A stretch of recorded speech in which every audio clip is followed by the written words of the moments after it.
This podcast is brought to you by the Arte Media Pantheon. Please head to artemedia.org to see all sorts of podcasts from our great friends. That's ARET media.org. On with the show, gentlemen. On with the show. Absolutely. Welcome. Flawless. Flawless. That was flawless. That was flawless. I didn't stumble. I nailed the landing, Jordan. I nailed the landing. He nailed it. He nailed it. He got there. We got there in the end. We got there in the end. Welcome to the Spur of the Moment podcast, everybody. I am, as always, as am be them, am them. I'm your host, Justin Spurr. As always, I'm joined by my co-host. It's the incomparable Jordan. We cannot compare him to anyone else, and we don't dare try. We don't dare try. And today, we are joined by a very special guest, a very dear, beloved character in our life story, at least in my life story. It's Adam, everybody. Say hello, Adam. Hi. Hello. Hi. And he... Welcome. He, beyond just here to talk about the news, to try and know about the news like every guest does, he's here to talk about video game stuff because we played a lot of video games together. Big nerd. Big nerd. Cherished memories. I mean, he's already for the Spotify and YouTube audio listeners.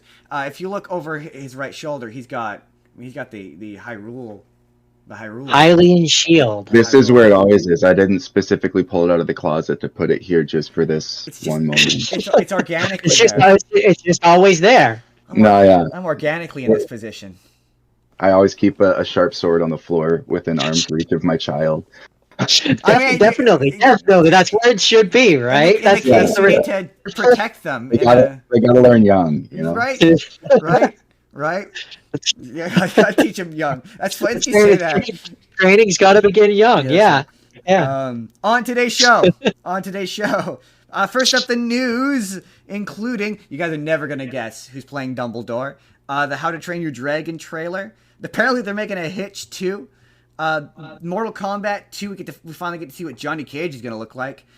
Green Day movie. I got a bunch of stories. We're going to have fun. And then the second half of the show, like I said, we're going to talk about some video game stuff, including... Video games. Maybe we're going to talk about some Uwe Boll. Yeah, that's how you pronounce his name, by the way. Uwe Boll. Oh. Uwe Boll. I didn't know that. I always said Uwe Boll. Yeah, it's funny, not to jump ahead, but I'm going to make this joke now because it's funny. The only reason I think I said this to you... But I said, the only reason why I know how to pronounce his name is because of the movie Postal. Because there's a scene where he gets interviewed and they pronounce his name correctly. It's Uwe Boll. Only reason. Probably because he got tired of people pronouncing it wrong. So he specifically wrote that scene just so people would stop it. He self-inserted himself just so that he could get it. Because everyone's going to watch his movie to learn his name, right? It's right? not like nobody watched that movie or anything and still say it. Let's see. Let's start off with. Okay, you know who they're adding to Call of Duty? Let's start off with video games. Because why not? Vladimir Putin. A rapper. No. Again. I mean, it's close to a rapper. Okay. Will Smith. It's not close. Dr. Dre. It's not close to rapper. I lied. It's the TMNT. It's TMNT. I only said that because they have a rap song about them. That's cool. But Call of Duty, that would interest me. But my question about it is like the TMNT, the Teenage Mutant Ninja Turtles. Yep. In Call of Duty. Absolutely. How does that work? I have no idea. I mean, how does Nicki Minaj work in Call of Duty? I mean, they put Art the Clown in Call of Duty. I didn't understand Remember when there were like serious games about the horrors of war instead of just like... I don't remember instead that. of Fortnite and teabagging people in a half. You're gonna find this funny. Instead of being Fortnite, they've just turned into Fortnite. Every once in a while. Okay, have you seen the movie Idiocracy? Yes, okay. I'm living in it actually. Yeah, every single moment I find myself like we've descended into a horrible dystopia that's dominated by pop culture. And when I just read this sentence in this article, that's what happened to me. I had a flash where it just says, in a recent X post from the official Call of Duty account, a video is posted with the caption, "Caught-a-bunga," with the 4 turtle emojis. And it just made me aggressively depressed. I can't explain it. I don't know why it's happening. It's because you're watching your childhood beat a face. Right? and they're doing it gleefully. I think. Oh yeah. It's kind of like they're like, I'm beating up your dad. That's what it feels like Is a little bit. Is this the Michael Bay Teenage Mutant Ninja Turtles or the Seth Rogen? I assume the Turtles? Seth Rogen ones because they're all Zoomers. Yeah. Okay. Yeah. And Zoomers love the Call of Duty, so I assume Yeah, probably going to be. course. It's probably going to be the. But to be fair, I say that derisively, but I actually like that movie. That movie's actually fun. I haven't seen it, but I've heard from everybody that's watched it that it's really good. When I watched that one, I'm like, I like parts of it, but other parts of it are way too Zoomer for me. Yeah. Like this movie wasn't made for me, and that's okay. Yeah, that's why I haven't gone out of my way to watch it, but I do like Seth Rogen's comedy style. It very much has the style. Produced it or something. Yeah, it's funny. And I like the art style. The art style reminds me of like the Into the Spider-Verse movies. It's very much like that. Yeah, it is a very funny movie. Like, it's very funny. They're all very funny. Their back and forth is very funny. But yeah, there's a few jokes where I'm like, I'm a 35-year-old man. This is not for me. Like, that's Skibbity Riz. Yeah, like jokes like that. Yeah, jokes. Yeah. I can't. There's a couple specific ones that were like, yeah, I'm old and this is not for me, and that's fine. That's exactly. Totally fine. For us all, hey, I'm the oldest one here. So. Right, and that is totally fine. Only by a year. Only by a year. It's enough. Yeah. Trust me. Yeah. It's enough. It can be enough. It's enough. Yeah. Once you get like past 33, it's enough. Where you're like, oh, I feel that much more weathered by the effects of time. Oh, you young people are so stupid. You're so stupid. I hurt my neck because I slept strange. Right? I mean, I can't bend over as much as I used to at work anymore without my back feeling like it's screaming at me to stop. For the love of God, stop! Yeah. Every time I see a slang I don't understand, it confuses and therefore angers me. I'm doing a lot more words nowadays. Like I don't know what a skibbity toilet is, and I don't want to know. Right. The way I describe it is, do you remember badger, mushroom? Yeah. It's pretty much today's version of that. No. Okay. Where it's interesting. It's absurdist. Oh yeah, they just like stuff weird. Yeah. It's they just. If someone's like, it's so stupid the stuff they listen to, I'm like, man, do you remember the garbage that we watched on Newgrounds.com? Right. Yes. There's a lot of the ultimate showdown of Ultimate Destiny. Yeah. Funny enough, I still have that on my playlist. Like, that's still on my playlist. He did an updated version of it that quite honestly. My thing now is like, I know I shouldn't be for AI, but sometimes they produce stuff that's like genuinely good. Like right now there's one where they've taken, I showed it to Jordan, where it's Anakin and Obi-Wan, where that final fight scene, but they've turned it into a musical and just using the dialogue from that scene, and it's going super viral. It's bizarre. And Jordan's comment on it was, okay, but why is this actually kind of good? Those are the best ones. Why does it kind of slap? Yeah, why does it kind of slap though? My favorite is my favorite category is the one where it's Eric Cartman scream singing bad emo punk. Like, there's a couple of them where he's singing Evanescence, which just for whatever reason when it comes to screaming, it's just like he's just really good at it. It's really funny. I saw one where it was Hank Hill singing Creed, and that was also good. Really good. Yeah, that was also good.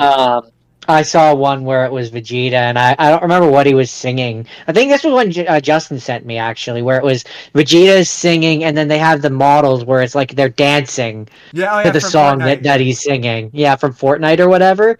And it was like, I remember you showing it to me and me just shaking my head and being like, what does the world come to? Some of them are more believable than others. Like, when they're not replacing people, when you're just doing dumb, fun shit like that, I'm like, yeah, it's harmless. It's when they start taking away jobs that I'm like, nah, dog, not cool with that. They took my gerb. Okay. So I don't know how you be feeling about that Harry Potter show that's coming out, but I mean, I'll wait and see. Well, that's pretty much how I am. I'm like, you know what? Like I'm like, I need to see it, but like if they do it where it's like if their version, I don't know if you've ever heard of the book series his Dark Materials, but I have, but I haven't watched it. they did the HBO, I believe, is who made it, the show, Yeah, where each of the seasons is one of the book. If they do this Harry Potter like that, where they can then go into more of the details that they missed, and it was one of my biggest gripes of the movies is that like my dad didn't read the books, and by the fourth movie, he was like, "I have no idea what's going on." Right? Yeah, because they cut so much. You can't really follow it. So you guys, And it's sort of a consequence that I've discovered during the course of this show is I find book to movie adaptations are usually bad because they have to cut out so much of what happens in the books, because obviously a book can be longer. You can read 18-hour books, and you can't if you have an 18-hour long book and you have to condense it to 2 hours, you're gonna miss a lot of details. Yeah. Spoiler alert for today's episode, share a similar opinion of video game movies. But okay, so in regards to that Harry Potter show, you guys are never gonna guess who might be Dumbledore. And you're probably right. I'm probably never gonna guess. I read this so I could guess, and I know. Yeah. And okay, you want to make Jordan guess then, Adam? Let's make Jordan guess. How about you take a guess there, son? That was a terrible accent. Oh, that's a different one. There's another one there's one that he's in final. Oh, the new one. Okay. The new one. He's in final. Okay. Yeah, let me put it this way. He's in Shrek. Ooh, he's in Shrek. Interesting. Okay, then you do. Yeah. Okay. Then perhaps he's in Shrek. Yes. Perhaps he's in Shrek. Yeah, that's a good hint. That's a good hint. If you need another hint, there's one more hint. That's the reason why it's surprising to me. Yeah. Shrek. I've seen him more in comedy roles than I've seen him in serious roles. He's done some good serious stuff. It's been a while. But he does do good serious roles. Yeah.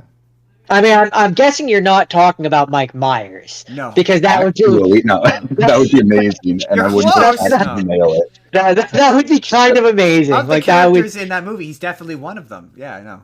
He just uses the Austin Powers accent. he did, kind of. I don't know. Also, the guy it's not Eddie Murphy. We could just. No, yeah, I figured not, but the guy who plays... it could be Eddie Murphy. What? Puss in Boots? Guy who plays Puss in Boots? Antonio Banderas. You're suggesting they're gonna have a Spanish Dumbledore? Yeah, the sexiest Dumbledore we've ever seen. I mean, it could be. You know. Okay, Jordan. I got a hint. I got a hint for Jordan. I got one more hint. I got one more hint that'll make Jordan get it. Because it obviously can't be it obviously can't be Fiona. So I mean, wow, I'm running out of choices here. I'm gonna give Jordan one more hint. Jordan, he in the musical is always on his knees. Oh, Farquaad, the guy who plays Farquaad. Okay, yeah. Farquaad, yeah. That was like my fifth choice. Wait, did you get Wrong. that reference? It's Cameron Diaz. That was a red herring. Have you seen the Shrek musical? I know that he plays the But who else stand on their knees the whole show? I was say it's real. I totally recommend it. It's really good. That's a fun family show. Good. That's a good show. The music's pretty good. It's a funny show. I think it's the best version of Shrek. I actually do too. I think it's the best one. John Lithgow is in talks to be Dumbledore, and I'm just like, what? Yeah. Hold on. Not just because he's John Lithgow and that's odd to me, but because he's not British. Well, he played Winston Churchill. He won, I think, an Emmy for playing Winston Churchill in The Crown. Oh, I think. Him. Okay. Yeah, from like Third Rock from the Sun. He was in Dexter as well. Third Rock from the Sun. I didn't know he did, because I'm just. That's how he's I grew up watching him. So it's weird for me to think of him in such serious, but like he did a great job in Dexter. That's why. That was a very serious role. I also quite liked him. He was good in Daddy's Home. I think he's also quite good. Daddy's Home 2. I watched that. He's also great when it came out. He's also, and this is where I recognize him. He's in Rise of the Planet of the Apes. He is in Rise of the Planet of the yeah, Apes. Yes. the smart monkey. Yeah, He's the dad. Yeah, the dad of the. He's James Franco's dad. Yeah. Oh, okay. Never mind then. Not a monkey. Not a monkey. No. Yeah. No. He has someone else. dementia and the drug. Oh, yeah. yeah. I Yeah. haven't seen the first one. I think I think it's Alzheimer's, but Alzheimer's. anyway. But yeah. I don't know. I don't feel one way or the other about that. I didn't have any preconceived notions of who I wanted to be Dumbledore. Yeah, exactly. He's a good actor. I could see him. It's just, it'd be weird. I have never seen him with like a full beard. Right? So And that character. Yeah, I kind of need to see him in the outfit. I hope he played I very much preferred the original Dumbledore to the second. I like kind of a mix because I like the original one, but I like something a bit more high energy. I like how soft spoken and gentle the original seemed, but he wouldn't have been able to do the scenes in the last movie. I don't think so. I don't think he was there for that. No. But that was always. He was only in the first two. No, I just he was. The other guy was only. There's some lines he delivered way too aggressively. Yeah. Oh, absolutely. Put your name in the goblet of fire. And then you read the book, and it's like Dumbledore asked the family. Yeah, that's the infamous one. Yeah. I always preferred the first Dumbledore. Although I will say, he is what I visualized. I visualized him with the energy of the second guy. Yes. It's kind of that's what I visualized. That was always my headcanon. The original had more of the quirky, funny, jokey. He nailed that part of Dumbledore. Yeah. The second one was a lot more serious. He also just, in my opinion, he looked like what I pictured Dumbledore to look like. Like he was what I visualized. Super majestic and old. And But he also kind of, the thing about Dumbledore is he's also described as having kind of a youthful energy. And that first one, I just don't think he had 100% for thing. He wouldn't have been able to pull it off in the later movies where Dumbledore's getting a lot in wand battles and stuff with Voldemort. Yeah, I don't think so. That's where I say I would like if this new guy. I hope he's a marriage of the two. That would be nice. Yeah, I think John Lithgow is he's getting. I think he's late 70s, early 80s. And if they're planning on doing this for 10, I heard they're hoping to do the show for 10 years or something. So at least 7. They're probably hoping. Oh yeah, they're probably hoping to get a guy who can last for the whole. I surmise as the books get longer, they'll probably just try to split them off. If this show is successful, they'll split them off into seasons. Unless they do that streaming bullshit where they try to condense way too much, and it becomes not a bad show but not a good movie. Like those Marvel shows where it's this is just a 6-episode badly paced movie where nothing happens in the middle 2 episodes because it can't. Yeah, I've stopped watching them for the most part because it's just they stopped hooking me. Yeah, they're horridly paced. They're movies, they're shows that were clearly movie scripts that got blown out into shows written by movie writers. Yeah. Some of them anyway. But WandaVision, for example, was an example where that was written by TV people and it feels like TV. More than some of them anyway. I really enjoyed. I liked Loki as well. I thought those Loki's were also good. Yeah. Loki was also good. I like Loki. I also became a fan of Ke Quan Quinn, the guy who sees the. Oh yeah, he's really good. I enjoy him so much. Oh, he's great. I've loved him since the Goonies and Indiana Jones and stuff. I'm so happy he's making a comeback. It's true. There's one of the podcasts I listened to. His idea, what he wanted was that bad Indiana Jones 5 that they made. He wanted it to have Short Round in it and have him. Oh yeah, that would be amazing. Dial of Destiny, you mean? Dial of Destiny. Yeah. I still maintain they are all of relative quality. I don't. I didn't dislike it as much as people made it out. Yeah. I think out how ridiculous it is, but it's this is a movie series where in the second movie they jump out of an airplane in a life raft, use that as a parachute, and then land on the side of a mountain, and then ride the raft down a mountain, off a cliff, into a river, and then ride it through rapids, and then off the water. This has never been a serious movie. I know. The first Sorry, one. go ahead, Justin. I was gonna say the first one. There's a bit where Marion is trapped in a basket, and one of the bad guys is carrying it on his back, and then it catches on fire and it explodes, and you think she's dead, and it turns out that she's alive later on in the movie. But there's no amount of time she would have had unless she was the Flash, where she could have gotten out of that. And this is in the first movie. So no, these movies have never made sense. These movies have never It's not made the sense. point. Like they're Yeah, the big one I remember was people saying he survived the nuclear blast by being in the fridge, and I'm like, it's ridiculous, but it's by no means the most ridiculous thing that's Right. happened in these movies. You're talking about a movie where there's the Ark of the Covenant, like right from the beginning. Right? It's like it's all silly. It's like people have That's kind what of I love about them. right. Like, And so that's where like when people got all uppity about the Crystal Skull, with the Shia LaBeouf one, and I'm like, but you're talking about a series where the first one had the Ark of the Covenant. It's just, to me, aliens are just as silly, and I don't know, maybe this is a hot button topic, but aliens to me are just as silly as anything to do with the Ark of the Covenant, like any religion thing. Like it's just how it's presented in that movie. It's a silly thing. Like people have kind of gotten away from, in my opinion, anyway. That it's okay. Something can be silly, and that's okay. That's not like me saying it's bad. I love stuff. I'm watching Star Trek. I love that show because it's silly. Yeah. Like sometimes, yeah. Right. Like sometimes in a world which seems dark and scary, you need the silly to help you see like the end of the tunnel. Right. Like it's what's needed. Like, I like it when stuff is silly. This is why I like it. Like, and that's fine. That's fine that it's silly. Yeah. Train of thought. Where was I going with that? Are we still in the intro? Okay. What were we even talking about? How did we get on the tangent? John Lithgow. John Lithgow is right. Harry Potter. Harry Potter. Right.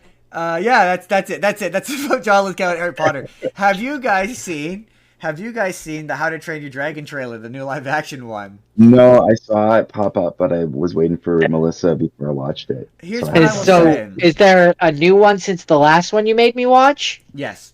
I didn't make you watch this one because I thought it would be funnier if I described it to you. Okay. Okay, yeah. I'm sure that's true. So this trailer looks like, you know when you go on YouTube and you see those YouTube channels where they have like those fake trailers where they're like, what if Disney were live action or real life? Yes. It looks like that. It looks like of course it does. It looks like a fake movie where fake people, like fake actors, are like just like they just literally do scenes from the original movie, shot for shot, beat for beat. Like the trailer literally ends on the same joke the first trailer for the animated movie ends on. You know the one where the Craig Ferguson character lets out the little dragon and like, here's the fearsome beast, and it's a tiny little thing. And the one of the blonde guys like, oh, it's smaller than mine, and then it cuts. Yeah, they literally do that joke shot for shot in this trailer. Like, are they just trying to like save? It's not going into the public domain. I feel like that's half the reason they keep making the live action movies is to avoid them going. But this one's fairly new, right? Some of them are trying to like tell a different story or do something different. Yeah, but like the Lion King or like the Little Mermaid, I felt like those were an attempt to not lose the IP. I mean, maybe they don't own Mickey Mouse anymore. I could believe it. I believe they've technically lost Steamboat Willie, not Mickey Mouse himself. Right. Yeah, that's right. Yeah, they lost. If we're getting into the actually of it all. No, that is an important distinction though. Lion King was an exhibition of that technology that makes animals look really realistic. They photorealistic. Yeah, really. They just really don't want anybody to steal their story that they stole from Shakespeare. Right. Right. But yeah. But as for the How to Train Your Dragon one, like at least some of these other ones, it's like there's something distinctly different about it. Like Little Mermaid, played by a person of different race. Lion King, different animation style. Like a big change with the live action Little Mermaid is it's a person of color, and it takes place in the Caribbean Sea. So the the king and queen are Caribbean king and queen. Oh, okay. So it's like at least they're trying something different. Like, but this is just shot for shot exactly the same. They're like acting out the scenes to the point where like if people have literally put them side by side and it's like you're watching exactly the same thing, but it's not. And so on the one see the hand, I can appeal. see. Yeah, exactly. I was just gonna say, on the one hand, I can see the appeal of that, but it just feels artistically uncreative to me. Is Creatively, my Yeah. thing. were you gonna say creatively bankrupt? Because that's what it That's is. the one. That's what I was looking for. Thank you. It's creatively bankrupt. Cause it's like Yeah. It is. well, my thing with this one is like you've got Gerard Butler as the dad. It's literally the same movie. Like it's Leonidas? he's there as Stow the dad. Like Because he voices him. yeah, he does the voice as well. Yeah, Gerard Butler does the voice as well. Okay, Yeah. that's cool. And So it's more for like a movie for the fans. I guess, and it's like they're doing lines from the movie, but it's that thing where they're doing. If you've ever been to like a Broadway version of a movie, where it's like they're doing the line, but it's not quite right, and he's doing it way more emotionally than the original intent was, so it sounds weird. It's one of those. Yeah. Like it's one of those. It's one of those. I'll watch it when it comes to streaming, and I can watch it on a thing I'm already paying for, and I'm not directly having to shovel out like $20 to go watch this in theaters. A movie I've already seen, just basically filmed in a different medium. Right? It's like, it's like I will watch this. It's like we always say, I will watch this on streaming, like God intended. We're gonna get this question later, but just because I have a news item for it. Did you? I think you said you hadn't seen the newest live-action Mortal Kombat movie, correct? No, I haven't. I've been wanting to. I didn't get around to watching it. Well, excellent. I will tell you all the reasons. It's not on streaming, I don't think, right now, is it? No, I had to locate it on the 7 Seas. Yeah. Yo ho. I will tell you all the reasons why you should check out that movie later. But the next one will involve Johnny Cage. Okay. Carl Urban is going to be playing Johnny Cage, and I sent Jordan. Oh. Yeah, I'm real stoked on it because I love Carl Urban.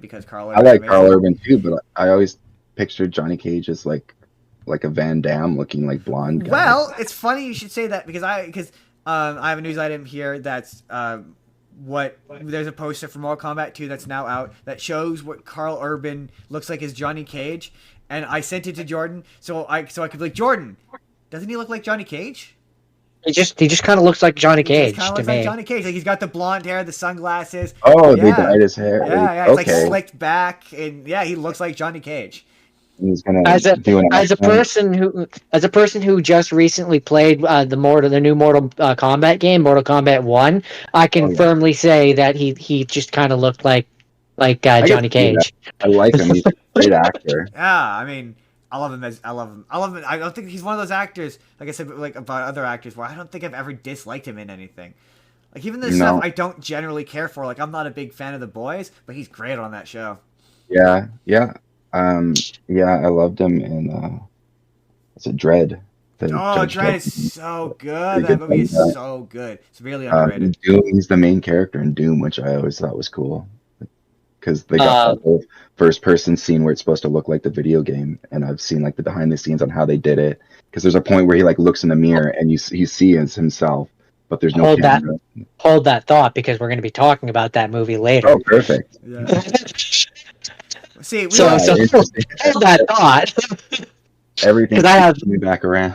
Yeah. I have thoughts. It's very strange how that ends up happening. Let's see here. What else we got here? Apparently, sorry, Joe, go on. I was just going to say this is completely unrelated to anything relating to the show and is a behind-the-scenes thing. You know how you flash green sometimes, Justin? Adam is totally doing it too. Adam's doing it too. Is this happening to you guys? Like, it happens to you guys, and I just find it interesting that it's the two people that have webcams. Yeah, it's a webcam thing, which is fascinating. Yeah. So that tells me that it's not me. I mean, I didn't think it was me. No, that tells me it's a Discord thing. Was Amanda using used her phone, I guess? I don't remember what she... I don't recall hers flashing green when I watched it. That was before I think I started flashing green. This is a fairly new thing. Discord. Yeah. fucking Discord is sucks. weird and stupid, and we have cycled through several different issues. There was one point where I was just randomly upside down. Yeah. So you just So like I had to go into Horizon mode. just Yeah, like it would do around. that. Yeah. And so he had to go into vertical mode in order to not appear upside down. Otherwise, and let me tell you, it's very distracting talking to someone who's upside down. I can imagine. Or there was the time where it would just like my camera would just randomly go like all sepia over the screen, and I'd have to like wave my arm so I'd look normal. And it's funny because I filmed my other show behind the scenes, but I filmed one of my other shows on Zoom. I don't have that problem on Zoom, so it's how I know it's not my webcam. It's clearly Discord is having this. Yeah. And to be fair, for the past like several months, when I go to like set this up, my webcam won't pop up. I have to plug it and unplug it and plug it back in order to make it pop up. It's really annoying. So yeah, Discord sucks. Sorry, that derailing comment there. Go on, Justin. They apparently are working on a live action Dungeons and Dragons TV show at Netflix, and I heard about that. I would like to pitch what I think they should do. I heard that it was being made by the director who did Deadpool and Wolverine. Oh, interesting. That makes sense. Yeah. This one. Yeah. Okay. Look what I want, and I've always said this is always my pitch. My pitch for like a franchise where the main gimmick of the thing is like role play is to just do a traditional. We talked about this with Magic the Gathering. Either they go to the Dungeons and Dragons world, or the Dungeons and Dragons world comes to the real world. Like, to me, that's the only interesting way to do a thing like this. So generally, I would agree, but what I kind of want for this one specifically, because I think this would be funny, is I want it to literally be a group of friends play like sitting at a table and have it where like the end credit or like the end moments of the each episode is, and we'll continue playing next time, guys, and then the end credits is like zooming in on what we just saw in the episode, but it's the minis that are on the table. That'd be cool. And that would be the end credit, like the end credits kind of thing. They play both the characters in the game world and in the real world. That's fun. That's a clever twist. Just like don't do like my thing with Dungeons and Dragons is sorry. When they do kind of a generic fantasy story, it's just not as interesting to me because I'm like, there's a ton of these. And see, in my example, the way that would work is like if they start to go into like a standard fantasy trope, that's when you pull back out, and it's the guys playing, and one of the guys can comment and be like, "Really, Dave? We're doing this plot? Really?" That would be fun because I will say the Chris Pine movie. Really nailed and Vox Machina. If you watch Vox Machina, really nails the feel of playing a D&D campaign. But like, yeah, I've always wanted them to do do you remember the cartoon? Which cartoon? The Dungeons and Dragons cartoon. Oh, that's a while ago, isn't it? Yeah, it's from like the 80s. I think that was the 80s. Yeah. I haven't seen it for a while, but I do remember it being on TV. I remember the intro and stuff. Yeah, it's the one where the gimmick of it is it's a bunch of kids who go to the Dungeons and Dragons world and they all become their classes. Yeah. That's to me that's the most fun version of a D&D story is it's like they're all D&D players who get transported to the D&D world, and like instead of playing as a wizard, he now is a wizard. Like to me, that's the most fun this is the place where you with less of an 80s feel. Yeah. Like this is the point where you like don't make it look like a Goosebumps episode. Fun yeah, right. Fun fact. Have you seen that would be my second choice. I want my choice. I want the thing I suggested. I think it's more clever. Have you seen the Chris Pine version of the? Yeah. It was great. The 80s. I really enjoyed that one. The characters from the 80s show, the animated show, they're in that movie. Oh, are they? Yeah, you know the scene. I didn't know that. Where you know the scene where they're in the maze a little bit. They're in the maze. You know how there's the other party that you see in the room? Yeah. They're the other party. Oh, I didn't realize that. But as soon as you mentioned, I'm like, that's the only time you see another group of people really like that. You literally see the wizard at one point. Yeah. I was like, hey, I recognize them.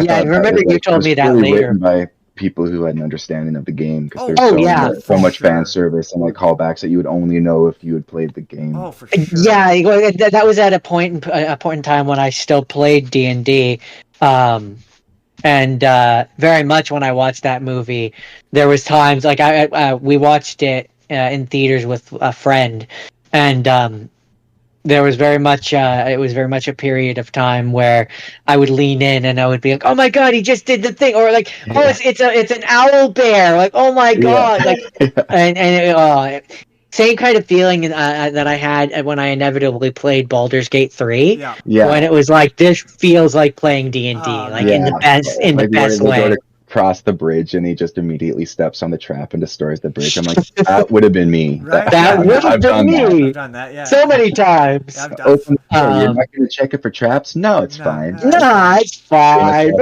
There's so many times in Baldur's Gate where I just ran over a thing. It was like, yeah, Yeah. I can tank it. It's fine. It's fine. Yeah. Oh, I love that game. I was never more disappointed than when Larian was like, nah, Baldur's Gate 4. And I'm like, what? Oh. Yeah, Come because on. like two times now they've been like, yeah, okay, we're done with the big updates. And now they've been like, just joking, here's like a full-on photo mode and like 7 more classes. I mean, the best thing that they made available on consoles is when they finally made it so we could use mods. Mods, yeah. I Mods. use a few of them.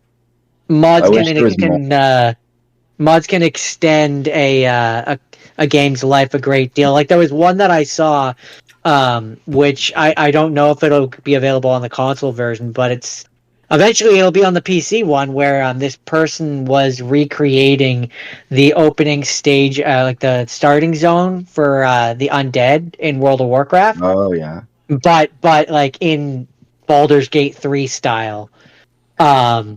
I mean, they just And- added a mod that gives Withers boobs. So That's Yeah. amazing. the classiest of mods. yeah. One of the coolest ones that I know that is available on the console, which I haven't extensively tested, basically removed party limits. Oh, where it yeah. was like I've you seen could that have one, like too. 16 people in one party, and I'm like, that's insane. I didn't install it because I'm like, that feels cheap. Right, I'm right. just going to get 16 turns. Screw Right? you. Hey! In that game, sometimes the bad guys get an irritating amount of turns, A good point, yeah. and I'm like, you know what? They should even Apparently- shit out. I'm just sitting there waiting to go. Apparently, that mod works with player characters too, though. Oh, On the really? like, that from what I remember funny. reading anyway. So like, you could have more than the standard 4 of your human friends playing Yeah. one game, which would be cool, interesting. Yeah. I've never played it with another human person before. I've only so played split screen. I Like Melissa and I have a split Interesting. screen game that we play sometimes. I Interesting. I love that game. Playing through it a second time is gonna be tough though because I glitched my way through a great deal of it. I have a video online on my other YouTube channel of I can't remember what it's called. Where when you go to help Shadowheart, the big atrium where you fight the leader of her little cult, and you have to kill her to get the key. Yeah. I have a video where I'm an owlbear and I just attacked her from the back, but for whatever reason it didn't trigger combat. So I just kept swiping at her and it killed her, and I didn't have to do any of the combat, and it didn't activate any of the NPCs, and it just let me walk right through. Holy crap. So I'd have to Nice. fight. I'd have to fight any of them, and then I went back in later when I was a way higher level and slaughtered them for like gear.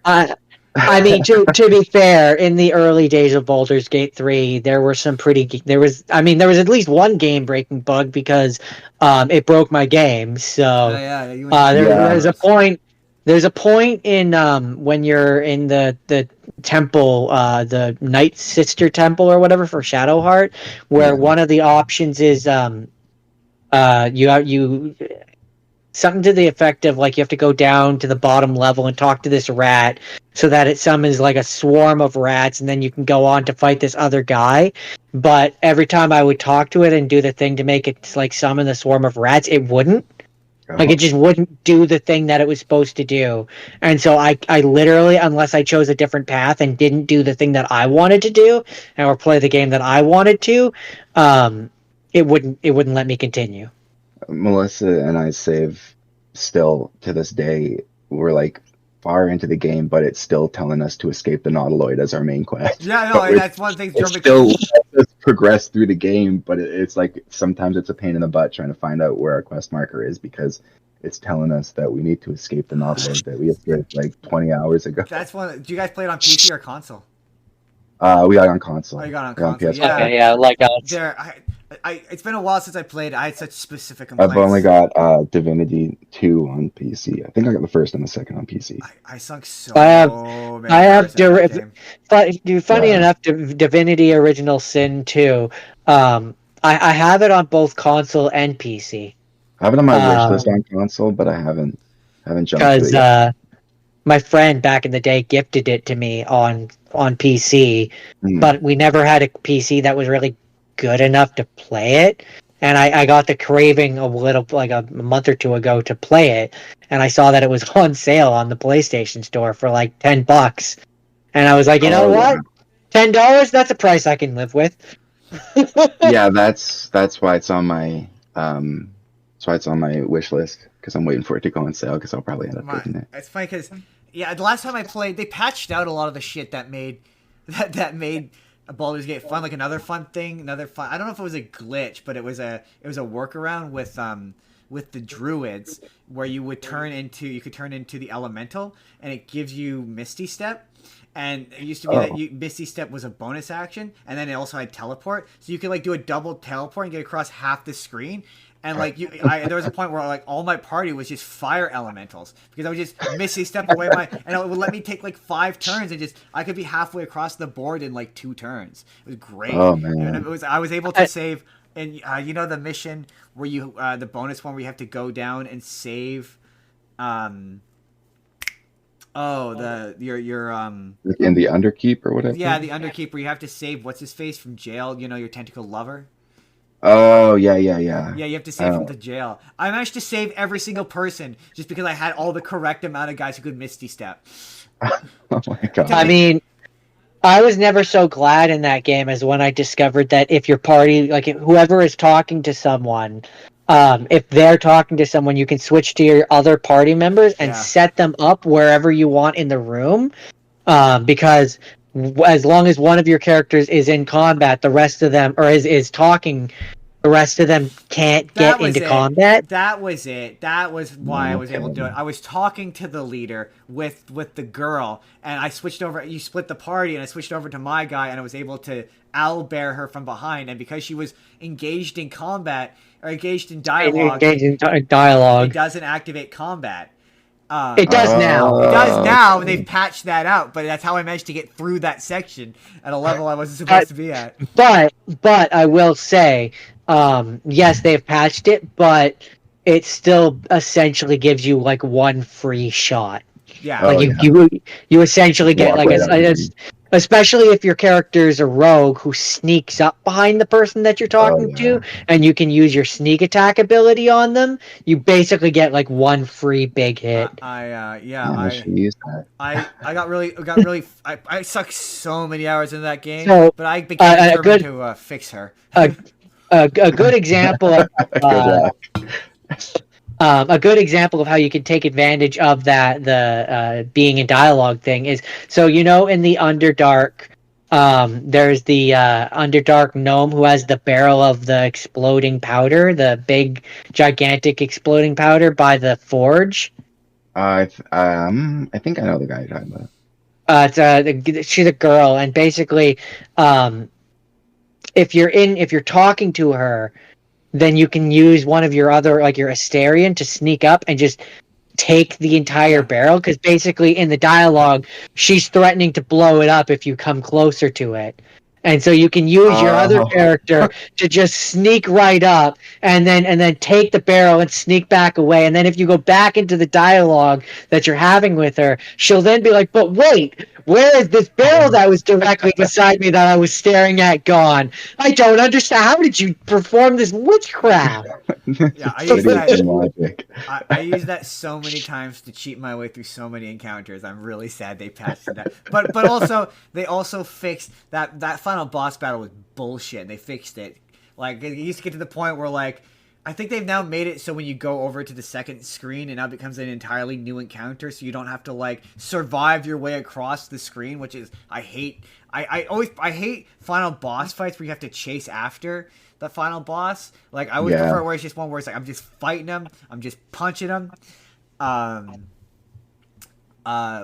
Before we move on to the next story, video game related, tangential. Dungeons and Dragons. That's where this all began. Holy right. Right. I'm surprised you remembered that. That's what he does. No, just in reference to a previous video game episode we did, where we talked about Final Fantasy VII, and I said the number one thing I remember about Final Fantasy VII is you telling me that the ending to Final Fantasy VII was bullshit. Me? Yeah, you being like the original. You fight a boss. Yeah, the the meteor crashes original, into the thing, and then the game just kind of ends. And I remember years I was like, "There's no way it's that bad." And then I beat that game, and it really truly is that bad.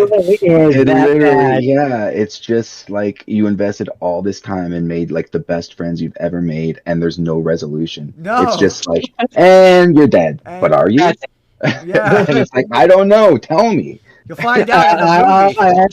I also have to say, I'm so glad that I already know about what happens to Aerith, because if I invested all this time in leveling her up and getting all her abilities just for her to die, I would have been so pissed. I mean, I still do, because she is super useful when you have her. And the last time I played it, I replayed it before the Rebirth came out, because I wanted to kind of be familiar with it again. Yeah.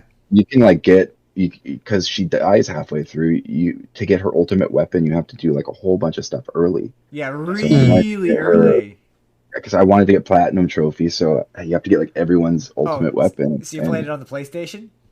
I did. That is the best way to play it for one reason and one reason only. Fast forward. Yeah. Encounter skip. Encounter skip. Yeah, that's kind of like. I'm like, I forgot something all the way back at the beginning of the dungeon. I don't want to fight a person every 2 seconds. Right. That's going to take one hit to kill. Or if it does take one hit to kill, I can just fast forward through the. We call him the Prince of Persia. It also just in terms of if you're just trying to get it through it for the story. Like there's other cheats where it's like it gives you infinite limit breaks, or like the encounter skip is a great one. It makes you invincible as long as you don't. If you die in one hit, it'll kill you. But if you have 1 HP left, it'll refill it. Yeah, that. So like when for the same reason before the remakes came out, I went back to play it, because I wanted to play the original first and all that. And I was like, but I'm not doing this for the challenge of it. Like, I just want the story. Yeah. I just want to get the story. The Prince of Persia powers of having the 3 times speed. Oh, godsend, man, especially for some of those. More enjoyable. The best thing that ever did you have a Switch? I still do, yeah. Yeah. Have you played their game emulators? So like their just the ones that came with the basic. I didn't have the Nintendo and the Nintendo. Yeah. Those are great. The greatest thing they ever added to those things was what I call, and George referenced it, the Prince of Persia powers. Yeah, the rewind. Like, I could never play Super Mario World a different way without the ability to rewind the instant I die. I don't care if it takes the teeth out of it. It's the same on PlayStation when I play the PlayStation 2 games. I was going to say. Tomb Raider recently, and I'm like, PlayStation 2, even the emulators, they take PlayStation 2 load times. Like, so it's so nice to be able to just rewind instead of having to wait for it to reload my save. Right. Oh, it's a great I wish modern games had this. Right. There's certain times, just because my button press was just like a hair too late to miss the parry, and it's like I wish I could just redo that instead of starting all over again. Right. Especially when a game has like a stupid long loading screen, and it's like this is just a time saver.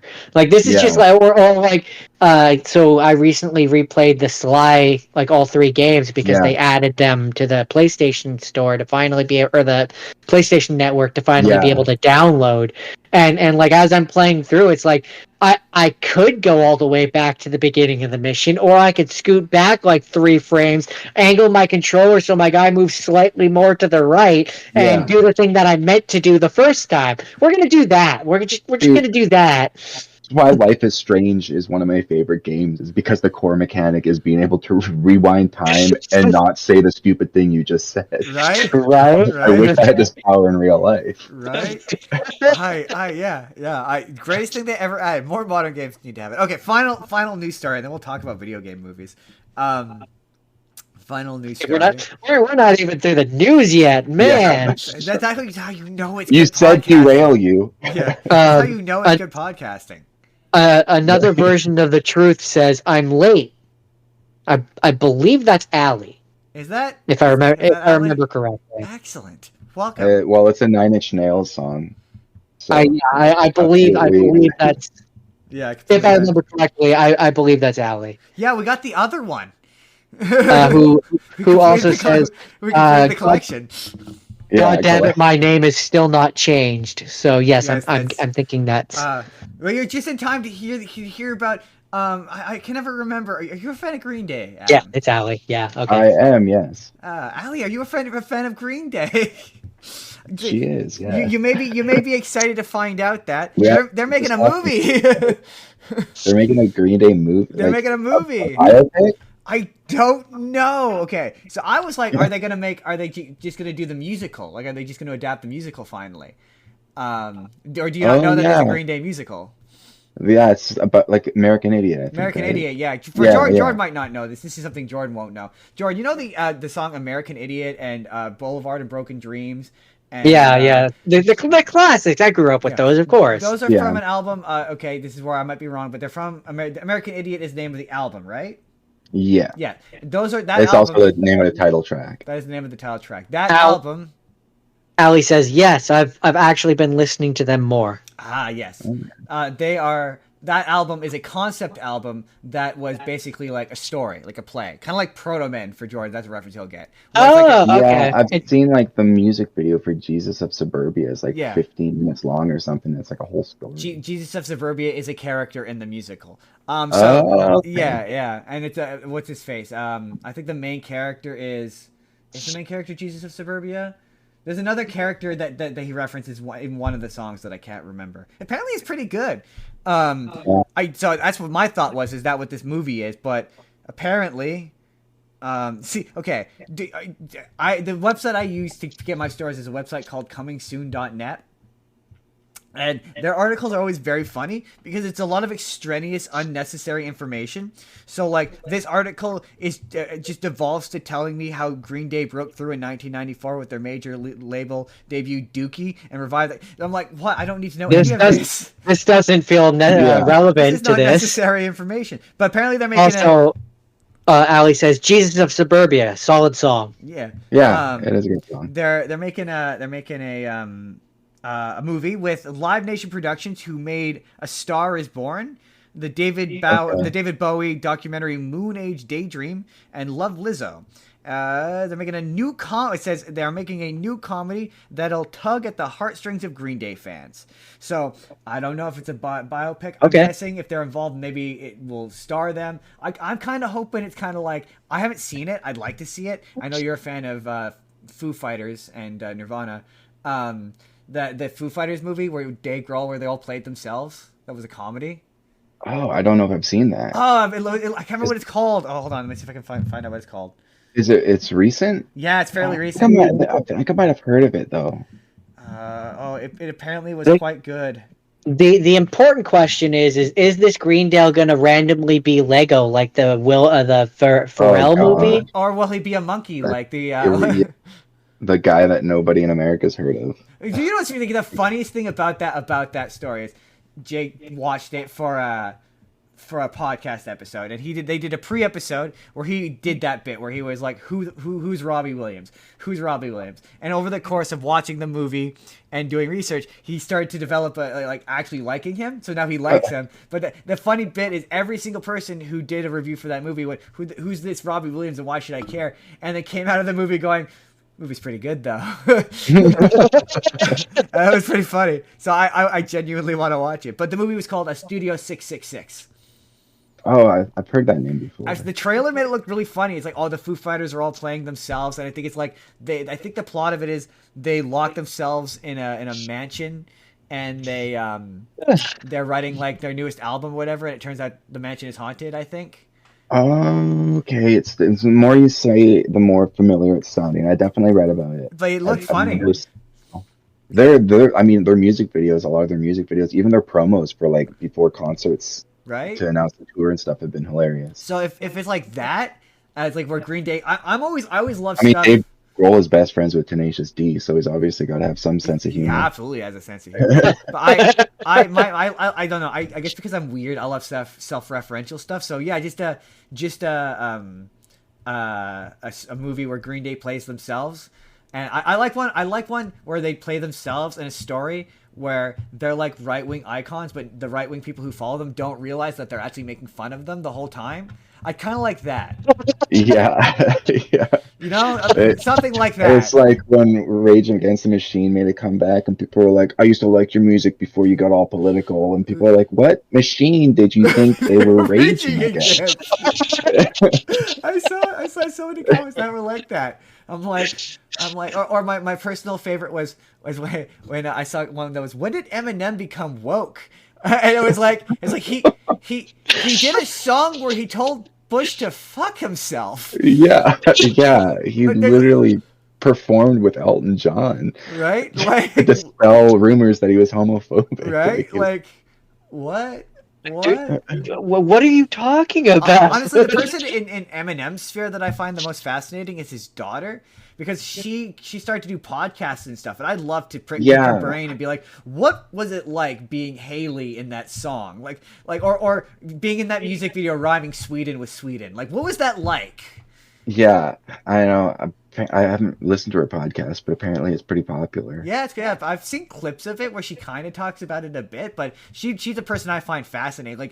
Like children of celebrities who are like seemingly kind of normal, who it's like oh, their dad is so infamous, but to them it's just their dad. Like I saw a really funny clip of them interviewing someone interviewing Will Ferrell's son, and they were talking about a bit where he showed up at some awards show with them in like soccer gear, and like they're all dressed in soccer gear. He's like, yeah, we're on our way to the soccer I think I saw match. this. He's like, we're on our way to the soccer match. We thought we'd just quickly stop by here and get this out of the way, and then we'll go right off. You're keeping them from their soccer match. And they're asking, oh, were you in on that? He's like, kinda. I mean, Dad was kind of like, are you cool with this? And we were like, yeah, it sounds fun. So it's just kind of like weird to me to be like, yeah, that's just your dad. Like, he's just I love it when you see clips of celebrities with their kids, and it's like, oh yeah, to them, their dad's uncool, just like our dads are uncool to us. Like, it's the same thing.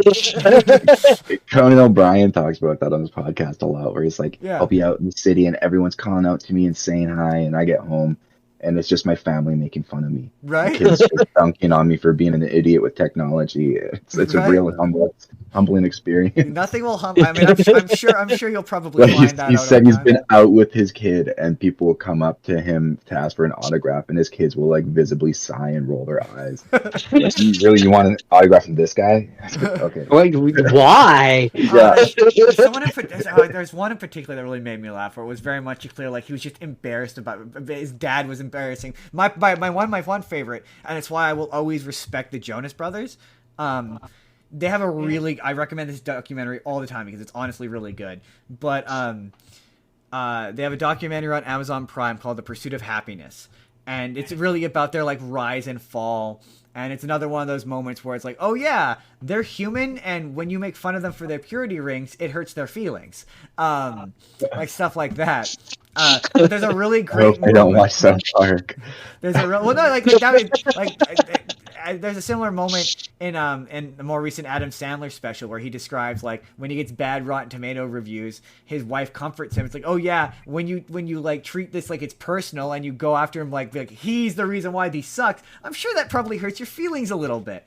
Yeah, it doesn't feel great. Yeah, it doesn't feel great. They're human, and then when you start to make your own stuff. Jack and Jill was bad, and he should feel bad about Jack and Jill. I mean, he should feel bad. Yeah, he should. He should feel bad about that. Everyone involved in that movie should feel bad about that. About it, and I wasn't involved. I would like to apologize for that movie, and I wasn't involved. We used a free pass on that movie, and I wanted a refund. Like legit, I walked out and I went, "Do you think I could get a refund for this?" It was so bad. It was so They're upsetting. waiting at the counter to give you a refund. They stand outside the door and be like, "Just give it." I've had people do that where they'd come out at the end of the movie and demand a refund, and we used to make fun of people like that. And I found myself becoming a person like that, and that's when you know you have a problem, when you find yourself becoming a person like that. I just sneak into another movie that was good and count it as making up for it. Right. But yeah, that documentary, the Jonas Brothers. There's a really funny moment in it where Kevin, the oldest brother, is on the phone with his girlfriend trying to hook up, and his then future wife, he's trying to hook up, and the other two are being annoying siblings. Like in the background, like, ooh, Kevin's gonna kiss him, and Kevin's legitimately like about to beat ass, but he won't because there's a camera. Adam doesn't appreciate this as much as like, because he's a younger sibling. I'm an older sibling, but and you have an opposite gendered sibling. So, but that like he won't shut up and you want to beat, that kind of like you just want to kill them kind of energy, like. That it's like that, just that moment of, oh yeah, even though they're celebrities, they're still brothers who want to kill each other, and I really appreciated that. It was a really good moment. Jordan's like, "Do you want to fucking kill me? Like, what are you trying to tell me, Justin? There has been times. Is there a discussion that needs to happen? Jordan. Well, I mean, we had a discussion about Jordan finding new people. To which our friend Tall Girl was like, "Is Jordan looking for new people?" And I'm like, "That is a vicious rumor. He's not looking for new people." Wait, what? Jordan, he fell down some stairs. No, Okay. This show has gone off the rails. Where were the rails again? What are rails? Hey, we went off the rails ages ago. This show is brought to you by Justin, has been up since 2:30 in the morning. I think we're talking about Shrek. We're talking about Shrek? No, that's it. That's the news. That's the news. It's time to cut an equally awkward ad spot, because you know what, guys? Normally I'd give Adam the opportunity to plug his own shit, but he was like, you guys can hawk some stuff off of Amazon. So, we know he politely declined. He politely declined and allowed us to perhaps make some money. That's a nice way of saying I have nothing going on in my life to promote. He doesn't exist. He's not chronically online like the rest of us. So folks, we all know that yesterday was Valentine's Day and you all got freaky. So today's episode is brought to you by how in 9 months you're going to need the baby registry, Amazon's baby registry. And if you use the... Be prepared now. Be prepared now. So in 9 months... when you are having that baby, you're registered. And if you use the link in our description, you help us out. See, you can get shit like that off of Amazon by signing up for their baby registry. All kinds Super soft. Okay, did you get that off of Amazon actually? I'm actually pretty sure I did. Yeah. That's awesome. Look at the quality you can get off of Amazon by signing up for the Amazon baby registry, and you help the show a surprising amount. Yes. For those of you who don't know, we are officially a show that makes money now. We don't make a lot of money, but we make money. Your options are you can, if you want. I think we've made like $3. Jordan, you're not supposed to tell them how much you made. Oh my gosh! Yeah, we made a whole money. We're making the big bucks though. We have to talk about that. Making the big dollars. We're making the big money dollars. Yeah. Or if you want to just, as we put it, just straight pay us, you can also do that, because we have a Patreon where, for pennies a day, you could feed us. The pennies. Make sure you disable Honey before clicking on the affiliate link. I don't have Honey. I've never used it, but I've heard about that. No, but if someone else has Honey, other people, your affiliate link. Yeah, no, I've heard that Honey they will take steal your money. They take your affiliate money. I'm currently nervous about giving them, not to get them, but giving them tax information. So was that the ad? Did we do it? Yeah, sign up for the baby. Sign up for the baby registry.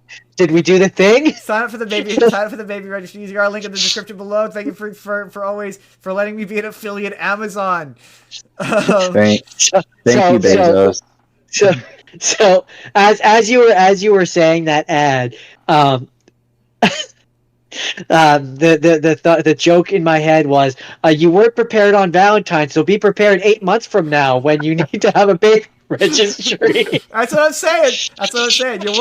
You weren't prepared and ready last night, but you could be prepared by using our link. Like, oh, no joke. It's like, okay, I will say it. We get $10 a pop if you sign up for it. So for your child, for your spawn, you can pay us $10 a child. I'm just saying it. You're saying it helps the show. Whereas like Audible, we get $5. So you know. Literature and lingerie says you'll be retired soon. That's what I'm saying. That's what I'm saying. Tell your friends to sign up for that Amazon baby registry and help the show. Help the show grow. Help us maybe pay for an Amazon Prime subscription. That would be nice. Or the just dream. a Big Mac, $10 Big Mac. Okay. We're midway to like half of a hamburger. I have a kid, so I might use that link myself. It's funny. It's funny. Awesome. I've been handing out affiliate links. Like it's surprisingly easy to use it. So if anyone is trying to buy something off Amazon, and you want to help the show, let me know. I can send you an affiliate link. It's really easy. It is very easy. I can send you an affiliate link for just about anything. And more importantly, it keeps me in the affiliate program, which is what I need. Because if I stay in the affiliate program, I eventually can get into the influencer program, in which you, the audience, get a better discount. I'll just text you every time I'm about to buy something. That's what my mom does. She's been doing. Yeah, mom does I'll that. I'll tell Melissa to do it too. She orders from the internet more than I do. Absolutely. You don't get a discount, but it helps me make money. No, yeah, it makes no difference to me. So I might as well. That's where I said to Justin. Anything. No, like I said to Justin, it basically becomes a reward program where we reap the benefits of the thing that you were already going to buy anyway. Pretty much. Yeah. And it makes us look. I can then take it to other people. To be fair, we have a list of. We'll add Spot the Network while we're at it for those of you if you want to. But as part of the network, you have an access to a bevy of sponsorships that you can utilize. Like we could use CapCut is one that or Vizard AI is a great one. Speaking of literature and lingerie, you should check out her stuff as well because she just joined our network and she has a new show. And if she's currently watching, she will be happy to know that she has an ad spot coming up on The Final Frontier. Just let her know that. That's exciting. Yeah. He caught me completely on guard with that by being like, Justin, you managed to poach someone for the network, and I went, oh yeah, right, I did that. I forgot about that. We're working on a second person for them too. On a second person, yeah. But yes, if you want to start a podcast, anybody, including you, Adam, if you're like, I have time out of nowhere for an hour a week to do a podcast, and I want to talk to nobody. I wouldn't even know what. I mean, nobody wants to hear my opinion about. You know what? You would be surprised. That is not true. If people want to hear my opinion, and I'm far more abrasive, they will definitely enjoy your opinion. I've been hearing your opinion my whole life, and it's never gotten old. This is the. Well, that's a first because Justin's gotten very tired of it. Yeah, well, there's been times when I've lived with you where after a while, I might need to take a day. Extended visit, yeah. The pitch for me is always like, if you want to start a podcast or be an internet person, and the thing that's stopping you is who cares, who will care about what I have to say. At least one person would. That's cool. That would make me feel good. Allie, who it's funny because she briefly switched over to the one account and is now back on the other account, says you're supposed to guest spot on my show. Yeah, you're right. Oh yeah, yes, that's true. I am also.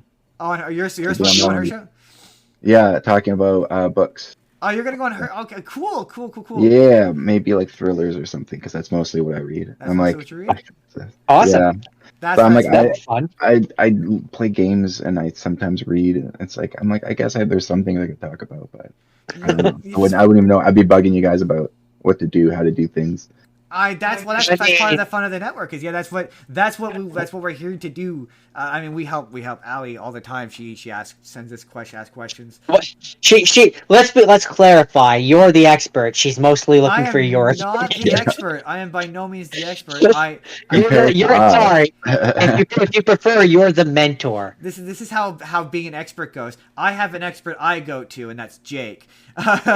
So he literally, like, if you want to like if you want to start a podcast, he's got a great. I promote it all the time because it is literally a step-by-step guide on how to start a podcast. Like, right from like the thing that always got overwhelming for me was, where do I post it? Like, how do I get people to see all that sort of stuff? And like, very much he tells you where to post it, how to like set it up, goes through like how to create a logo, what your theme is, like all that stuff step by step, and it's really helpful. Like, it was instrumental in like getting like shorts done on the channel. Like, he basically had a tutorial which taught me how to use CapCut, for example. Like, Okay. yeah. So like, if it's something you're like, I'm thinking about it, you can let. Obviously, there's no pressure. No, there's Of no. course. Oh yeah, I know. I've thought about it, and like it's fun. I just be cool to have people to talk to you about video games, because most of the time in real life, if I talk to people about video games, they try to get away from me. Same. I mean, Justin, if you have enough time between your two podcasts and you're starting another movie, aren't you? Maybe the three of us could do a second third, fourth, fifth for Justin podcast. I would not be. How thin can you spread yourself? Yeah. As long as I don't have to play the video games, and I just have to have a cursory knowledge of them. It can be like the opposite of this, where we do it and then ask you the question. I mean, yeah, I that's sort of how Star Trek works. Star Trek, I guess before we jump into, if you're a Star Trek guy, I will do one final plug for my Star Trek show, which, like, that's the show where I just show up. Jordan always says he just shows up while I do all the work. That's the show where I just show up. The most I do is that's the show where I take notes and I write jokes for that show. Write jokes. Oh, wow. And that's to prove to myself that I can write jokes, and that's kind of it. So that one I show up for. I don't mind showing up for podcasts. I don't. If you want to do a podcast and you like need a co-host, I'll be a co-host. I'll do it. I'd be cool. I'd prefer to have somebody to talk to. It makes it easier when you have someone to bounce off of. It really does. My dream is to eventually make enough money to do this full time and have a spin-off where I talk about shit from Japan, just exclusively. Oh yeah. Do a niche thing where I talk about shit from, because we do our Japan episodes, and there's so many of those seasons of those shows where I'm like, I love to have the time, but I do this, and then I also have a full-time job, which makes it hard to do. Yeah, there's definitely the job and then the kid. And, no, I was just gonna say I'm in the same boat pretty much. This is my kid. This is exactly. Yeah. This is it's more his kid. I share weekends. Yeah, he co-parents. He co-parent, I guess, but no, I mostly just watch movies. And it's funny because in this hypothetical world where Adam starts a video game podcast and Justin and I help co-host it, it actually wouldn't really throw a monkey wrench into my doing this one, because the way our setup works, I'll send you a picture of it later, but we have two TVs. So I'm playing video games on one TV while I'm watching the stuff for the show on the other TV. So it wouldn't really change things for me. I would just keep playing video games and watching TV. Unfortunately, video games pull away from making videos, which I need to make in order to. So like I play it. The last video game I played, which, you know what, this is a great transition into the topic of this week's episode, which is. Allie says different co-host every week. Different co-host exactly. Yeah. Could trade off on it in that regard. Yeah. That is a great transition. Sounds like into our topic of this week, which is video games. We're gonna talk about video game related adaptations largely, because movie shows. You know. For those of you who don't watch the show regularly, format of the show for the second half is how it works. First off, when there's guests, I asked the guest, did you watch any movies? I did, yes. You did? You watched a movie. How many movies did you watch? Only 2. Oh, you watched. You know what? You're raising the bar. Most people only get one, so that's pretty good that you managed to get 2. That's great. Don't worry, we have enough for everybody, so it's totally fine. Yes, we really do. So this breaks down. And gauging by how this has gone so far, they will veer off into wild tangents. Every Yeah, single one of them. I'm not expecting to give a video essay. No, no. So this breaks down into two kind of two sections. There's rapid fire, and there's kind of the have not scenes and the have scenes. Now rapid fire is generally just if you got like one or two jokes or one or two things that you kind of have to say about it, but you don't have a whole bunch to say about it. That's rapid fire. And then the others is when you have a bunch of stuff to say about it. We'll go kind of, I guess, round robin style usually until you run out of stuff, or unless you want to just. Have you seen these movies before? I guess is my question. Let's get started with that. You had seen them before. Okay, Yes. Yes. But okay. It's been a while. Like they're older, like early 2000s. Beautiful. So we'll slide you in. We'll slide you in. Those will be your have scenes, and then me and Jordan will do rapid fire, which I have a good feeling you'll have seen some to most of these. I've seen most. It's just a lot of them. It's been a while, but yeah. That's if there's a video game movie, I've played so it, like, when we do this show, we ask the guest the question: have you seen this movie? So we will be asking you, have you seen this movie? And because it's doubly fun and you're here for video games, have you played the game? That will be, and that will also go for Jordan. Jordan plays video games. I will say a couple of mine are shows. Yeah. So but that way we can talk about if you've played the game, and if we want to, because there's going to be we can talk about the games, what our favorite one of the games is, what have you. Jordan, rapid fire me away.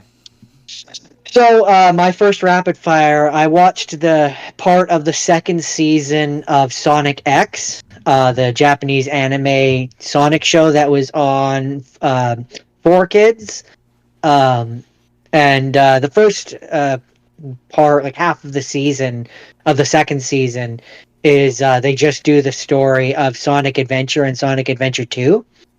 The famous Dreamcast Sega Sonic games. Jordan, it's probably, sorry. Is it a better adaptation than the movie? Yeah. Quite frankly, even with the inclusion of the Chris Thorndike and the other human characters that aren't really in the games, yeah, because they get Gerald Robotnik right. So have you, Adam? Have you watched Sonic X? Was that in your Saturday morning wheelhouse? No, not really. No, I watched the original one the most. Yeah, those are good ones too. But Sad AM. Where it eventually got to the point where they stopped playing it. I was getting up at like 5 a.m. to watch it at one point. Yeah. And my mom was going crazy because she's like, "You have to school in like 4 hours. You should be sleeping." Like, this is the only time Sonic is on, and I can't miss Sonic. I need to watch Sonic. Jordan was gonna watch. Sonic. I was gonna watch Sonic Underground, but this was a problem. This was a problem that I discovered as I was watching some of these ones. Is they on the streaming services and even on like Wikipedia and stuff, when you look them up, the episode lists is wrong. Like, it's just not right. So like Sonic Underground was on Tubi, but it starts with like not the first episode is the point. It starts with like the 17th episode or something like that. The one where Robotnik is trying to marry Sonia, something to that effect anyways.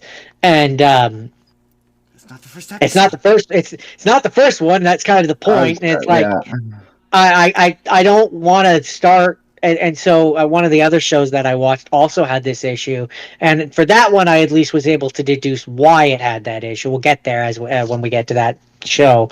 But Sonic X, though, to get back to Sonic X, the thing that I did choose, it's funny because in terms of an adaptation, it's pretty 1-to-1. Yeah. But that's because that was the season where the first season they wanted to differentiate themselves from the games, and everyone hated it, and they're like, well, maybe we should just do the games. Yeah, pretty much. Well, especially because at the end of the first season, they do the whole chaos control to try and get them back to their planet thing. Sorry, I guess I should say because this is maybe not known, for your benefit, Adam. Sonic X, basically in the first episode, they're trying to stop Robotnik from some evil plan using the Chaos Emeralds, and he activates Chaos Control, and they get sent to another world, which is basically our world. They leave Mobius and they end up on Earth. And so the first season is about the human analog character Chris Thorndike, who and Sonic are trying to find all of Sonic's friends who are now in the human world. So like one of the episodes is Cream has been captured by the government, and she's in what is essentially Area 51, and they have to break in and rescue her. Cream the rabbit. A certain point, Knuckles shows up. Meanwhile, in the first season, you have your Eggman robot bad guy of the day. Kind of each episode is a different machine, and so people hated that. Yeah. People really didn't like that because it wasn't like anything to do with any of the video games. And so then, season 2, it opened. At the end of season 1, they try to go back to their world, do Chaos Control, and instead of going back to their world starts bleeding over into Earth, essentially. So like Angel Island appears in the sky, and all these different Mobius locations show up. That's where in the second season they start doing the video game stuff. So Sonic Adventure 2. It's from the if you've ever read the comic school of this is a completely separate universe from the games, so we're just gonna jam the crap in from the games. And because those games largely take place in like the real world, like it's a modern city, there's human characters, so that show could get away with that without much explanation. And so, but you do end up finding out in the show, and this was a thing I forgot, because I was like, how are they going to explain Gerald Robotnik? And I was like, two different Earths in the original game. Gerald Robotnik and all of them all exist on one Earth, so they don't have to be like, his backstory doesn't make sense, because in the show, Robotnik comes from a parallel Earth. So it's like, so how is his grandfather going to exist to, like, how is that? Yeah. And so what you end up finding out in the show is that originally the two separate universes were one Earth. And then they split up. Like at a certain point it split up. And that's where Sonic and his friend, his people exist in the one universe, and so it works. It makes it work. It makes it okay. My favorite was the comic where it was like, oh, it actually exists in the future, and Mobius is Earth, and Sonic is a future person. Yeah, well, they in the comics, it's funny because as I was reading up, because I went on, I went down a weird Wikipedia rabbit hole reading about Gerald Robotnik, and in the comics, basically there's the Xorda octopus people who they came to Earth way back in the day, and then the Earthlings did experiments on them, so they dropped like a radiation bomb on them, which is supposed to just kill off humans, but then it mutates the animals, and that's where they become the Mobians, and the humans get mutated into what's called the Overlanders, which is what Robotnik is, and they're a completely separate race from the humans who are super hyper intelligent, but in the comics, the humans do actually still exist, and they live in the secret society, which is Station Square. And that's how in the comics, that's how they do the Sonic Adventure and Sonic Adventure 2. It's so convoluted in the best way, and it's so funny. Okay. That was a lot. That's a lot. Those Sonic comics are a lot. To sum it up, to answer your question, Justin, yes, I think it does it better, because when they do the Gerald part, the Sonic Adventure 2 part, they actually do his speech from the game. And they even have it's so bizarre. It's such a bizarre thing to see this thing that I know so well from the video game in 2D form, where they literally at the end of the Shadow arc, when you think he's dead, spoiler alert, he's not, but when you think he's dead, they literally even have the scene where Sonic, as they're walking out of the arc, Sonic wishfully looks back and is like, "Sayonara, Shadow." And, like Oh, right yeah, from it's a thing. right from the games, and I'm like, oh my god, that's like, yeah. So So yeah, it's fun. that transition's perfect. Okay, so when we pick movies or stuff for this show, one of two things happen. Either they wind up having like a theme, or one of us develops a thesis. And my thesis for this week is That's a big word for you. my thesis for this week is that sometimes you just want them to do the thing, and that's fine. Like Yeah. when it comes to like, I understand, like me and Jordan, we rag on thing you recognize a lot. In fact, we did that today with How to Train Your Dragon. But Yeah. sometimes you just want to show up to see a thing you recognize. Like that's all you want. You just want Yeah. to be. I think it's a fine line. I think what I've kind of realized, though, right in this moment, as you're saying that, is it's kind of a fine line between I want it to be thing I recognize and not just one-to-one copy of thing that already exists. True. True. Yeah, but I also don't like when they take a good story and then they try and change it in a way that's unnecessary to try and just make it their own. Yeah, I don't like It's that like, either. it's Yeah, like, especially going from like one medium, a video game, to a movie. I know they're different mediums; they don't perfectly transfer as well. But So- sometimes it's like you had perfect source material and you just disregarded it, and I don't. That all having been said, that's a perfect intro into my first one, which is the Super Mario Brothers movie. The original. No, the the new one, ba- the Chris Pratt one. Okay. The Chris Pratt. We did the old one Okay. last time. I actually liked the old one. I actually enjoyed that movie. Probably ironically, and that's one of those ones I Yeah, like I it was gonna because it's say bad. And I saw it when I was young, so it's kind of got a special. But it was also, yeah, in no way. If you go into it not wanting to see a Mario movie, That's it's exactly. fun. It's like if you didn't call it a Mario movie, it's actually not a bad Yeah. movie. Yeah. Yeah, exactly. I believe that's what we said last time, where we were like, if you took the Mario stuff off that one, it's fine. It's a fine It's movie. fine. Like it's Mhm. for what it is, it's fine. Speaking of fine, Yeah. Adam, have you seen the Mario Brothers movie, the new one? I have, yes. You have. So okay. So this is an example of this is what I'm saying, where it knows what it is, it's doing what it needs to do. It just looks like the thing you know, and that's fine. It's not doing Yeah. anything deep. It's not doing anything meaningful. It just exists, and that's okay. Like it's fine. Yeah. I didn't think it was bad. I didn't think it was amazing. It was what I Like, was expecting it to be. Right? And I enjoyed it. The references to the game are fun, and some of them are legit surprising. Where you're like, oh, that's a surprising reference. Like Yeah, it's a deep cut. yeah, Jack Black as Bowser is really fun. I love the bit where they're playing the underground theme. They're like on the piano, like da na na na na, and then you got Kevin going bleep bleep. Yeah.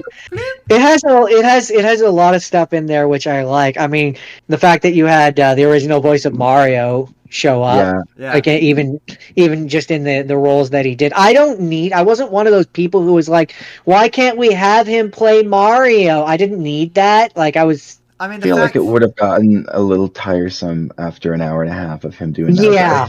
I do love it, but I like it in, the in the maybe one little to be bit you quiet. get right in the beginning. That's fine. That's enough. Yeah. That's all you need.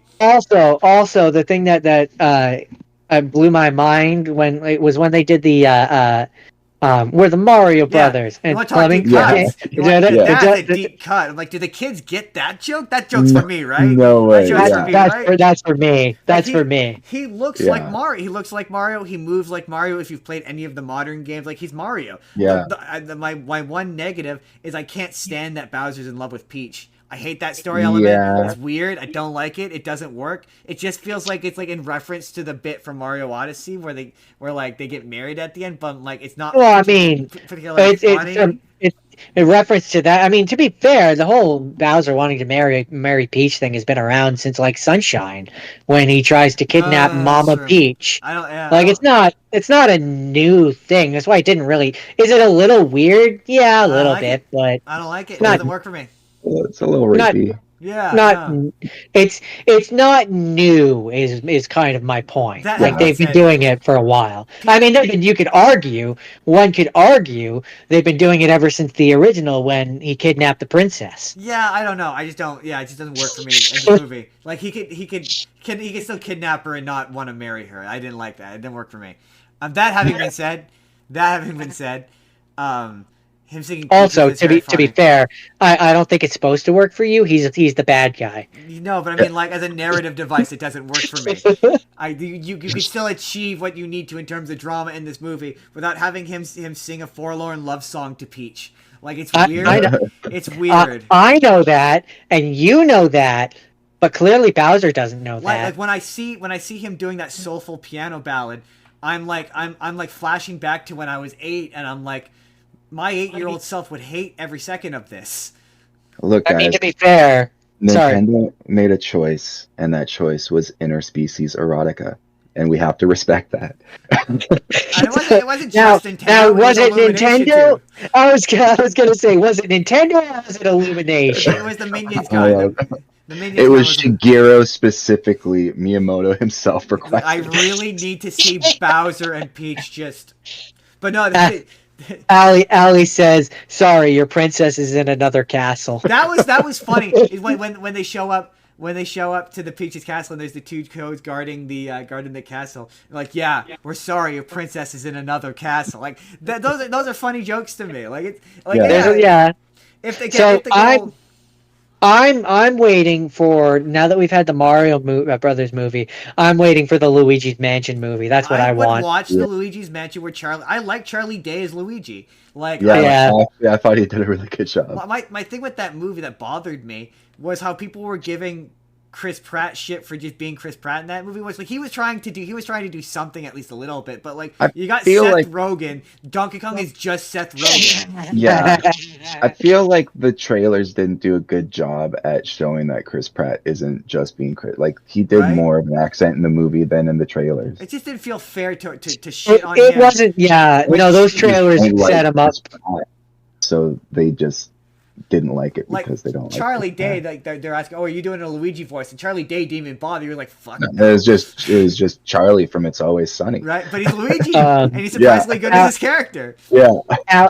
Ali says, but then you wouldn't get Jack Black singing "Peaches, Peaches, Peaches." The soulful love ballad, yeah. And then, would, because he would sing it everywhere he went, regardless. That was one of the funniest clips I ever saw. Was him showing up to the Jonas Brother concert in costume as Bowser, and you're like, "What? Why is he there?" Because he needs the attention. He's like Tinkerbell that way. Yeah. And then Ali says, I'm guessing in response to Adam's comment, I mean, it's Japan. Let's be real. Have you read manga? That is not an unfair statement. The thing that was really funny about people were a lot of people. This is me coming from being a person online doing videos, kind of.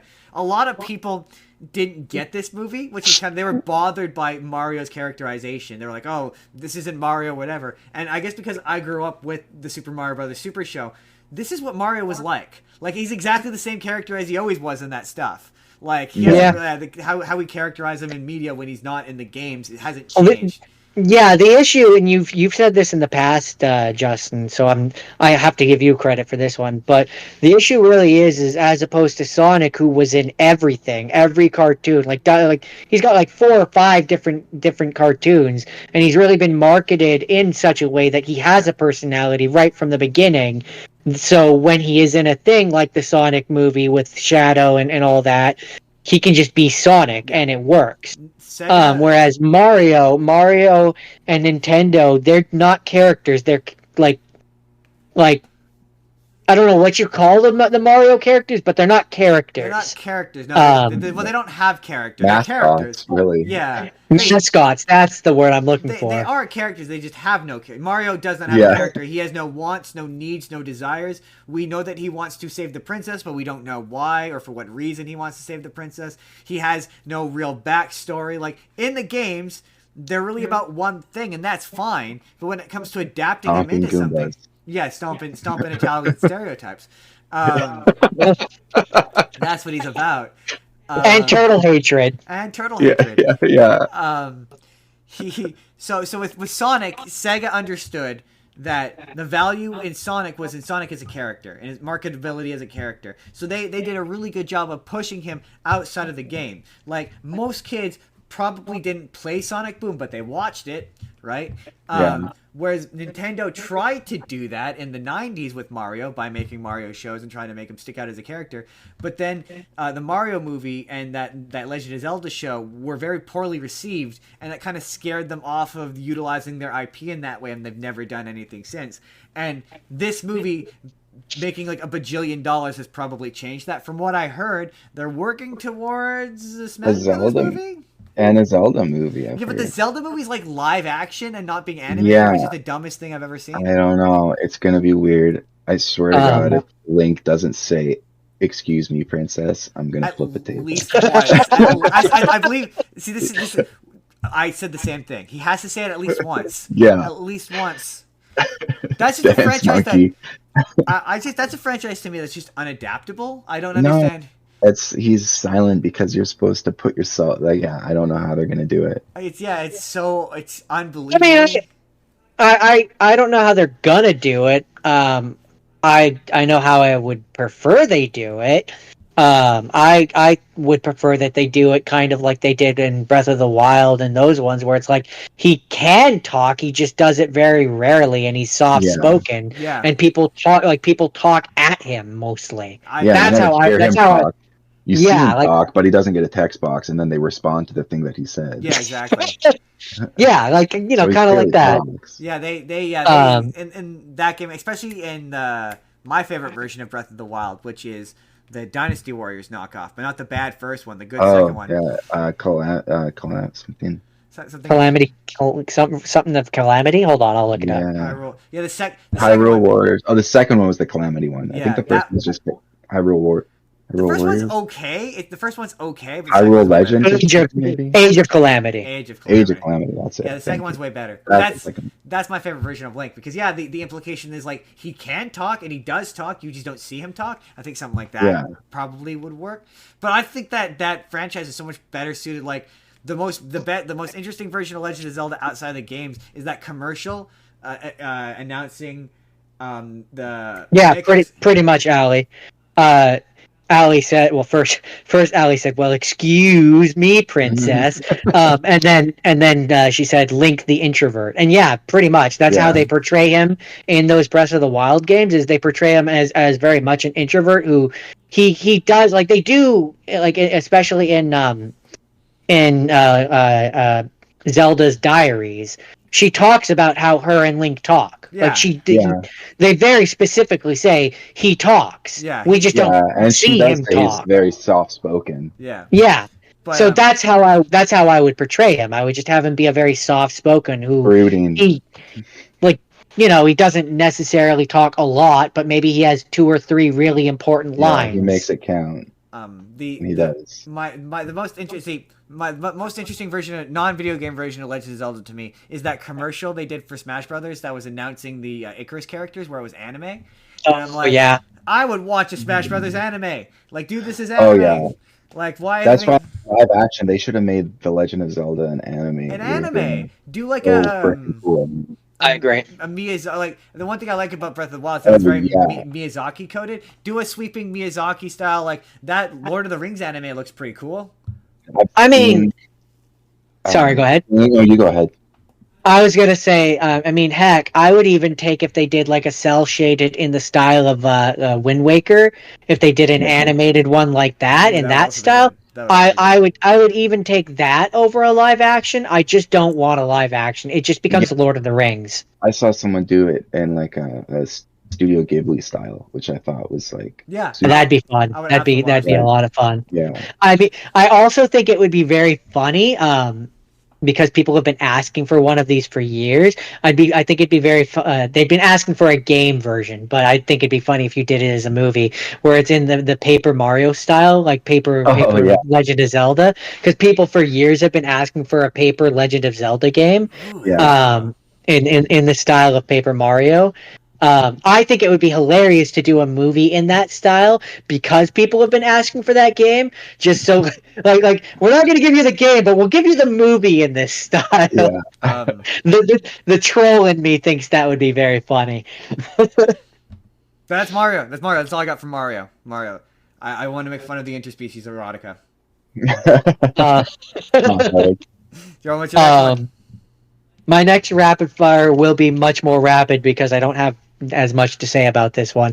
I watched the 2007 Hitman movie. Hey, actually, that's one of my movies. Oh, Oh, yeah? perfect. Oh, that's funny. Then Jordan, let's We'll punt. Let's punt. we'll save that one then. We'll punt. Yeah. We'll punt that one. Jordan, pick what's your next one, Jordan. We'll punt that one to the future.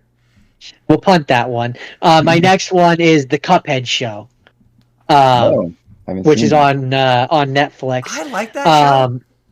It's described by Wikipedia as a animated slapstick comedy television series, So I guess which feels appropriate. have you played Cuphead?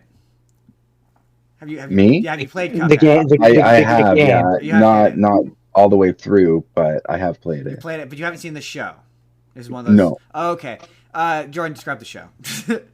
I mean, it's each episode is short. It's like 15 minutes or something like that.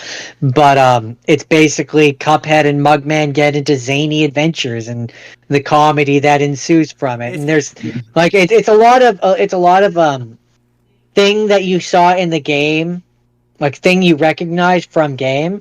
So like one of the episodes is their father or grandfather character, which is a Teapot character, who I don't remember if he's a character from the game. I think he does the tutorial. Yeah, in the game. he's the guy who, when you're in the house, you talk to him. Yeah, the Okay. Teapot character. Yeah. In one of the episodes, he asks them to look after his garden because he's not feeling well. They're supposed to look after it, and then the three vegetables that you fight, the onion, the carrot, and the potato. Yeah, it's the first They're the first boss from the game. They show up in it, like they show up in that episode, Wait. and they're basically like. I was just gonna say those are supposed to be three separate characters. It's not one character changing into a potato, a carrot, and he's not like transforming. No, it's three separate characters. Really? Yeah. I had no idea. Like that. I Yeah. had no clue. I thought he was transforming. I had no idea it was supposed to be three separate characters. No, yeah, it's supposed to be three separate. Also, fun fact for that first boss, the onion. If you do nothing in that fight, Yeah. you just move on to the second round without having to do, like, if you don't fire your gun at the onion or Really? do anything, he'll sit there for a couple seconds, cry, then stop crying, and he'll just leave, and then the next guy will come. I didn't know that. But yeah, no. In the one episode, those three characters show up.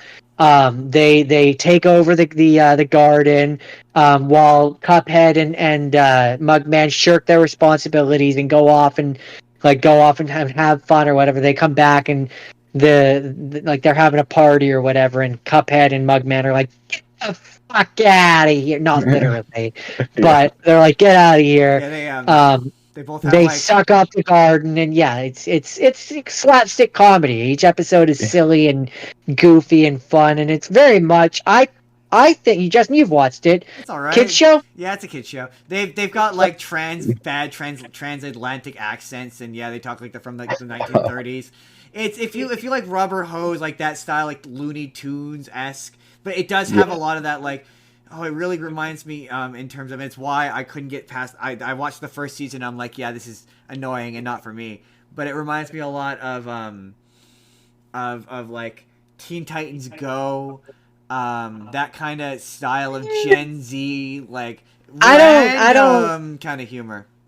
So okay, here's what I'll say about that, because I want to push back on that a little bit. Yes, it does to a degree, but it's also the type of show it is. The fact that it's a rubberneck kind of Popeye style show, I argue that's the point.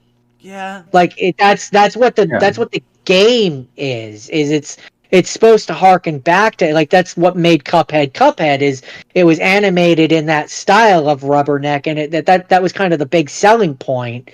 So on the one hand, I see what you're saying, but I don't necessarily agree, because that's the style it's going for. I also found Cuphead and Mugman to be abrasive and irritating in that, like, they're like precocious child, like they're like a Bart Simpson but more annoying, and he never seems to learn a lesson, and that gets tiresome after like 10 episodes. It's one of those where it's like if you're sitting down to watch the entire thing all at once, back to back, like I said, they're 15-minute episodes, and that's not meant to be watched that way. Yeah, It's true. definitely not meant to be watched that way. After having watched it like an entire, because I watched the first season, and having watched an entire season of it, yeah, by the end of it, I was a little burnt out because that's not how you're meant to watch this show. Yeah, I watched one season of it, and I was like, I'm good.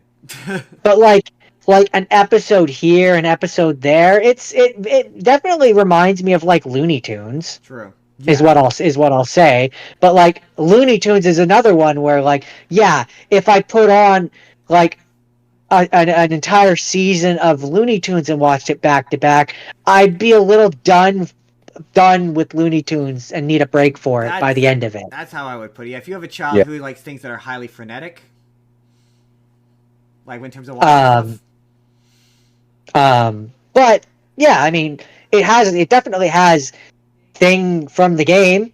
So if that's the metric of that we're going for this, like if it's definitely thing that I recognize from game. Like one of the episodes, a different episode that I can reference that has thing that I recognize from game is the two frogs that have the boxing gloves and you're going to the ship. And they're one of the bosses from the game, and they're a character in the show that they, in one of the episodes, they go to the casino, they're trying to sneak in, and it's this whole zany adventure that they're there. So it's yet again boss that I recognize from game. How far did you? You said you didn't beat Cuphead. How far did you get? No, Cuphead? I did. I only got like 3 levels in or so, I think. I barely beat the first boss, and I was like, I'm good. My coworker encouraged me to play it with them, and I got it, and we got like 3 levels in, and we both got frustrated. Yeah, I'm not great when it comes to bullet hells. I don't have the time anymore, I don't think. I had it on Switch, so I can't at this point play it because our Switch died.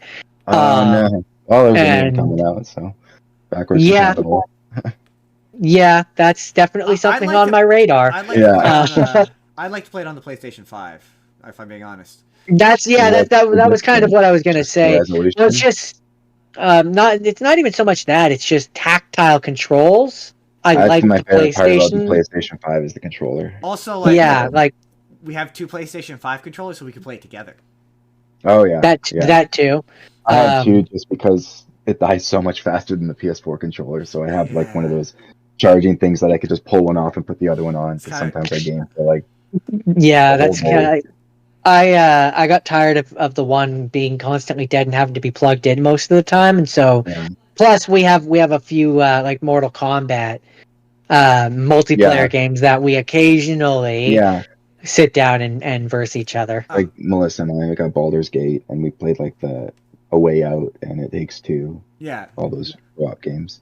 The thing about the show, though, which I was thinking about this as John was talking, was I was like, but the show it really seems to want to appeal to children who it's then going to make them go play the game, and then they're going to get their ass kicked immediately. And I'm like, but to be fair, it's not a game for kids. To be fair, that happened to us. Like we I was every game. Also, to be fair, in terms of Cuphead, and maybe I'm remembering wrong, but I seem to remember there being a kid mode.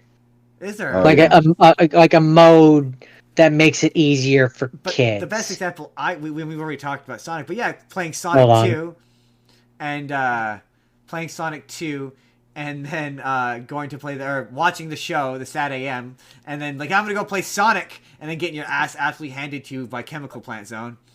Oh my gosh! Yeah. Or getting stuck was the in the carnival level. Oh, the carnival level.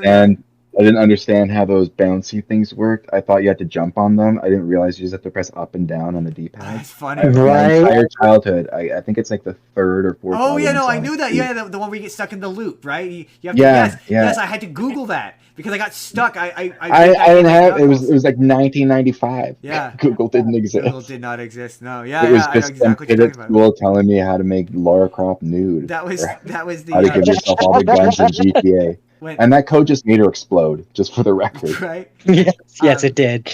That's funny. Like when I was looking up how to do that, it was like every Reddit thread I read was like, "Oh my god, I didn't know this when I was a kid. How the hell did anyone find this out?" Just randomly hit buttons, I guess. I always cheated. I would just go into the cheats to use debug mode and skip that level. I mean, yeah. Because I just wanted to get to the snowboarding level. That was my favorite. Best music and just Sonic snowboarding is coolest. I mean, it's just fun. It's just a fun level. Jordan, did you find out if Cuphead had a kids mode? From what I can tell, no, it does not. I thought it did, but maybe I'm thinking of a different game. Clearly, I'm thinking of a different game. Mario Wonder has a kids mode. Oh, I heard that game's really interesting. Good. I haven't played it. My coworker wants to lend it to me because he wants to borrow Odyssey from me, but I keep forgetting. That game is also fun. Mario Odyssey. So I have to. As much as I like Nintendo games, I do have to be that guy. One thing that I dislike about Nintendo games is I dislike, and maybe I should say the company. I dislike about the company is I don't like that their games never go on sale. Yes, drives me crazy. Like the fact that like Mario, if I was to go to the store right now, Mario Odyssey or one of the ones that came out at release, Breath of the Wild would still be like $90. $90, yeah. And the second one's out. It's stupid. Every time I buy a game from them, I end up getting that voucher where you get like 2 games end up getting a discount on them, and then Melissa will pick a game, and then I'll pick another game. To be fair, but it only works on like official Nintendo games. Some of their sales in the store could be okay. Like I got the Rabbids Mario game for like $10, I think. Oh yeah. Something like the third party ones. The online store. Yeah, I've seen it like once or twice where they've put it on sale, like put Zelda games on sale, and it's like it's an event. Yeah. Like on the Nintendo Reddit, they'll be like going crazy, being like, they're actually putting official Nintendo games. It'll be like $60. It'll be like $20 off. Yeah. But it's still. It's frustrating because like Xbox and PlayStation do go on sale. Oh man, I don't remember the last time I bought a game for full price on PlayStation. Actually, no, I do.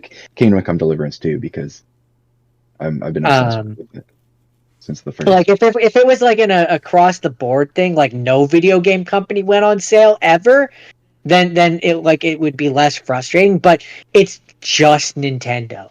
Like it's just them, and it's one of the reasons why when our Switch died, I was like, I can't. There's not enough games on that console that made it work. Because like, spoiler alert, I don't have friends to play Mario Party with. Yeah, I know, right? So you can only a lot of Smash the Nintendo games for so long. Yeah, a lot of Nintendo games require you to have friends, which I just don't. So as much as I want to play the second Breath of the Wild, the whatever that one was, that one. As much as I want to play that one, I can't justify going out and getting a console just for like 1 or 2 games. Yeah, I agree. I mean, for me, what bugged me was Animal Crossing. I wanted to have my own island, but it's 1 island per console. I couldn't even buy a second copy of the game to have my own island. I would have had to buy an entire new Switch just for myself. That's ridiculous. So now when the Switch 2 comes out, I'm just going to create my island on that through backwards compatibility because I can't delete Melissa's island. Yeah. And I have a house on her island, but it's her island and she's going to design it the way she wants. Yeah. I don't want to have a house on her island. That's the whole appeal of that game. Yeah, it was super disappointing. I was so excited for it to come out, but Melissa was more excited, so I ended up having to relent and just let her play it. Fair. I'm like, I'm not going to buy a $200 console for 1 game. Yeah. No, exactly. That makes no sense. Not when you have a perfectly functional console that works with literally every other one of the games. I know. I was like, what are you guys doing? Nintendo is such a scam. They're so anti-consumer. And like they go after so many small companies, knowing full well they can't win the lawsuit, just knowing that the company's too small. That has everything to do. Funny. Oh, sorry. That has everything to do with the fact that they're an ancient ass Japanese company. Yeah, Sony's pretty bad for it too. Yeah, they're also bad. It's just their return policy is a joke. Right? Their whole thing is if you launch a game, you can't return it. But downloaded games and then launched it to find out the game is broken and I can't play it. And they're like, we can't refund you because you've already launched the game. And it's like, how was I supposed to know the game doesn't work until I launch it and realize it doesn't work? So now I have That's like a game that ridiculous. I can't even play because they won't refund it. That's so dumb. That reminds me of the time when I got Dead Island for Justin, and then like the disc came with the activation code, but the activation code had already been activated by someone else. Oh my god! Or something to that effect. Anyway, and then like I tried to get a hold of the company because I was like, I can't play the game, and they wouldn't. And it's so long story short, I can't give the true ending to this, but long story short, we played the game. We found it on the open seas. Through other methods. Yeah. Jordan, is that it for Cuphead? Which that is it for Cuphead. Sorry, real quick. Which, as an aside, normally I would feel bad. In that instance, I didn't because I paid for the game. Yeah, I've got a few of those where it's like I got like Final Fantasy on the computer. I wanted to play it, but I already got it on console, and I'm like, I know some work goes into having to port to a different, but I'm not going to pay $90. If you offered me to be like, hey, do you own this game on PlayStation? Pay $10 and you get the PC version, 100%. But I'm not going to pay $90 to play a game that I already own just in a different room of my house on a different. Right. I'm of a similar opinion when it comes to DVD copies of stuff. I own this. I own this. I have it in the room over right there. I own it. I just don't want to get up. Yeah. Like I don't feel bad about this. No. Ali says they'll go after a lot of small creators who use their stuff under fair use and basically drown them in legal fees, so they have to remove their content even if they aren't getting paid for it. Nintendo is really skeevy about it. It's gross. Yeah, I know. It's really bad. But yeah, that's the Cuphead show. So okay, my next one. Oh man, so many of mine were just boring. They were just boring. Well, Jordan started as Cuphead and turned into us just dunking on Nintendo. So. I mean, I was something boring, it might turn into something interesting. First Resident Evil movie. Oh yeah. I've not seen all of these. I know they go really far off the rails. I've seen, I think, up to Nemesis. I think I've seen the 3. I might have seen 4. I think 4 is Aftermath. I might have seen Aftermath. I think so. I just know at a point she gets superpowers, and then the next one she loses the superpowers. Oh, I didn't get that far. This one was just really boring. It was really boring. It all takes place in a mansion. There's a bunch of scenes where people get sliced in half in badly CGI'd ways. It's not very interesting. I can't believe they made multiples of these because it's just not very good. I haven't played any of the games. All I know is I hate the 4th one. Have you played the first Resident Evil game? The first Resident Evil game? Like the original PlayStation 1? I've never played it. Have you played it? I have, but I haven't finished it. Is that movie a good representation of it? No, not at all. Not even remotely, no. That's what I guess. There's certain times where you're watching a thing and you're like... It's got the same creatures. It takes place in a mansion. The original game does take place in a mansion. Oh, okay, that's interesting. The original takes place in a mansion with a lab underneath, but it also like I would also almost put it as like I don't know. They tried to pull some things from the games, but like it's a new character. She's not in the games. I think they got like the Lickers, and I don't think they're in Resident Evil. They weren't in Resident Evil until Resident Evil 2. Oh, interesting. So there's they took a lot of, it was kind of like Uncharted where they kind of took a little bit from every of the games and kind of mishmash. Hey, it's funny you mentioned Uncharted. We're gonna talk about Uncharted later. Oh boy. And then they kind of carried on with that story that they created for the first one for the following ones, but tried to inject more of the game story into it. So it's kind of a that's what I found was like I think it was like the 5th or 6th one. There's one we watched at the drive-in. That's a local reference. Which the drive-in which no longer exists. No. Twilight. Sadly. Yeah, Twilight. Yeah, we watched. Yeah, it's one of the ones where Leon Kennedy shows up, but the guy doesn't look anything but like Leon Kennedy except for a bad wig they gave him. Oh, I think I haven't seen that one, but I've seen pictures. He shows up and it's real bad. It's real bad. He's not really the character. I'm not loyal enough to this franchise to care.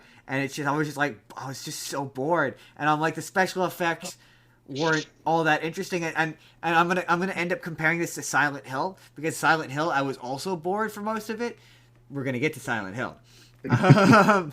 Um, Yeah. Ali says the Resident Evil 1 game has the old school horror game controls and static camera. It's hard to play nowadays. Yeah, the tank controls. Even the remake on GameCube, they still have the tank controls. I can't stand. This is an opinion that I've gotten yelled at over. I don't think Resident Evil 4 is a very good game. I maintain it is one of the worst games I have ever played. Why? Because I hate the fact that you can't run and shoot. It drives me freaking bananas. Where like I mean, where like that's every Resident Evil game. Point. Oh, that's where I'm like, yeah, it's purely Oh, personal. They didn't it's fix that until Resident Evil 6. Yeah, I was gonna say it's every Resident Evil game until like the later ones where they stop doing it. But it's not even have you played the remake? No, but I've heard you can move and shoot in the remake. That's what I've heard. And the other thing for me that drove me crazy was the fact that you had to stand there. You couldn't run and knife. Like, yeah. Why can't I? Why is he standing there aimlessly? For me, it's the combat devolves into shoot them in the leg and run up to them and then knife them to death because you're trying to save ammo. Right. So it was just the reason why stabbing. Sorry. No, go ahead. That's all I was gonna say. The reason why it drove me crazy growing up, the stopping and having to aim and shoot, that I could at least like reason out and logic out. The thing that would drive me crazy is like, why am I just standing here as they're slowly walking towards me with a knife? Like, I could run with. Post like increased tension, but I think it's really just limitations of technology. I think so, yeah. Yeah.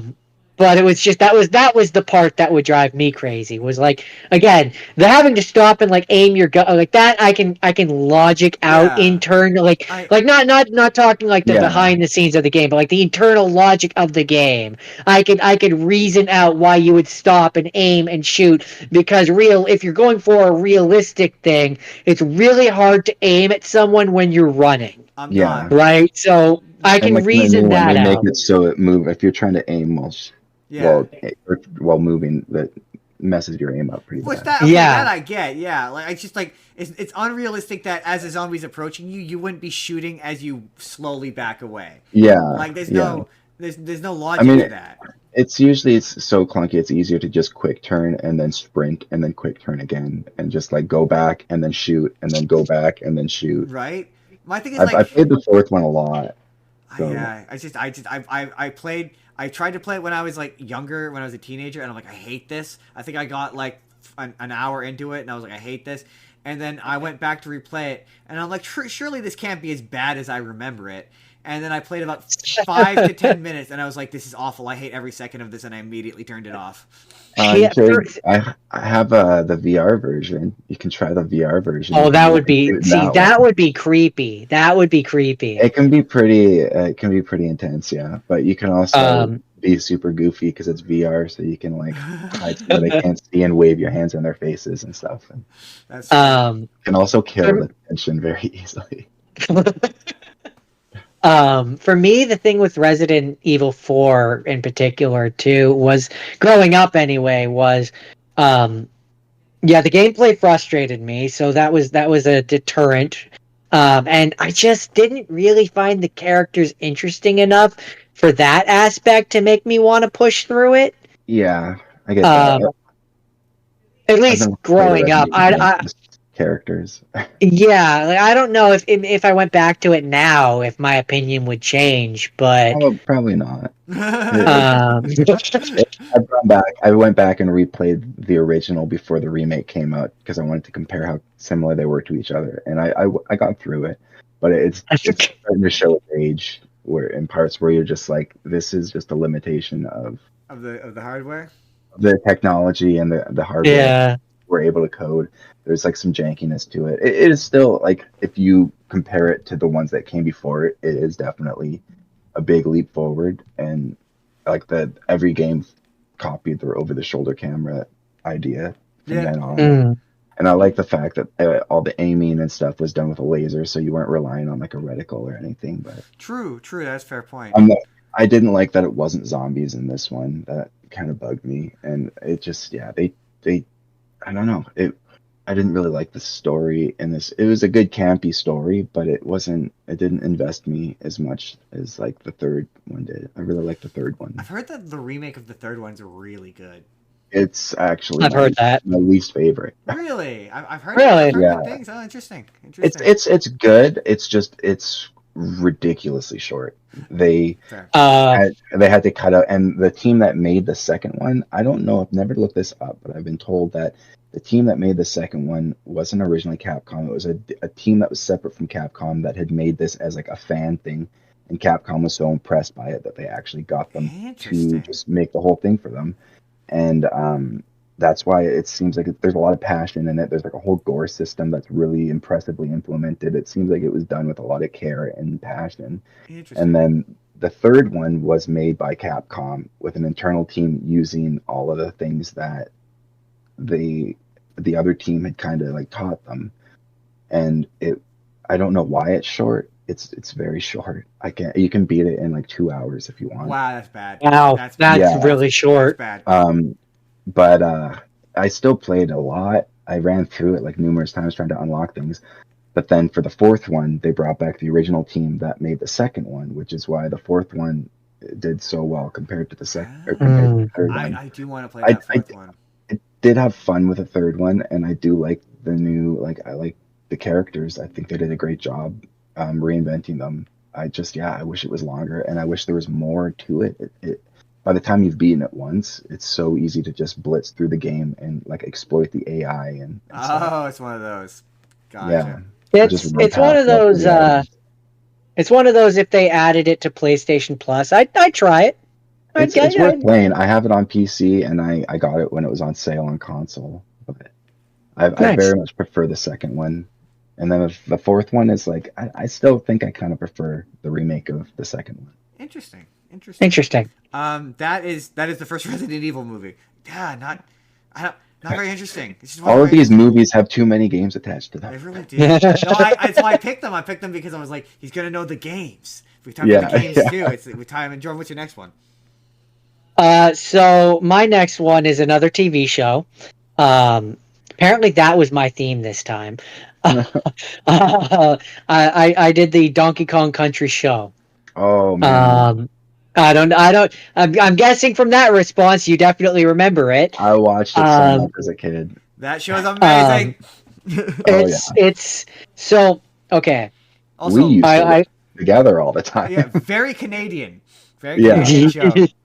And super janky. I go back to it now, and they'll like raise their arms, and their models will have like holes. It's funny because Jordan. So, So go on, Jordan. Go on. I was gonna say Jordan was watching it. Jordan was watching it the other day, and I could hear Diddy Kong singing from the other room, and I'm like, he's just as abrasive as I remember. Yeah, that's good. I'm sorry. Yeah. So this show actually has kind of an interesting history. It was, I don't know if you know, but it originally, the show, I'm gonna read a little blurb here.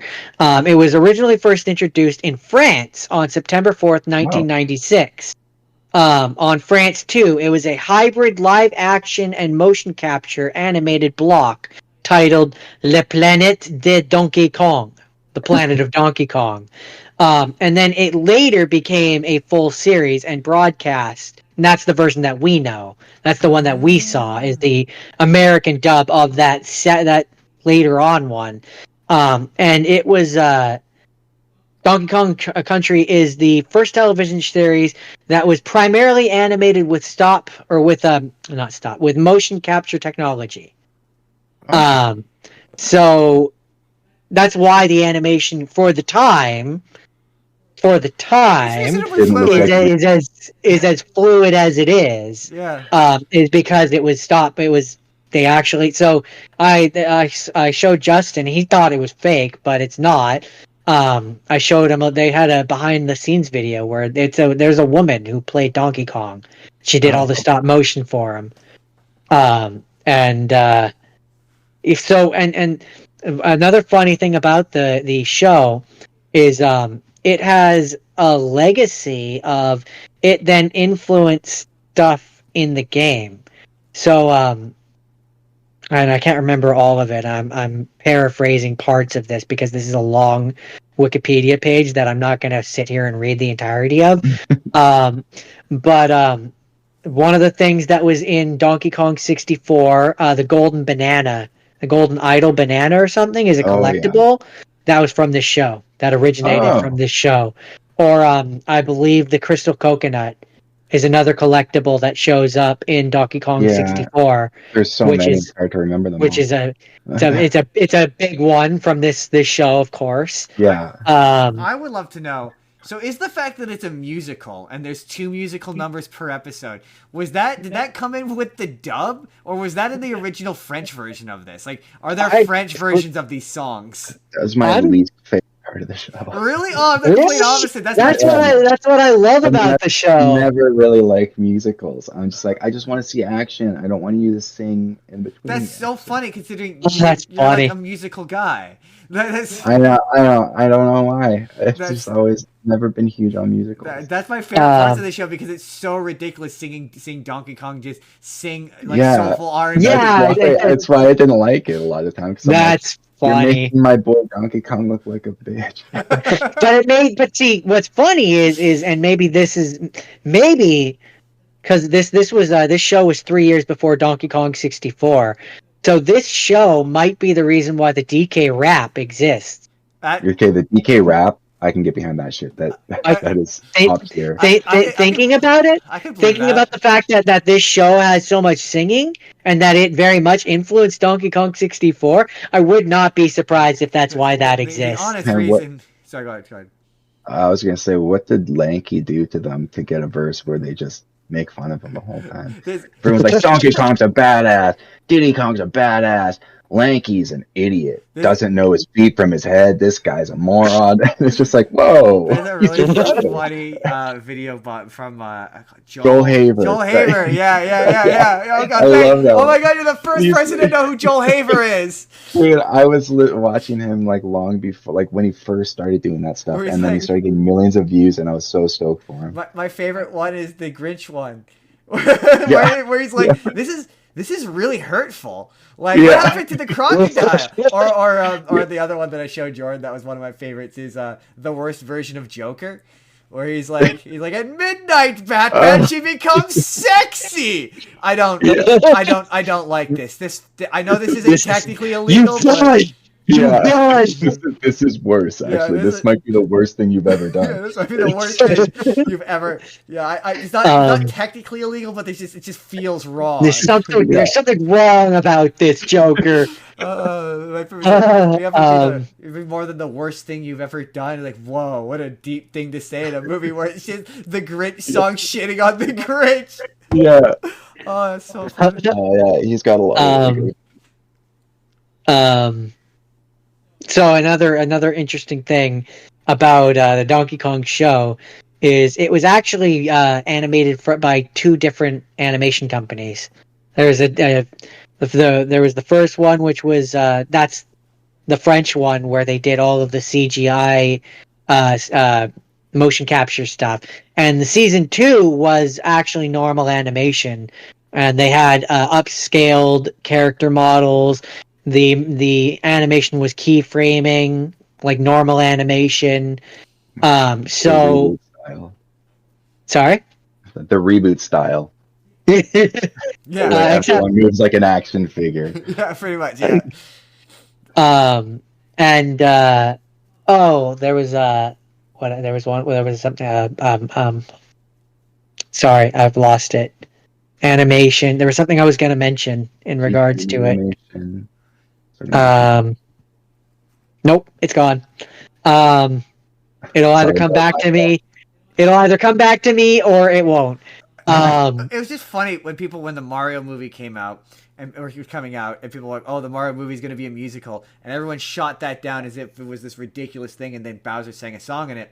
But I'd be like, "Look, Donkey Kong did it first." Yeah. Oh, I remember. So there's interesting thing is Donkey Kong actually has 2 voices in this. and he has this a voice actor for his speaking voice and one for his singing voice.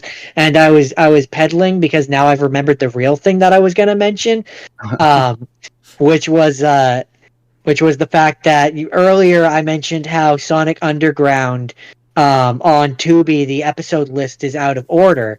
This was another example where, as I was watching it, it definitely felt like it was out of order, because I remembered season 2 being where they bring in Dixie Kong, Diddy's girlfriend. But as I was watching it, there would be random episodes where she was there. So then I went down this rabbit hole where I looked it up for this show in particular, where there's the order where it was released in France, which is the chronological order. But North America, it released in a completely different order. So Justin in particular was like, I remember Dixie being in season 1, and that's because in our version of events, she was.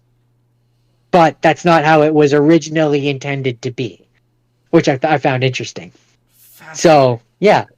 Donkey Kong That's Donkey Kong Country. Also, it's very funny because when you type in Donkey Kong Country, like when I was trying to look up the Wikipedia for this one, I type in Donkey Kong Country, and obviously it just brings up the games. I mean, yeah, naturally. So it's like I have to specifically type in like 90s Donkey Kong show to get it to bring up the thing that I actually wanted to bring up. A lot of people don't know this show exists. Yeah. Which I think is funny. Even on YouTube, same thing. I have to type in Donkey Kong Country show. Because fun fact, if you want to watch this, and this is a good way to end this one. If you want to watch this, it's on YouTube for free. That's where I watched it. I didn't know that. I didn't even know it was originally French. That's right? I didn't either. I learned something this week. So I feel like both of you have definitely played this game, and I don't know if you've seen this movie. It's Assassin's Creed with Michael Fassbender. Oh yes, I saw it a while ago. I have played the game, and I have once, a long time ago, watched it once. We tried pretty much every game except for the most recent one. I haven't played the most. I haven't played the most recent one. I haven't played them in years. I know that. The last one I think I played was Valhalla. Yeah, that one was long.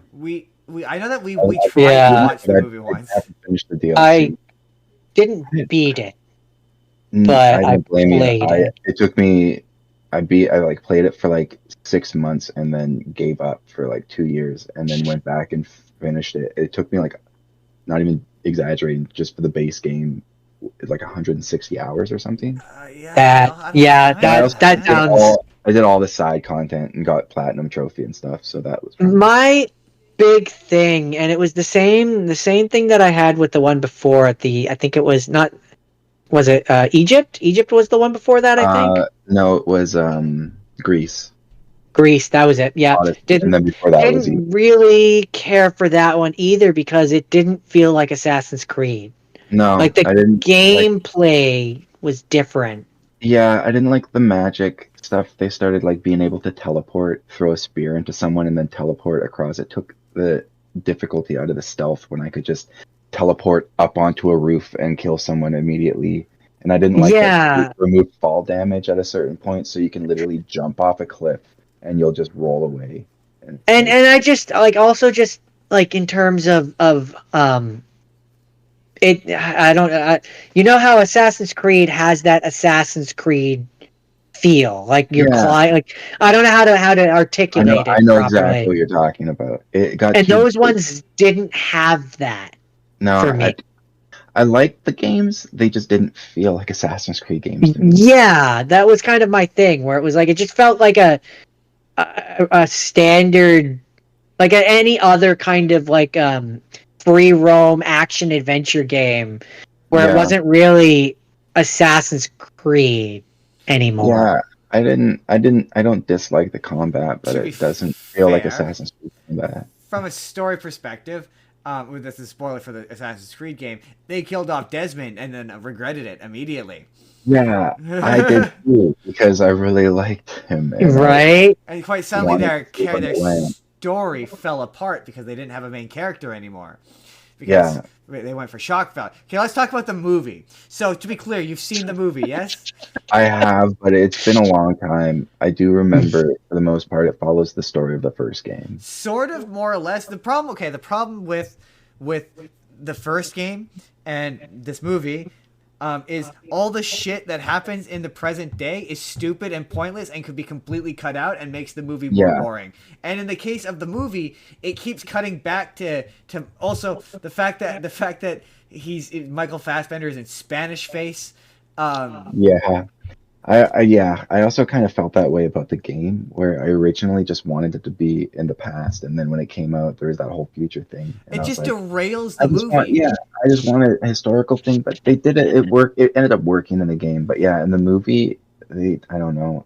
They could have made it work. It's just spend less time in the future, right? Or in the present day. There's such and the movie kind of pulls into the perspective of the bad guys. So the whole bit of that first game is who you're doing this for. To my recollection, correct me if I'm wrong. Isn't it like a mystery? Like you don't really find out that you're doing this for the bad guys until like the very end, right? To a degree. They kidnapped Desmond originally. That's why he's stuck there. He's a bartender, and he just wakes up there, and so he knows that they're malicious to a degree. Okay. He knows they're sketchy. Yeah, I don't think he realizes to what degree. It's been a long time since I played the first one. I know, same. I played the second one recently, but not the. And by the second, the issue is, and I ran into this problem, and I'll read your comment in a second there, Ali.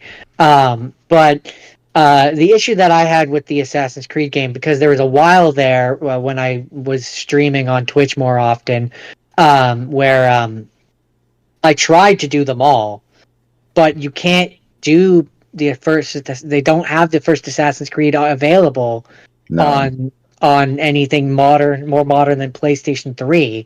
Yeah. And so I couldn't start with the first one, so I had to start with the second one. So it's like, I haven't played it since the PlayStation 3 because I can't play it on anything other than and I don't understand why. At least, quite frankly, Xbox, you could put in your Xbox 360 disc and play it on an Xbox. Right. Well, but even PlayStation 3 disc and my PS5. Even like with the power of the PlayStation Plus, they have all these other PlayStation 2 games where you can download it and play. Like, why can't you just put it on there so I can download it and play? You have the files. It's gotta be a money thing, because before it was PlayStation Plus, it was PlayStation Now, and they had Metal Gear Solid 4. And I was halfway through playing it when they're like, "Oh, we're getting rid of PlayStation Now and phasing it into the PlayStation Plus model. All your games will be there." And then they reformatted it and came back, and Metal Gear Solid 4 wasn't there. Oh, it happened to me for a couple of games. Where we're like, oh, it's so frustrating. And then they're like, oh, yeah, it's out of control. And then out of nowhere, now Konami's remaking or remastering all of these ones. So. What's frustrating about the movie? Okay, number one. Yeah. Sorry. Before we go back to the movie, I'm just gonna read. I said I was gonna read, and then I immediately forgot. Ali said, similar to Prince of Persia, at least I assume that's what Pop is. Yeah. They needed Assassin's Creed's name to sell the game. Yeah. I mean, my thing with this movie is all of the stuff in the past is the most interesting parts of it. The cinematography looks good. The fight sequences look fun. The action sequences are good. And then every time it cuts back to him in a lab, it's boring as fucking shit. And they also have this weird new addition where he's attached to an arm for no reason. So like the action, which is unnecessary because it appears to have the function of giving Michael Fassbender something to do while he's in the Animus. But like you could just cut to him in the Animus. Like it doesn't need this. He's already doing the action sequences in the past. It doesn't need this weird additional layer of him being like craned around in an empty space for no reason. Yeah, I completely agree. And the thing that's frustrating about that movie is Michael Fassbender cared. Like he did all of his own stunts. He did a bunch of the fighting. And considering we just did martial arts, and I'm really keyed in on fighting in movies right now. The fights him between. There's a fight he has between the guards, which just it looks good. Like it looks really well done, and it just like the main thing from this movie that it just made me go, story of this game is unbelievably convoluted, and this movie is doing nothing to explain any of it. And No. so there's an evil apple. Like the movie doesn't. The movie, like, by the end, you kind of get that the Templars are bad, but the movie doesn't really do a good enough job of being like, this is why the Templars are bad, because the game doesn't have enough time. No, the movie doesn't have enough time to really like build out that twist. So just immediately it's like, these are the Templars, these are the bad guys. Part of the movie is from the perspective of the girl, like not from Michael Fassbender. Yeah, the pacing was really, it didn't work too great. And it's like, I feel like from the game's perspective, it should have transferred well to a movie, but they just, I don't know. Right, they fumbled it with the writing. I think there's an Ezio movie that's way better. That's just about. There Ezio. is actually. It was released for, I don't know for, but alongside, or I don't even know if it's alongside. It was released with the game as like sort of a promo, and I think it's called Lineage, Assassin's Creed Lineage. Yes. And it actually follows Ezio's dad. Right. Ezio is a teenager in it, which is actually at the beginning of the game. Ezio, you're playing as him as a teenager and his dad and everything. So I believe it follows his dad for most of it. And I remember watching it, and like the parkour in that, it actually shows him like climbing the side of a building by grabbing all the small little outcrops and stuff like in the game. The climbing was well done, the combat was well done, the riding was well done. The budget wasn't quite there. No. But it was still, for what the amount of money they had, it looked like a really, like almost like those really high. Yeah, the costume design was amazing. It looked like a really high-end YouTube video at the time when people were making those like the Nathan Fillion Uncharted one where it's like it's YouTube, but it's still really high quality. It's funny you mentioned that. We're going to talk about that later. There's some solid cinematography in this movie that. Like when they eventually do the eagle jump from the game and it looks good. Yeah. Apparently that's real. Like they actually did that. Oh, really? CGI. Yeah. The guy jumped like, I can't remember how many feet they said, but it was an absurd height. Like that is a real jump. Tells me it wasn't onto a bale of hay though. No. But like that's what's so frustrating is like this feels like this should have been better. Yeah, I feel like the potential was there for it to be so much better. It's so bad that every time I look at a list of video game movies, I'm like, oh yeah, Assassin's Creed was a movie.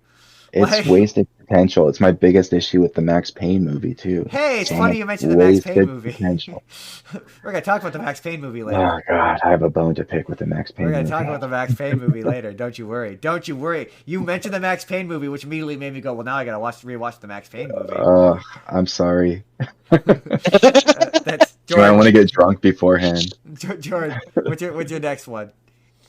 Well, so this is my last rapid fire because we booted one of mine.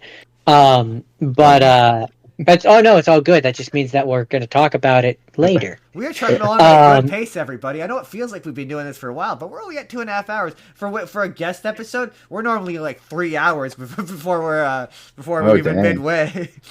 So we're doing okay. So my final rapid fire or final current rapid fire anyway is so I haven't really played a lot of this game. So I kind of had the benefit of going into this from the perspective of it's just a movie. It's Borderlands. I watched Borderlands. Okay. Yeah, the 2024. So is it? Yeah, it is. What? Is it bad? It's very bad. Yeah. Oh, I've heard that it might be one of the worst video game adaptation movies of all time. That I would say. That I would say. I would agree. I've heard that just from a few YouTubers that are big fans of the games. I've just heard it was horrendously miscast. That's the number one thing. Is it's horrendously miscast. Yeah. So okay. I've only played the first two. I've never played really. I think I played a little bit of the first game, I played a lot of the first, and I don't even think I finished the second. I got bored. I got bored and never finished it, and so I don't really know any of the characters. That's where the name comes from? Sorry? So is that where the name comes from? You got bored, so it's Borderlands. Borderlands. Have a good night, guys.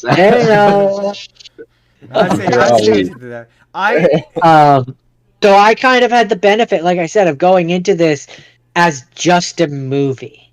Like not a thing that I'm comparing it against another, like, So I didn't think it was as just a movie.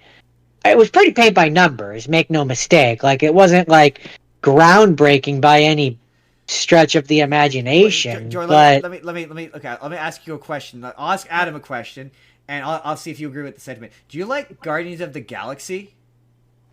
Yes. I do. Yeah, I haven't seen the last one. It's the pretty much third just one. Guardians of the Galaxy, but worse. That's how I would describe Okay. it.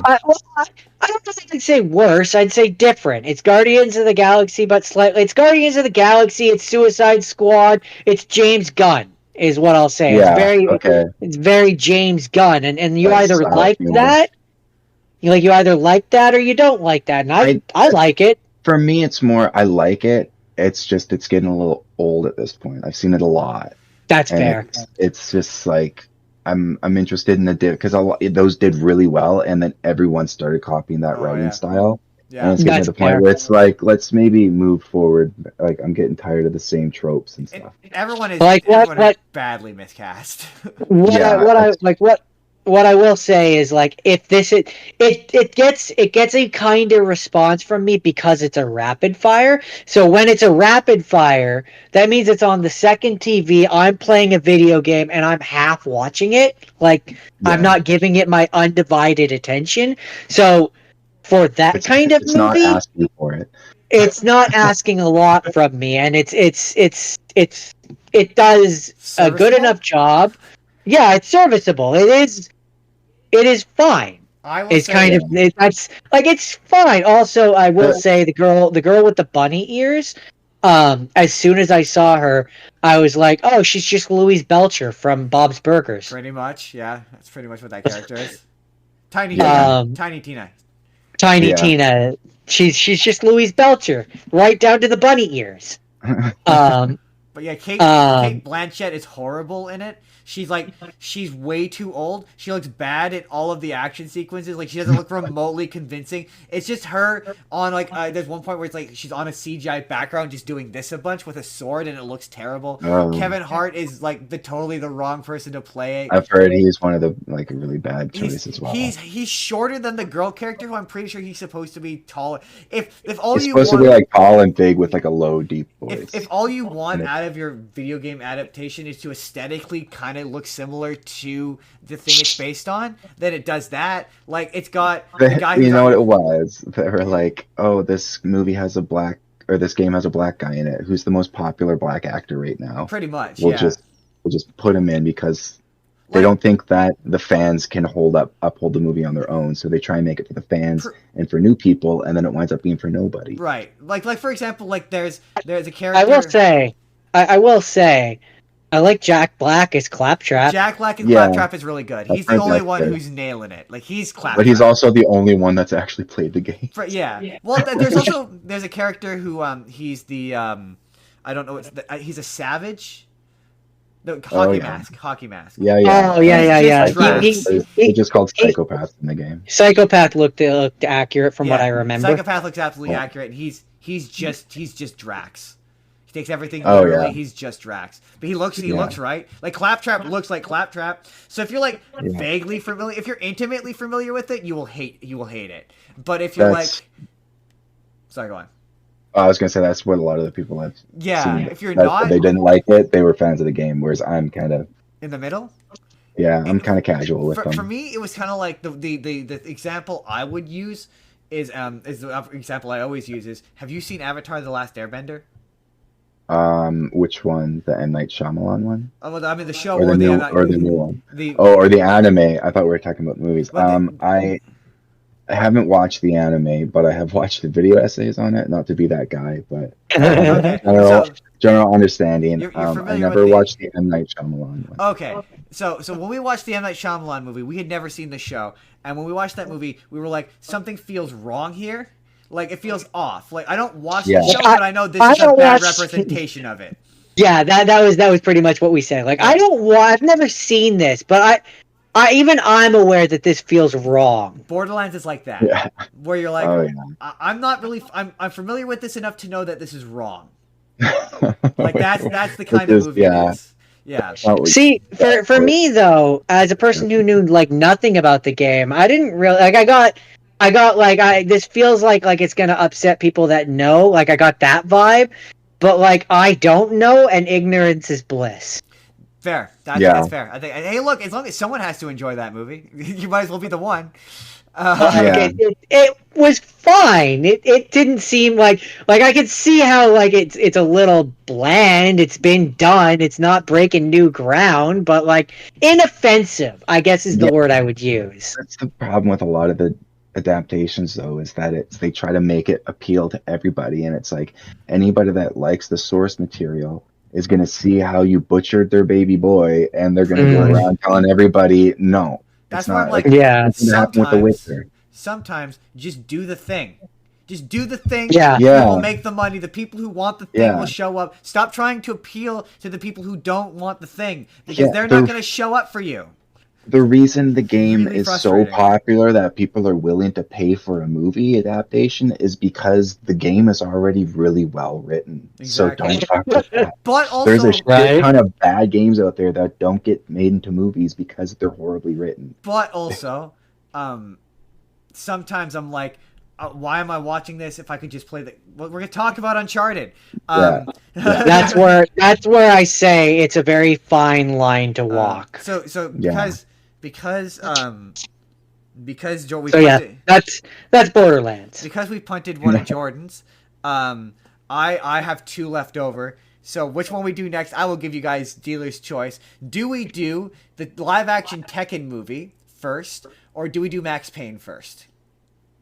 I think we do Tekken and we save the best for last. Okay, yeah, let's do that. Okay. I'm okay with that. Have you ever... Okay, well, I assume you've all played a Tekken game. We don't need to tell about Tekken. We've played them together. Have we played a Tekken game? So, Come on. Grew up. I would come over to your guys' house because you had Tekken. I mean, Tekken's amazing. I love Tekken. So, I guess the real question is... I'm aware of it. I've heard of it. Have you seen the 2010-2009? Because this article is inconsistent. Have you seen the live action movie? Were you aware that? I haven't seen it, but I was aware. I've heard mumblings, and they weren't good, so I kind of never really went into it. Let me tell you about this movie. So before you do, Ali says M. Night Shyamalan is still making movies. Yeah. Some of them are good. Somehow. Actually. Like Split is actually pretty good. I've heard that. Yeah, Split's good. Glass not so much, but Split. Although on a second viewing, I actually enjoyed Glass more than I did. I also hear Trap is actually quite good.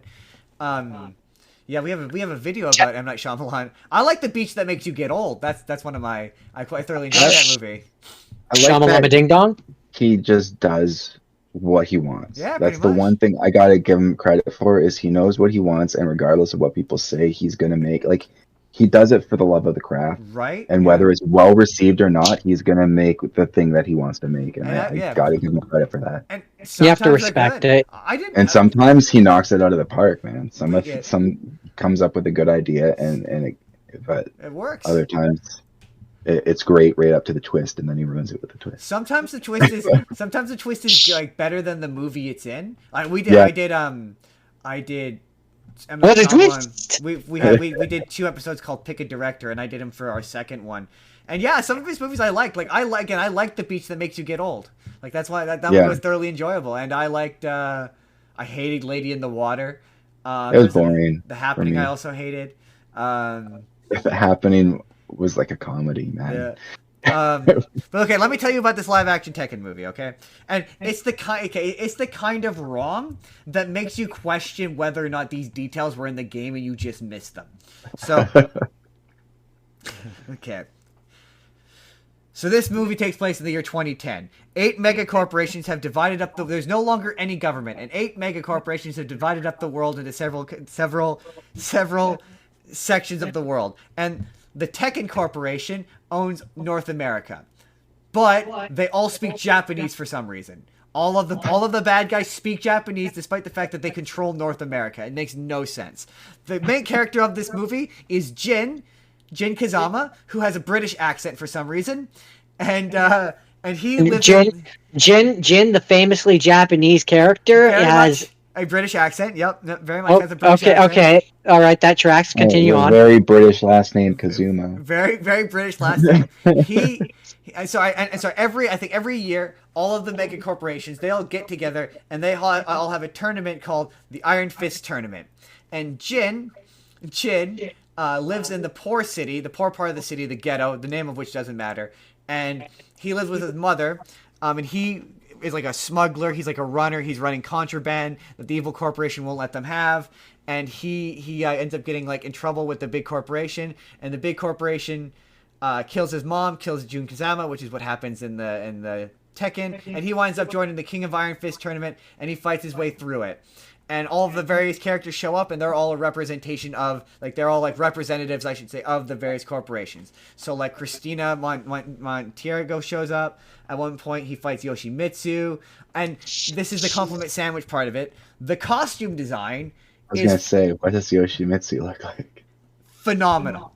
Like, really? I'm not even kidding you. The costume design in this movie is so good. Like, it's genuinely like they look like they look like the characters from the game. Like, Jin gets his gloves. Like, Yoshimitsu looks like Yoshimitsu. He's a sword guy. So it's at this point that I have to say, you're saying compliment sandwich. I feel like this is the highest point we're gonna hit, right? It's all downhill from here. The story is incomprehensible, and it's a bad adaptation of the games. That's the other end of the compliment sandwich.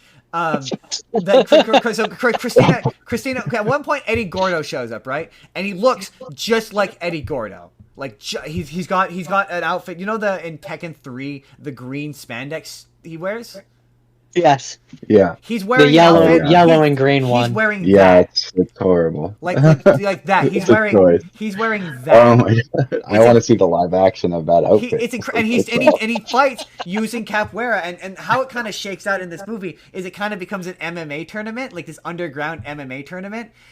Which just, again, it all takes place in like one arena, and it's really boring looking, which is like when you play Tekken, all these fights take place in like different locales and different locations, but in this movie it's an octagon. All the fights are in an octagon.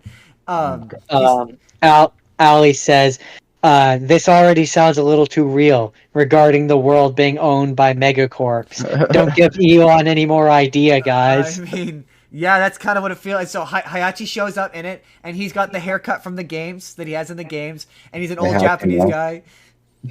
And he's wearing the diaper. He does not wear the diaper. He turns out to be a good. What's funny is he turns out to be a good guy by the end of it.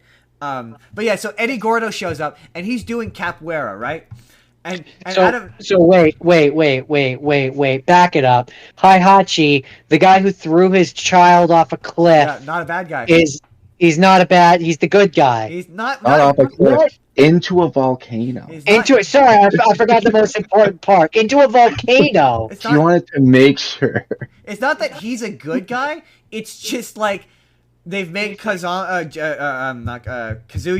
such a cartoonish villain. He's the main villain of the movie. He ends up betraying Hayachi midway through the movie. Towards the end of the movie, he ends up betraying him. Because basically, the big twist of it is you don't know that, even if you know Tekken, you know that obviously Kazuya is Jin's dad. Well, that's a big twist in this movie. And you find out that he sexually assaulted that Jin's mother, June, used to work for the evil corporation and worked for Kazuya, and Kazuya assaulted her, and that's how he fathered Jin in this version, essentially.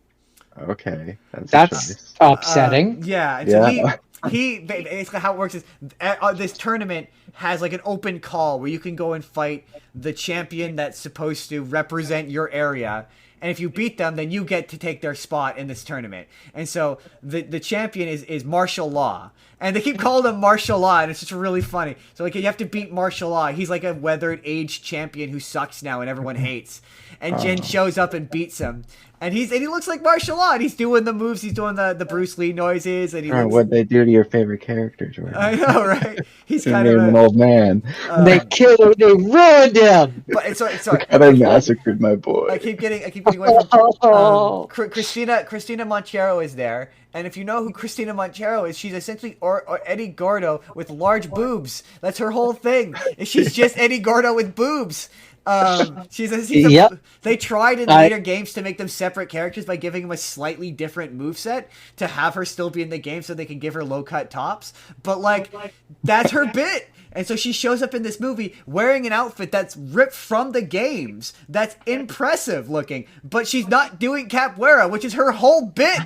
So like it's so bizarre. Like some of the characters. This movie sounds bad, Justin. This movie sounds very bad. So bad. It's a whole. Every time they do something good, they ruin it. They ruin it. Like okay, and like some of the fights look okay. Like it's funny because they pulled out all the supernatural shit. So there's no devil Jin, there's no devil Jean, there's no ogre, there's none of that shit.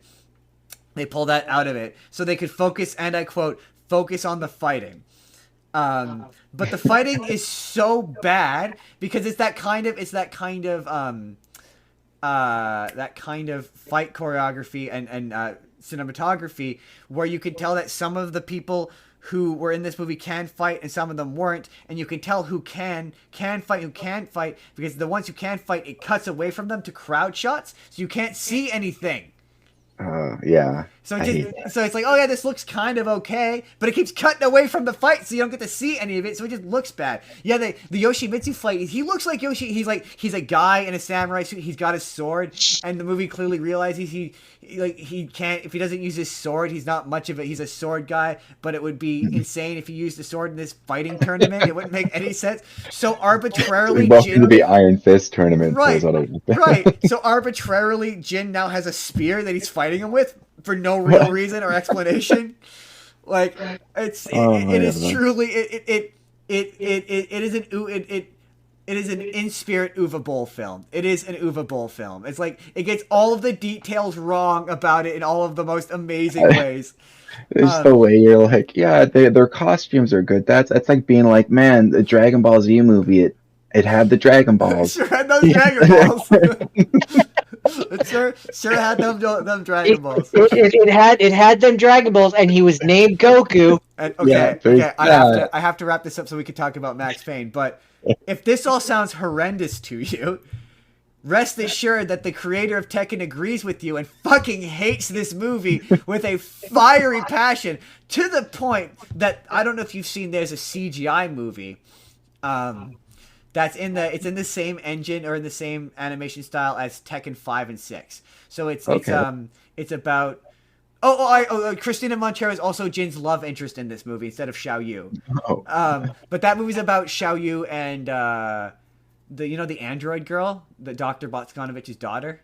Oh yeah. She's Tekken 6, I think. Yeah, it's those two. It's about them. They're trying to save Jin from something. When they were promoting that movie, he refused to acknowledge it and would only accept that movie was the only legitimate Tekken movie.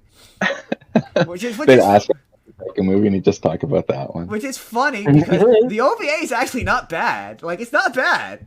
If you've ever seen the OVA, it's not bad. And also, I mean, I don't think at the time it had come out, but I will end my Tekken rant with recommending on Netflix. There's a legitimately good anime that's actually really good on Netflix. That's an adaptation of the third game. That's legit, like really good. Okay. Yeah, all the characters show up. It literally follows the plot of Tekken 3, like almost exactly. Oh yeah, that'd be worth watching. Yeah, I don't know if it's still on Netflix, but it was at one point on Netflix, and it's really good. Okay, we've we've put this off long enough. Yes, I watched Max Payne, and before I let you rip into this, I have so many questions about Max Payne. So I'm like my favorite game series of all time. That's why I watched it, because I remember this movie being bad. Everyone's bad in this movie. It's incredible. Everyone's bad in this movie. Mark Wahlberg is bad in this movie. Mila Kunis is bad in this movie. At least Mila Kunis looks like her character. That's the only thing they did right in this movie. She disappears for minutes for like 15 to 20 minutes at a time, only to reappear, and then the movie wants you to think she's been there the whole time. And I'm like, but she's been gone for like 15 minutes. And like, yeah, it's like, it's the type of video game movie where you can tell clearly, is them doing the drugs? That's a mechanic in the game, right? Him drinking the shit? No. No, No, that's not a that is mechanic in the game. no. He eats painkillers. That's how you refill your health in the game. Is you take Oh, painkillers. and No, the Valkyr is a drug that it's in the game, and it's his wife and daughter are killed because these people that are high on this drug break into his house and kill his wife and daughter, oh, and then he ends up transferring over to the DEA or whatever. so okay, I don't so know. Or not. No, he still works on the NYPD, but he works in like the drug that's, enforcement so part the of it. plot of the movie is more or less one-to-one to the game by the sounds of it. Then No, not no, well. Well, the beginning with with his family dying, his wife and daughter dying so is the is game not about him investigating the death of his family like this is? um, it's not really. No, it's about he is trying to find the people who create this drug to get this Right. drug off the street. And then he ends up getting framed for the murder of his partner. And then the Interesting. entire game is you trying to run away from the cops who think you're a cop killer while also trying to find the people who actually killed your partner. So the movie's not And that far off because that's what the movie's about. Because he does get it's framed for killing the partner. yeah, it's more the What? I guess what in the movie is different. I guess maybe that's the how we should approach this. this whole the angel thing. There's no angels in the game. When people do drugs, they don't see angels. They talk about angels. You can find homeless people on the drugs talking about like the flesh of fallen angels and stuff, but no one says they see drugs. Max never does the drugs willingly in the game. He does get drugged with the drug, and it culminates into one of the worst parts of the game.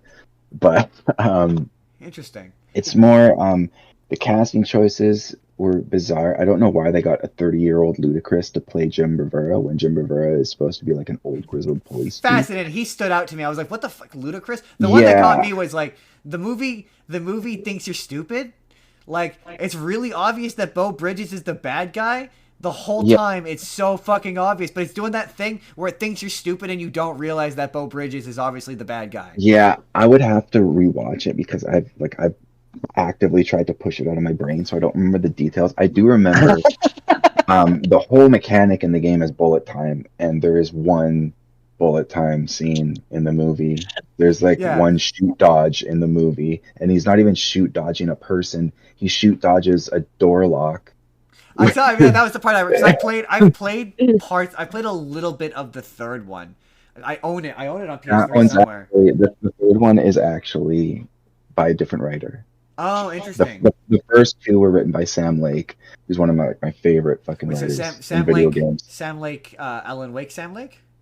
Yep, same guy, same Remedy, same company.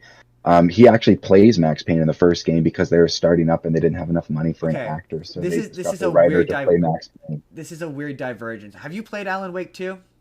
I've played every Remedy game. Okay. They're one of my favorite video game developers. I need you to explain.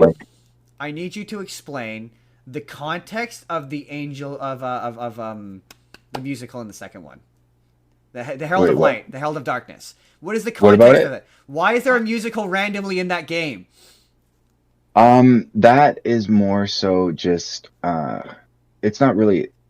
Is it like him hallucinating? Is that the context of that? No. He is in the dark place, basically, which is he's technically under Cauldron Lake.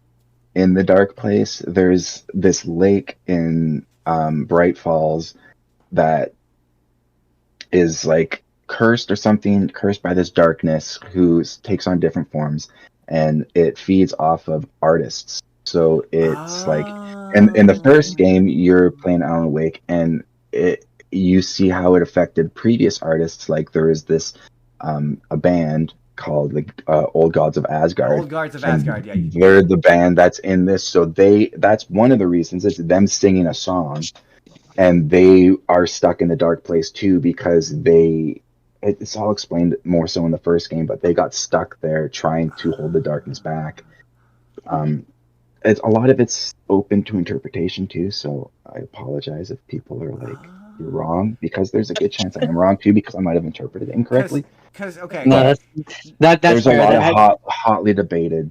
I've obviously watched the music video for it, where it's them doing the dance, which is just funny. and it's got the guy from Supergirl in it.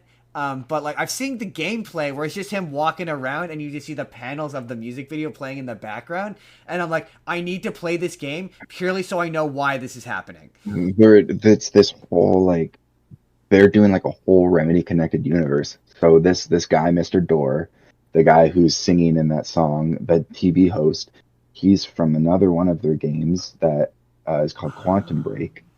And he was originally played by Lance Reddick, but Lance Reddick passed away, so they had to get this new guy to play him.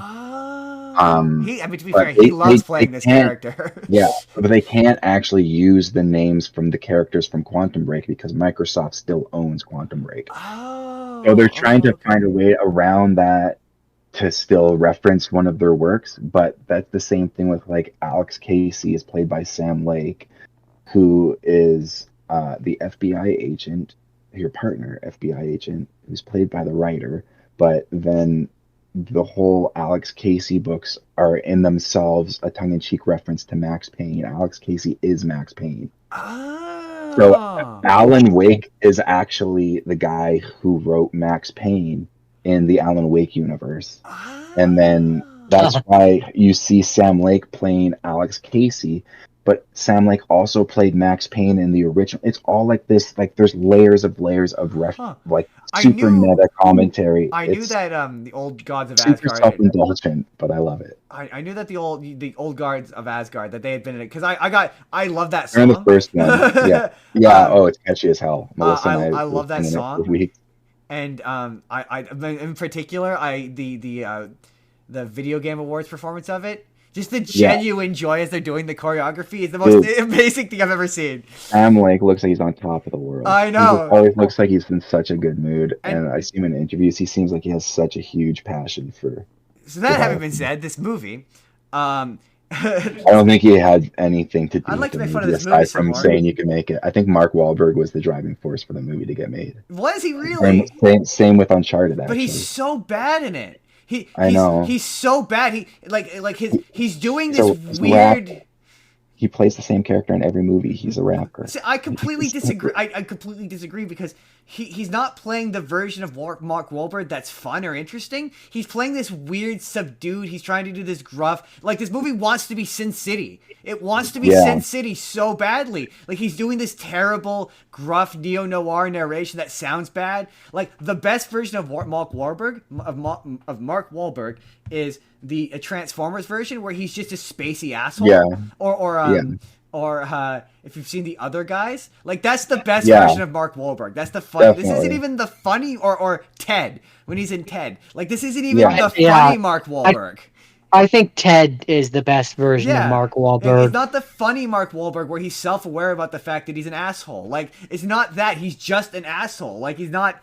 And like I say, see, Mila Kunis is boring in it. The twist is not very good. The cinematography is terrible. No. I will say the ending where he's just tripping on drugs, killing everybody is pretty good.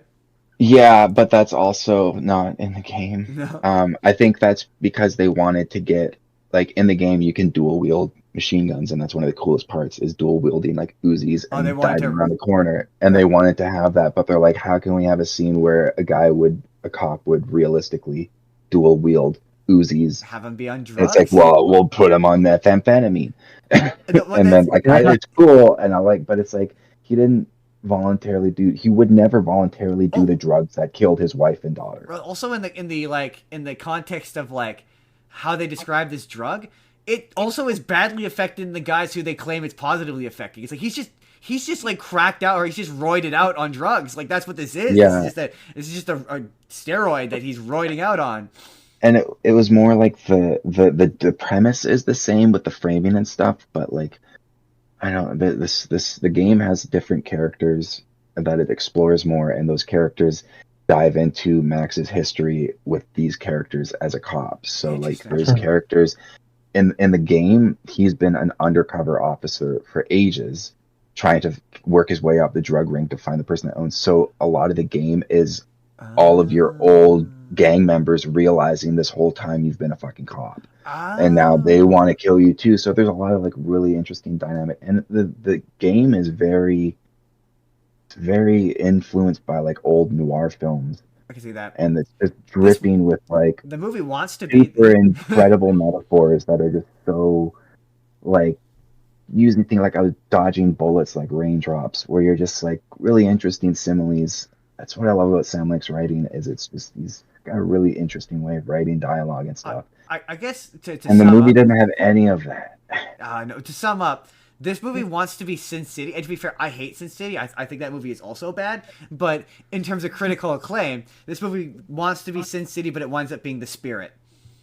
I think Sin City is like it's visually interesting. To be But fair, the I feel like there's a lot going on in it, and it kind of to be fair to Sin City, the version of it I watched was the director's cut, and it was bad. Instead of like doing it out of order, it just kind of plays them like their vignettes, like their short films, all contained. And so like, randomly, it'll just have credits in the middle of the movie, and you're like, "This is badly formatted. I don't like this." So to be fair, I don't like. I haven't seen that one. I don't like neo noir stuff because I find it hard to take seriously. So I just don't enjoy it. Yeah, it wasn't neo noir. It was more just like old noir, like almost like like Spider-Man noir, where it's like the old detective with the hat. Oh yeah. It's more getting inspiration from that, where it's like I'm surprised you didn't say why he does opiates the whole time. He's got a drinking problem. I'm surprised you didn't say L.A. noir. Oh well, yeah, that would work. That would work as well. That's a really good game too. That's it for Max Payne. Unless you have any more you want to rant about Max Payne being I really don't want to ever think about that movie ever again. I'm it. really excited for the remakes though. It's funny because they're remaking the first two games. I said to Jordan, I was like, "Yeah, he's like, I've never seen Max Payne." I'm like, "Yeah, you have," and I probably should tell you all you need to know. yeah. I saw it in theaters. So Me and my friend, it was like a favorite game. We saw it in theaters, and we to this day still rage over how badly they fumbled that ball. We saw it in theaters too. I'm still not convinced that we did. That was during that. That was during that we watched everything every one at least once a week. Yeah, when you like worked there, so you would just get free films. Pretty much. That was from that era of, and I remember being like, I don't know enough about I think at that point I'd only really played the third one. I remember quite liking the third one, but the third one is, in my opinion, the third one has the best gameplay but the worst story. Interesting. Probably because like it's written by Dan Houser, and I love Dan Houser's writing when it's like GTA or any of his other games. That Red Dead, some of the best writing I've ever seen is Red Dead 2. But with Max Payne 3, it very much feels like Dan Houser is trying to write as someone else because he is. So it sounds like Dan Houser trying to write metaphors like Sam Lake would write metaphors, but they don't sound like Sam Lake metaphors. And it's just not, it just doesn't feel like a story. One of my more controversial videos of my pushback on Red Dead Redemption 2 is I think the pacing in that game is horrendous. I think the pacing's up. Well, in what sense? Like the Guarma section? The opening is one of the most agonizingly slow things I have ever. The fact that when you're horse riding, you can literally hit cinematic mode and the game just plays it for you while characters are having really long and tedious conversations. It's just as a game, just was not very engaging to me. But to be fair, Justin, sorry to cut you off there. To be fair, you don't like westerns. I don't like westerns. That's true. But just I love westerns, and that's I like the slow burn, and I'm going into it more from like a cinematic perspective. Whereas if you're going and expecting like Grand Theft Auto type of action, it's not so much. There's a lot of people that didn't like the game. It's not a hot take. It's one of those games where it's like you either love it or you hate it. Dude, there's some people out there who say they hate having to open up every cabinet and take everything down, and I fucking love that shit. That's why I love Kingdom Come Deliverance 2, because I just want to live in that world. I want to do all the tedious action. For me, I want to see the animation I love well done animation. For me, it's that. So I'm sort of a middle of the road guy where I really enjoyed it the first time I played it. I thought that it was a very well built world, and I very much I had a good time with it. I've never played it again. I've never played it through again, but I jump into it just to play around with the AI and just walk around and mouth off the screens. That's fun. Get into saloon fights, or just there's so much stuff going on in the world that you can just come across things that you've never seen. I will say I had way more fun playing the first one, but for me, for me, the thing that was frustrating was just the first like 30 minutes to an hour of or like 10, 15 minutes of just slowly and agonizing No, walking no, through. no. It's like the first 2 hours, dude. That's why I don't blame you. It's a long intro. Slowly. And the yeah. first thing I did when I finished that intro was make a hard save at the beginning of chapter 2, and I've only played that intro like once since. Walking through like ankle deep snow. It's well done. Slowly is agonizing. Yeah. It's not the first well time. done from a cinematic perspective, but it's one of my biggest gripes with Rockstar in general is that it's like their games are amazing the first playthrough, and then after that it can be kind of like, okay, do I really want to have a whole section of a mission where I have to walk and talk with somebody for 5 minutes? Boy, so much of that game is just you riding on horseback while characters pushing a stick forward while characters have a conversation. I don't need to be playing this. If you want to get a platinum trophy, you have to get gold medals on all the missions. But this one mission is going to have 15 minutes of walking and talking before there's a quick shootout at the end, and you have to have perfect accuracy on the shootout. And if you miss one shot, then you have to start the whole walk and talk over again. I'm like, what? And it's at this point that I want to harken back to the previously mentioned Prince of Persia time powers, which would be very useful in a game like that. So you can skip past the 15 minutes of rambly talky, so you can just keep retrying the hard part. Just make it so I can restart at the checkpoint without it screwing up my medal. Right. Well, No. That makes way too much sense. No. Magical Prince of Persia time travel powers. My biggest gripe with Rockstar is they're like, this is the game. Like it. If you don't, fuck you. I mean, yeah. This is how you have to beat the mission. Do you want to try and beat the mission a different way? No. It's funny. Beat it the way we tell you. It's funny. And you're like, because I'm about just let me do it stealthily. I'm about to be hypocritical, right? Because I'm going to say, if I wanted to watch a movie, I'd watch a movie in regards to it. But I'm about to talk about we'll talk about Uncharted, and that's some of my favorite moments. Not to skip ahead, in Uncharted are the more cinematic ones. So I definitely get what you're saying, where it's like, those cinematic moments are fucking action-packed Hollywood scenes. Not all of them. Not all of them. No, that's true. But I mean, there's a difference between riding through the snow to try and find somebody on some horses and, ripping through a city in a Jeep, driving over rooftops. True, but not to jump into Uncharted. But my two favorite moments in an Uncharted game are in Uncharted 4, which I maintain is the best Uncharted game. My two favorite moments in that game are the moment where you're playing Crash Bandicoot with Elsie, the wife. And where it's just domestically they're just hanging out playing video games together. I love that moment. That moment's awesome. And my other favorite moment, it's where it's Sully and the two brothers driving around the desert in the car, and it's just a dad and his two sons out on an adventure. Like there's no gunplay. It's just you driving a car and they're bickering in the back seat. It's so good. Yeah, like I love those. But I don't want to trudge through ankle deep snow. I want to be a cow. Like my favorite moments in the Red Dead Redemption, is in the first one where I took over a town and I just kept hog tying people and keeping them in a little room. And every time someone would try to come and take the town back, I would hog tie them and put them in the room. And I think that doesn't sound like a mission. That sounds no, it's just the thing I was doing. That just sounds like you being crazy. It was just the thing I was doing. My other favorite was that just sounds like that in Red Dead 2. I know. Those are the moments that are the most fun for me. My favorite is in Red Dead 1. There's a trophy for tying up a woman and putting her on train tracks. That is dastardly. This is the most Looney Tunes shit I've ever seen. I will never forget. Sorry, go ahead, Justin. I was gonna say, I think we're gonna talk about the same thing. We're about to tell the same story, I think. But do you remember when you got kicked by a horse? Oh yeah, unfortunately. Remember when you came over to our place and we took revenge on the horse in Red Dead Redemption, but put him in front of the train and caused a horse. Yeah, and it just disappears and turns into a mist. I'll never forget. I did that by accident. I was trying to do the dastardly trophy, and I was trying to tie the girl, but I had my horse there, and the train just came went poof, took out the horse, and exploded in a mist. I was like, oh my god! Oh no, that's not okay.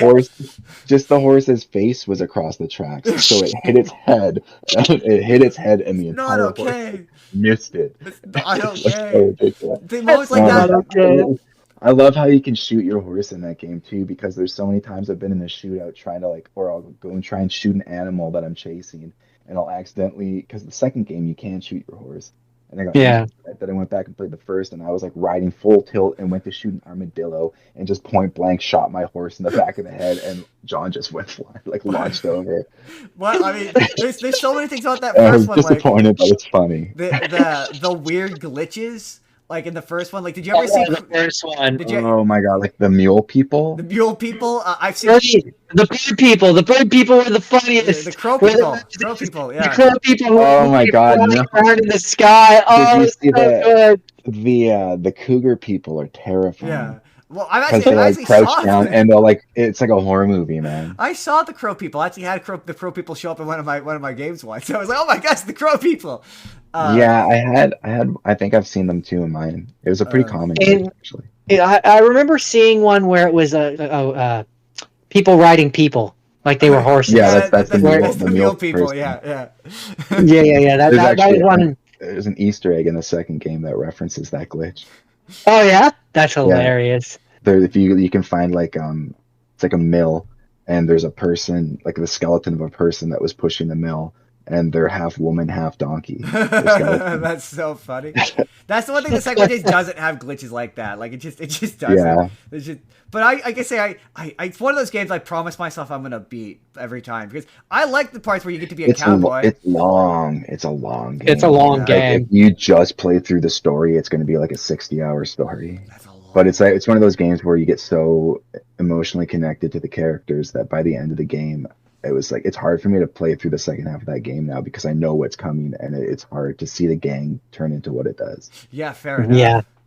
Jordan. There's been plenty of people who have done like videos of like, is there a way to make it so Arthur could survive at the end? Yeah. Yada yada yada. And it's like, no, sadly, that's just And once you know it, it's like watching a train crash, and you can't stop. You see them going down this road that's going to screw them over, and you're like, I wish I could do something different. I just fucking want Micah. to rob people. Oh God, fuck Micah. Fuck that. Like a testament to that actor that Right, like, right. how well he played that character that I hate him so much. Let's do Hitman. Yeah, okay. Let's jump into Hitman. Let's jump into Adam's first had seen. He had seen Hitman. So is this The what? I was gonna say, is this the Timothy Oliphant version? Yes. I it's believe I have the one also that- seen this movie. The 2007, Timothy Oliphant one. 2007. Yeah, it was the first one that came out, Yeah. and came out around the time of the fourth game, Blood Money. I think the second one I hear is more accurate to the games, but I've heard this is a better movie. I haven't seen the second one. I saw when it first came out, and I haven't seen it since. I remember the second one being more accurate to the game's story, but it was like, okay, there's two ways you can play the game. You can play it like stealthily, silent assassin, and then you can play it just going guns blazing, kill everybody to get to your target, and then the game will give you a rating at the end of the mission. And if you did it perfectly, which is what I try and go for, nobody ever sees you get silent assassin rating. But if you just murder everybody, you get psychopath rating. Yeah. And So- both of the movies feel like a psychopath run. So what There you're is good saying is until- there's the Adam way of the slow, silent, methodical killer, and then there's the Justin way of running in and being a psychopath. Or it's just like, how far can I launch this ragdoll body by shooting it? It's like what I did like the first one. When I first saw it in theaters, I didn't like it because of how much they changed the story. But now, since I watched it again recently, I could very much see there's a lot of references to the games that they try to like give a bit of fan service. But like in the game, you're a clone. Yeah. And in the Timothy Oliphant one, they're like child soldiers. Oh, interesting. So it's So I'm gonna jump in at this point, because I'm not as familiar with the background of the like all the behind the story and all that of the original games. So I have. It's one of those like I had a loose understanding of what the actual game story is. Deep stories. Yeah. It didn't really have an actual story Not until the new ones, right? That's where they really start to get story heavy. the fifth one was very story heavy. The fourth one, Blood Money, had a bit of a story, but it I wasn't. I quite mean, like Blood this, Money. the second one has a story that carries all the way through. Mm. I like the ones where the newer ones where it's like, All three of those have one story. I like how later haven't- on.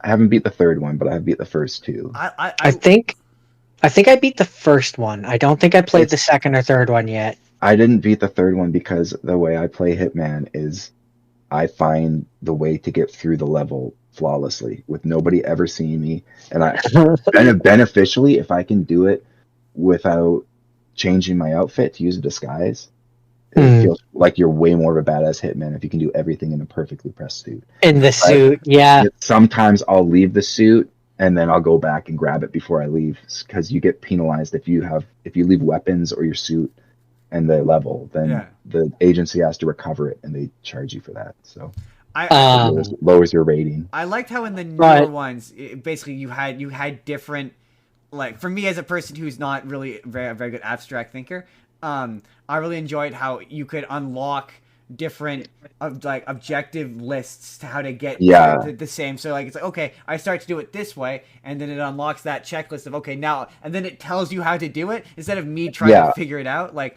and I like you'll unlock new entry points, like you beat it, so now you can start as like a waiter at a waiter in a new area. You got a job as a waiter, so you can start in the kitchen instead of having to start outside of the building and find a way in. You get to start. It definitely adds playability to it and makes it so that there's one of the games where I'll play the same level over and over, and it's like I can't remember. I think it might be the first one of that new trilogy, or maybe it's the second one.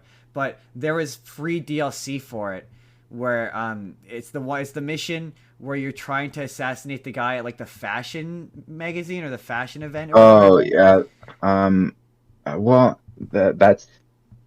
I think that's the first one. Is that the first one? I think it's like a fashion show with the runway, and you can like break the lights so they fall down on the runway. That's the first one, but they did add it to this. They added all the first levels to the second game. There's a DLC where as part of that now, it's a Christmas themed one, and midway through the event, Marv and I think that's the second one. Is that the second one? Marv. What's the other character's name? The guys from Home Alone show up, and you have to try to kill them. Oh really? Oh, yeah. I don't know. That's hilarious. Yeah, Harry and Marv. Yeah, they show up to try and break into the event, and you have to try and kill them. Oh, that's cool. I would totally. That's hilarious. And it was free. Yeah, quite a bit of it. I love that they're willing to embrace the absurdity of it all. Right. Like you can play the game serious as like a very serious badass assassin, or you can go in dressed like a clown and hit people with like bananas. Right. Yeah. Right.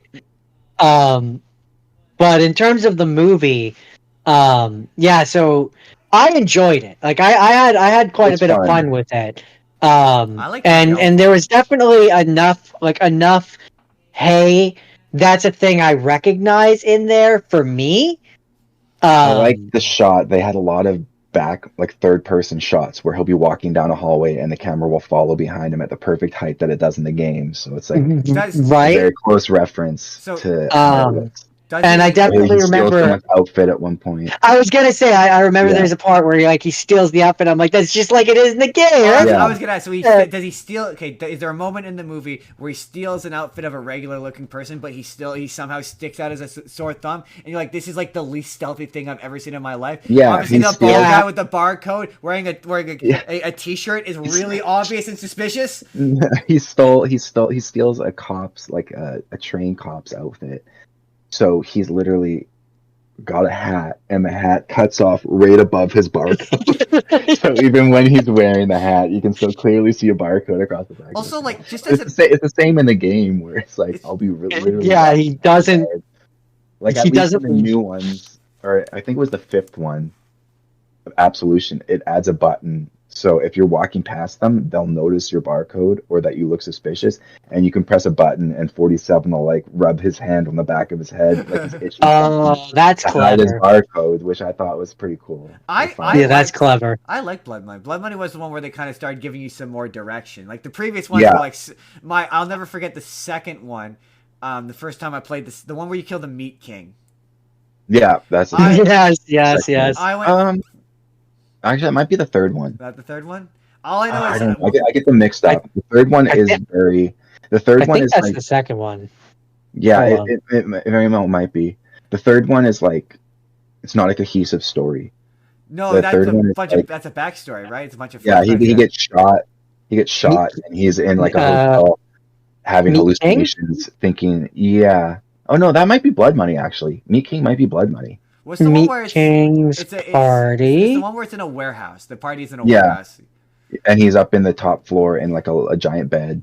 All I know is one of the first times I played it, I couldn't figure out what to do, so I got frustrated and I killed everyone in the level. And I'm like, where am I supposed to go? And I That's realized usually what I do. I couldn't figure out why I couldn't exit the level, and then I realized I killed him, and I could just go to the exit. I'm like, well, I don't know what I'm supposed to do, and then I realized I killed literally everyone in the level.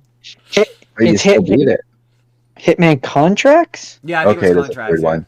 It is the third one. Was Contracts the third one? I thought Contracts was the second one.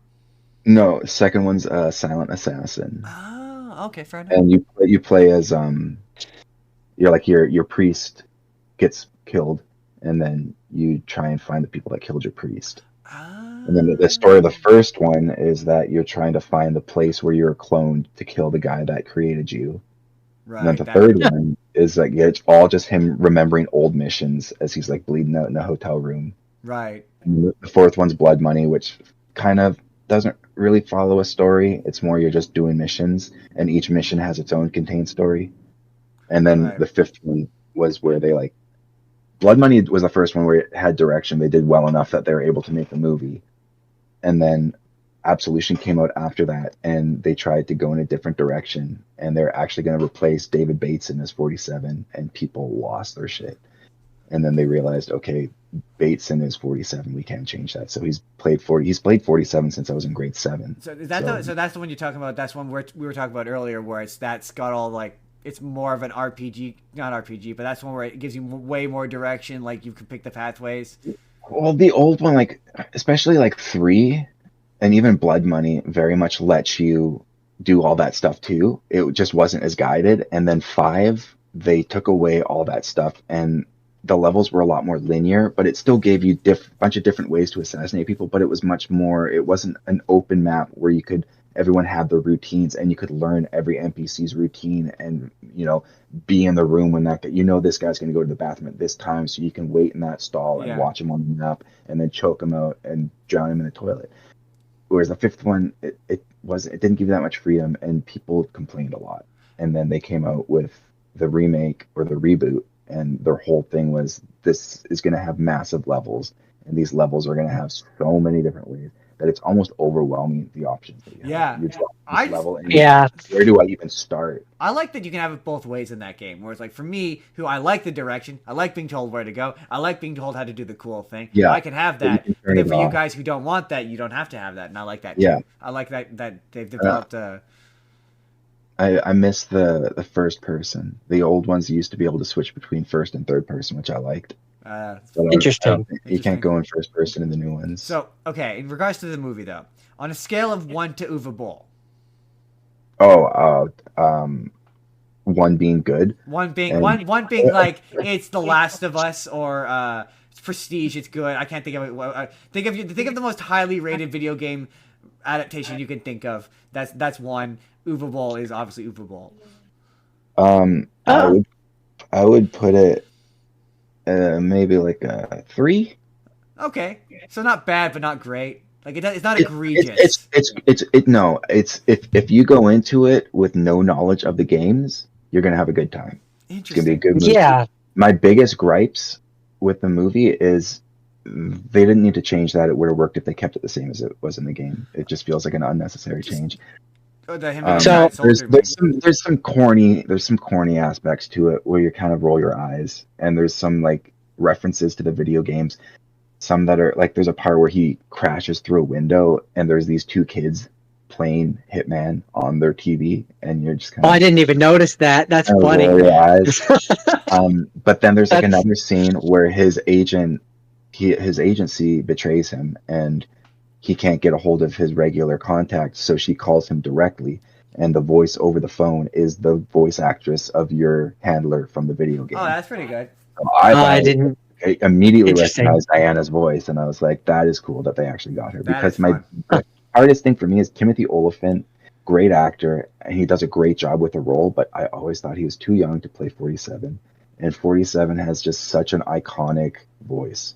He's got I love A deep, yeah, he's got a deep voice, yeah. And almost like monotone, like emotionless, because he was created to be like an emotionless clone that was perfect at killing, but he has emotion, and that ultimately makes him flawed for what they want him for, but that emotion is what makes him the best clone that they've ever created. He just can't be controlled the way. So they send other clones after him, but they're missing the zhuzh. Yeah. You know? You're not the first person to be like, Mhm. the movie's okay, Timothy Olyphant, he's not quite there. Yeah, he does good in the role. It's just it's hard for me to see him as 47. Fair. Fair. Do you guys have anything else you'd like to say about that Hitman movie? I liked it. I liked it, and I would recommend it.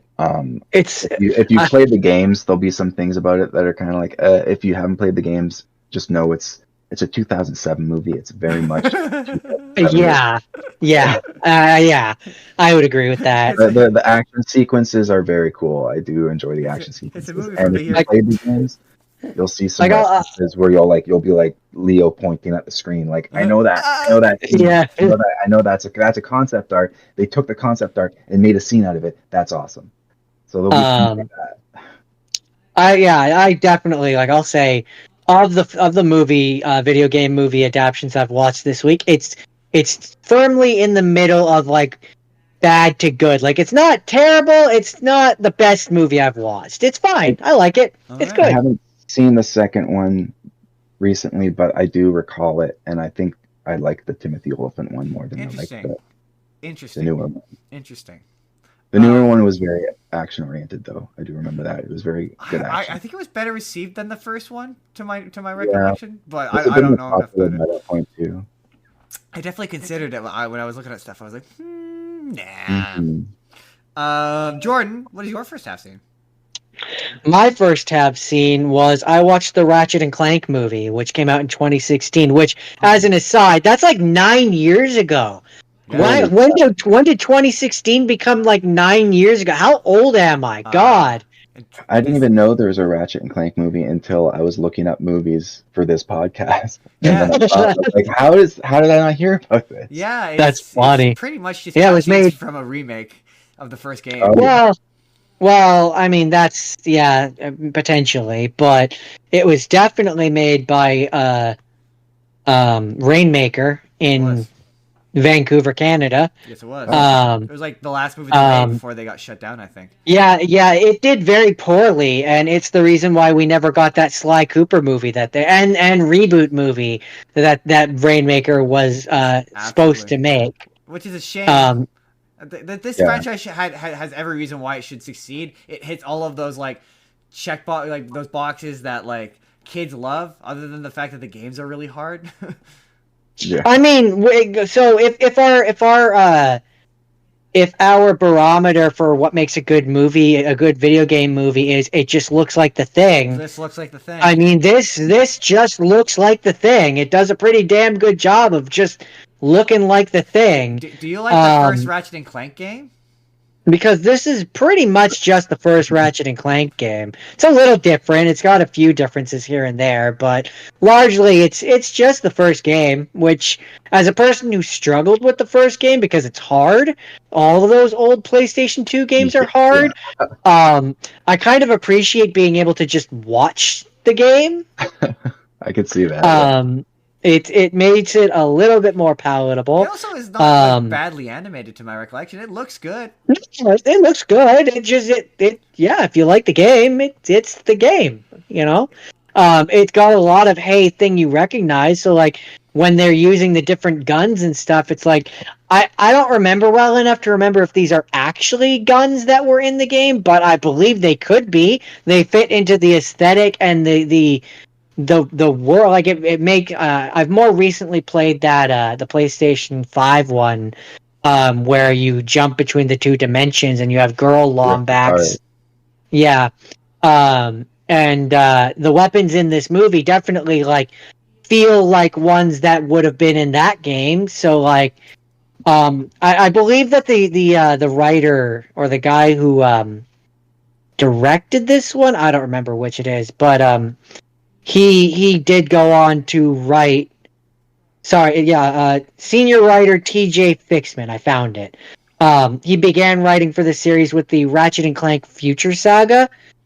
He was apparently a big part of the making of this movie, and I can feel that it reminds me of those ones, like the more modern Ratchet and Clank games. It was fun. I had a good time with it. Yeah, that's a case of like, is it too much like the game so that it just didn't strike it with regular audiences? Is that maybe because that was a movie I do not understand why that movie bombed. Like that movie has every ingredient to like hit with kids. I didn't know it did that.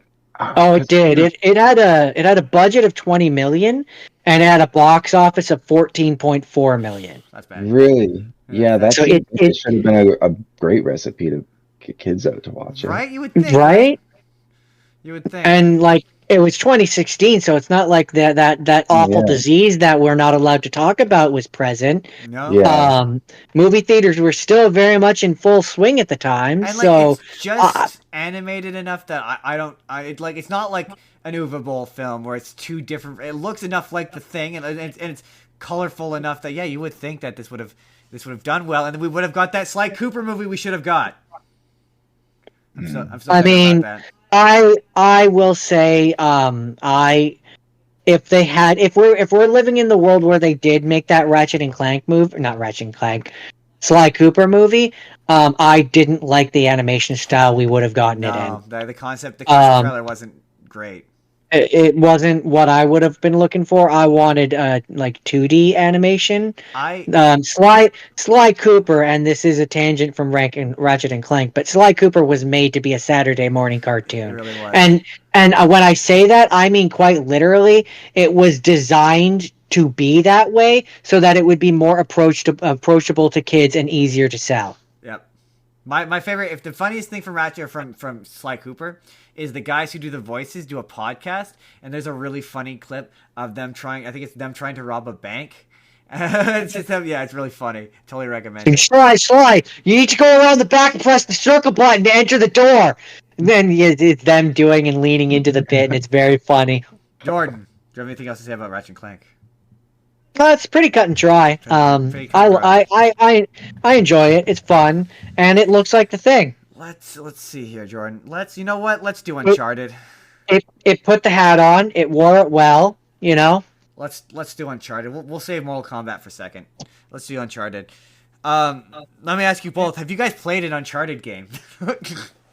Yes, I have. It doesn't ring a bell. Have you seen the movie? One. I don't know. I've only ever watched movies with famous rapper Marky Mark. Is he in this movie? He's in it. Okay. He is okay. How do we tackle this?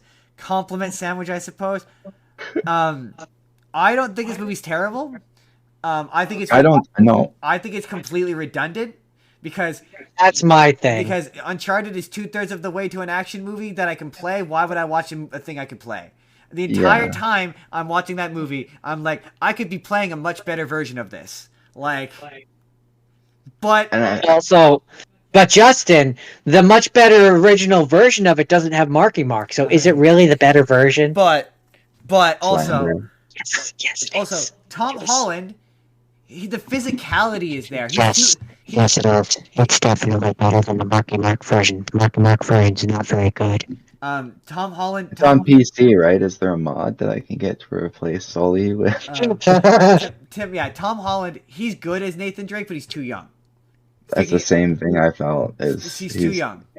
I mean, he's the right age. He just looks too He young. looks too the kid that they get in the flashback to play young Nathan Drake looks like he's the same age as Tom Holland. I was joking about that with Melissa when we watched it. Yeah, Like I was like, he looks like he's it's the same ridiculous. age, and that's not Yeah, Tom Holland's fault. But he has the physicality. Like when he's doing the stunts, yeah, like the stunt with the plane, that's ripped right from the games. Like that looks yeah. phenomenal. He looks phenomenal in that scene.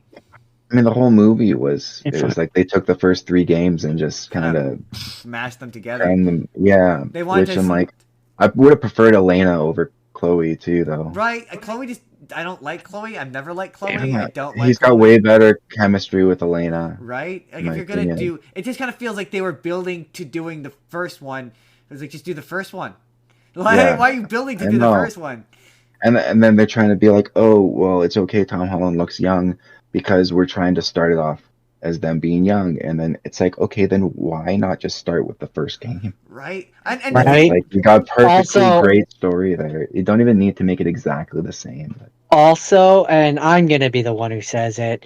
I really don't. I don't think Mark Wahlberg was the right choice for Sully. no, Mark Wahlberg is so No, bad as Sully. He's so terrible. bad. It's not And even then He's at the so end, bad. when he's got the mustache, it's even worse. It oh is the worst the thing. It's a crime against the humanity. funniest thing about the mustache, okay, is how everyone got really pissed off they didn't have the mustache. So they thought that post credit scene where he has the mustache, they thought it was so clever because they put it as the post credit scene. But people were so pissed that he didn't have the mustache that they put that scene in the trailer to be like, no, see, he's got the mustache. He's got the Yeah. mustache in a Marvel style post credit scene. He gets the mustache. Like, are you kidding me? Are you kidding me? But the Apparently, Marky Mark wanted to be Nathan. well, that's the thing. originally. He was Nathan. Like this movie has sat in development hell for the longest time. At one point, it was going to be directed by David Fincher, and it was going to star. That's what it. Yeah, it was going to be directed by David Fincher, and that's what it was starring Mark Wahlberg. He's been attached to it for years, and he was going to be Nathan Drake, which he also would be miscast for. Like he would have Yeah. also been a bad Nathan Drake. Like I know. Yeah, And it's yeah, like, he would have. it's if you don't play the games as a standalone movie, it's a good movie. It's all right. But it's like the thing that makes Uncharted unique is that you're playing an Indiana Jones movie. Right. Yeah, When you have Uh, the movie, it's just it's a generic movie without the Mhm. things that make it unique. Exactly. And like I will The say, game like is unique. I always said Uncharted was Indiana Jones meets Tomb Raider. And Mhm. yeah, so then it becomes redundant when you put it back into the film format, and it's just like, okay, we've just come full circle. Like there we're just are- Yeah. right back where we came from. there are cool action beats in this, like the beat where they're carrying the boats off of the. Yeah. That is really cool. But I'm the entire time I'm watching it, I'm like, this would be so much better if this were in the games. Yeah. Like, can I'd you rather imagine just I play get to this. climb around the pirate ship as it's flying through the air? That would Yeah. be so fucking cool. Like my favorite bits in. I mean, I think the fourth one is the best game. It has the best action beats. It controls the best. Like that game is an action movie, and I'm like, yeah. When That's one of the few that Melissa's watched me play from start to finish because she's literally like, this is like watching a it's movie. like watching a movie, and Like, Yeah, absolutely. I will say, like again, the costume design, like he looks like Nathan Drake in the costume, Yeah. right? And like in that post credit scene, the shirt he's wearing, that's like the shirt young Drake wears in the game in the Yeah. flashback. Like that's impressive. Or like, sorry, go on. Oh, go ahead. I was I was just gonna cutting say it's impressive that it looks like the game, but it just like it's a hollow. That's where I'm like, if the metric is look like the thing, sometimes that's not enough. Yeah. Like sometimes you want a bit more oomph out of this, where you're like, I don't know, it's not.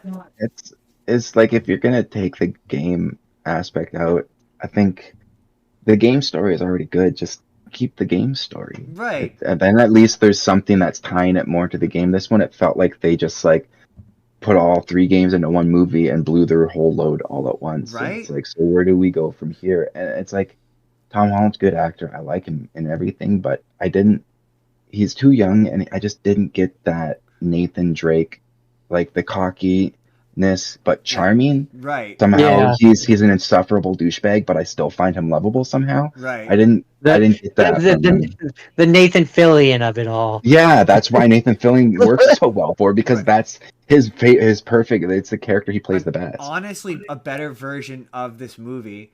It's a you mentioned it already, but that fan film where Nathan Fillion plays Nathan Drake, that is way better than this movie. The I watch cinematography it is like way more once interesting. a year. Yeah. Watch it once a year to remind me of what should have been. The bit when he crashes and he's shooting the guys, like it looks, it's staged, it's shot, it looks like it's from the friggin' games. It looks Literally great. He when he falls out the window and he gets up and the camera starts at the front and it comes back around to behind him and then the widescreen goes into full screen. Yeah. And then he starts shooting. I'm like, this is exactly how the game tells you you're about to have control. Yeah. As soon as it goes from widescreen and it goes into full screen, you know they're about to hand you. So I was like, that is perfect. Yeah. And then he looks over and he goes to aim to shoot at someone and the camera zooms in over his shoulder like he held the L2 button, and I'm like, this is the best love letter I've ever seen. Right, and when I watched it, I'm like, I would watch this. I'd watch a full. I'd watch a feature of this, and I don't think I think people are like, oh, he's too old. I don't think now he might be too old. He's like he can't physically do it,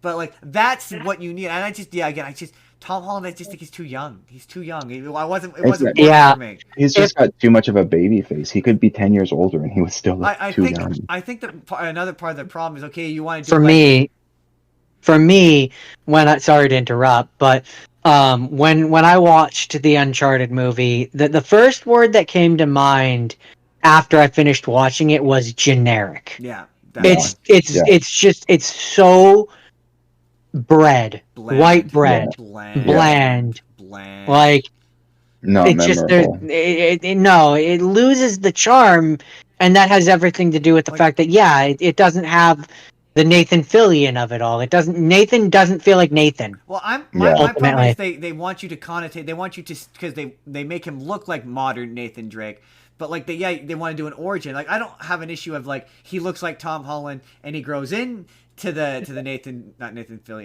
Nolan North version. You know, he grows into that, and it's about the story of like in Uncharted 3 when Sully. I think maybe it's Uncharted 4 when Sully finds him and he's the thief or whatever as a kid. Yeah. And it's the story of like that to him becoming Nathan Drake. That I believe Tom Holland could do that because young Nathan Drake in that game looks like Tom Holland. He looks like Tom Holland. That's like he could have played that Nathan. Yeah. And then like he ages, but that would also require Sully to be Sully, and Sully is and horrifically out of character. Yeah, it doesn't matter. He had to be attached to the movie because he was the one that got it going, and it's like this is the only character he can play. But yeah, he was a dick. Yeah, that's like I didn't like Sully in the game.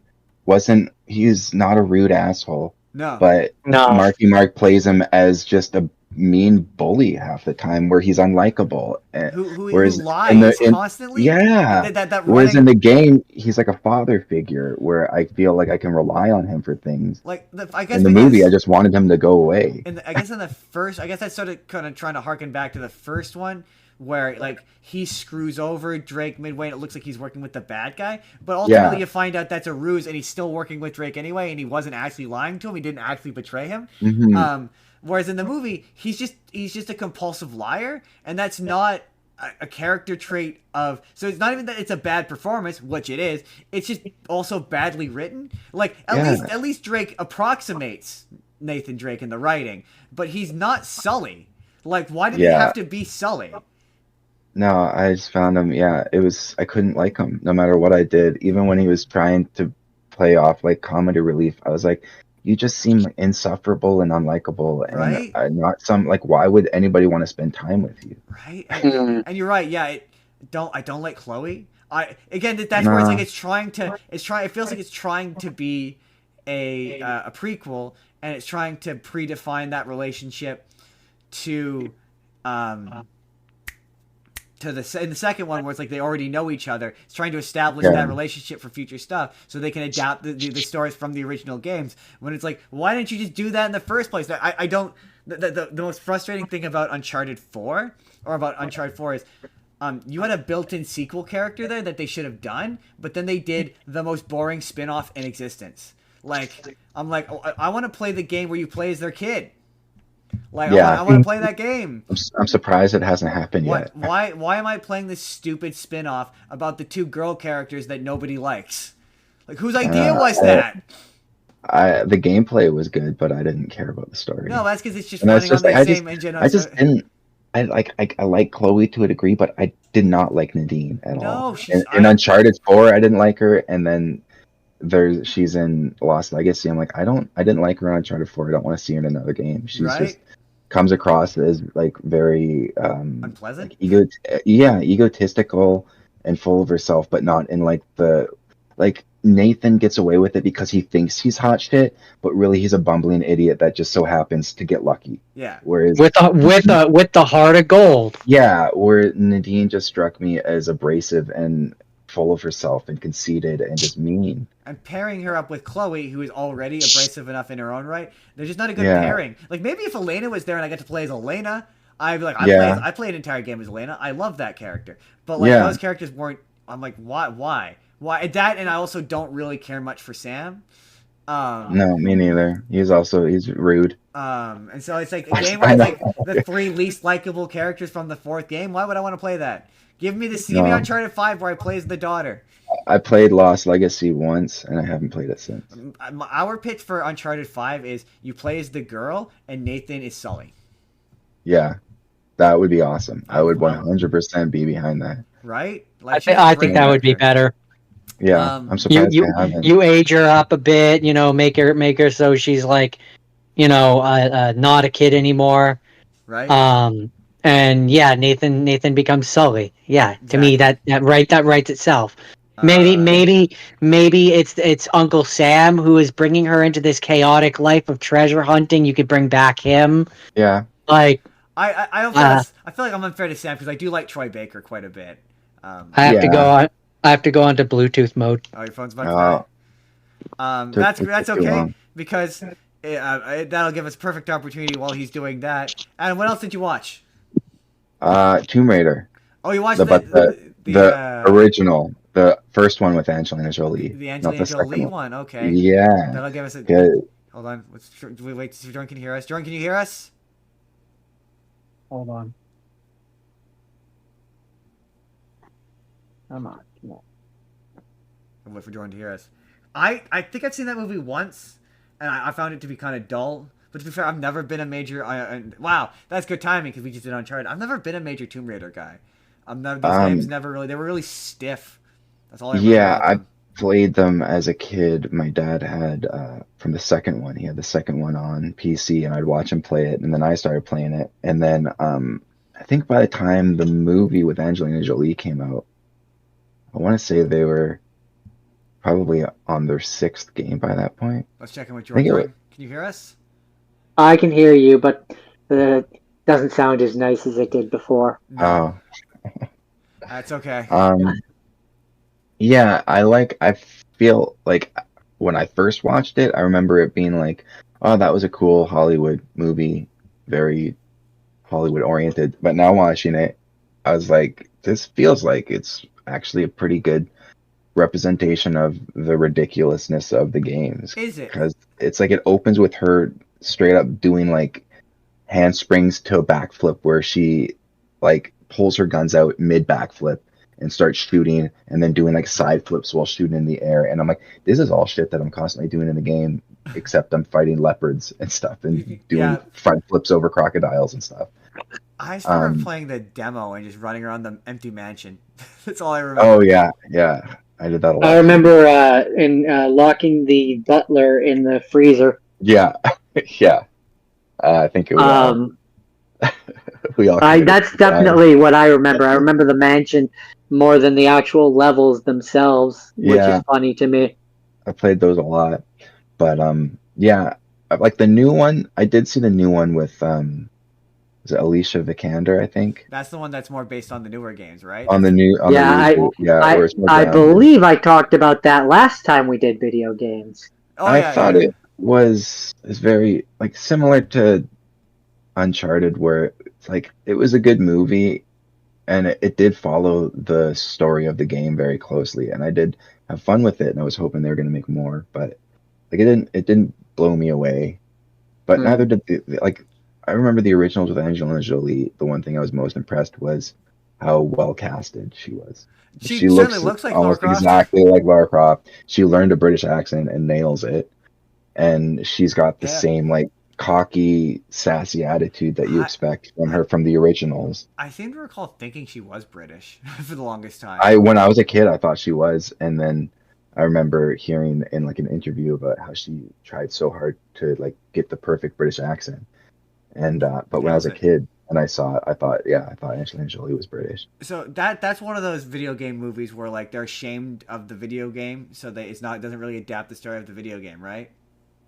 Yeah, I mean the video games don't like back then the stories were very bare bones. It was mostly just there to service the gameplay and give you a reason as to why you're swimming to the bottom of the ocean kind of thing. Fair, fair. Yeah. It was very the story of the movie though definitely had pretty much absolutely nothing to do with any of the games. It That's was what its I know own about it. thing. Yeah. Yeah, but it was more the feeling of it. They got the feeling of the games down pretty well, and they got the feeling of the character down pretty well, and the action scenes are freaking phenomenal. My thing is like, Like, okay, is this if it's not one to one, you're like, oh, is this an adventure that Lara Croft could have gotten off camera, or like one of those? yeah, It's a believable absolutely. Tomb Raider story. Usually, what the game is like she's trying to find something from her dad's diary, and then she finds it, and then something happens where she loses it, and then the whole game is a servicing. How do you get back the MacGuffin by going through all of these levels to get all these other treasures, which will give you clues that lead to another treasure, which will give you. Oh, so it's just And Uncharted. there will That's great. be a bad guy that you're trying to go after, or a bad guy that's chasing you, but they've all, it wasn't until the reboot where they started really. I mean, actually, I guess Legend and Underworld had a pretty cohesive story throughout them, Yeah, there but wasn't. they were still very ridiculous and over the top Didn't they stories with attempt to magic. do like I don't know if it was a sequel or a reboot, but there's a new series that it was them trying to update it, but it still maintained like the original design, so it's not quite the new reboot, but it was still kind of a reboot. Wasn't there one of those? Like yeah, it was like Tomb Raider, Dark Angel, or Yeah, that's actually the sixth game. That I yeah. think that. Oh, actually, I don't know what year did that come out because the movie came out in 2001, but Angel of Darkness, I played the heck out of that on um, PlayStation 2, so it couldn't have been that. Yeah, I know that there's Um, one where it's like yeah, that one was they were trying to capitalize on the movie, and so it still looks like the original design, but it's closer. 2003. So this one was for the second movie because the second movie, Right. Cradle of Life, that came out in 2003. I've also heard that movie's good. Cradle of Life, I haven't seen for a while, but I remember there's another one where that one has Jared Butler in it, and that Does one it? is a bit better of a story. Yeah, he's the love interest. Is he? Yeah, yeah, and it's got a bit better. I don't remember the story being that much better or worse, but I remember the action being way more over the top. It's Yeah. just what I like about like the game, the action in the games. It's ridiculous. She's gonna be jumping her motorcycle while shooting a gun, and she's gonna be fighting like mummies. Like the games are no way serious.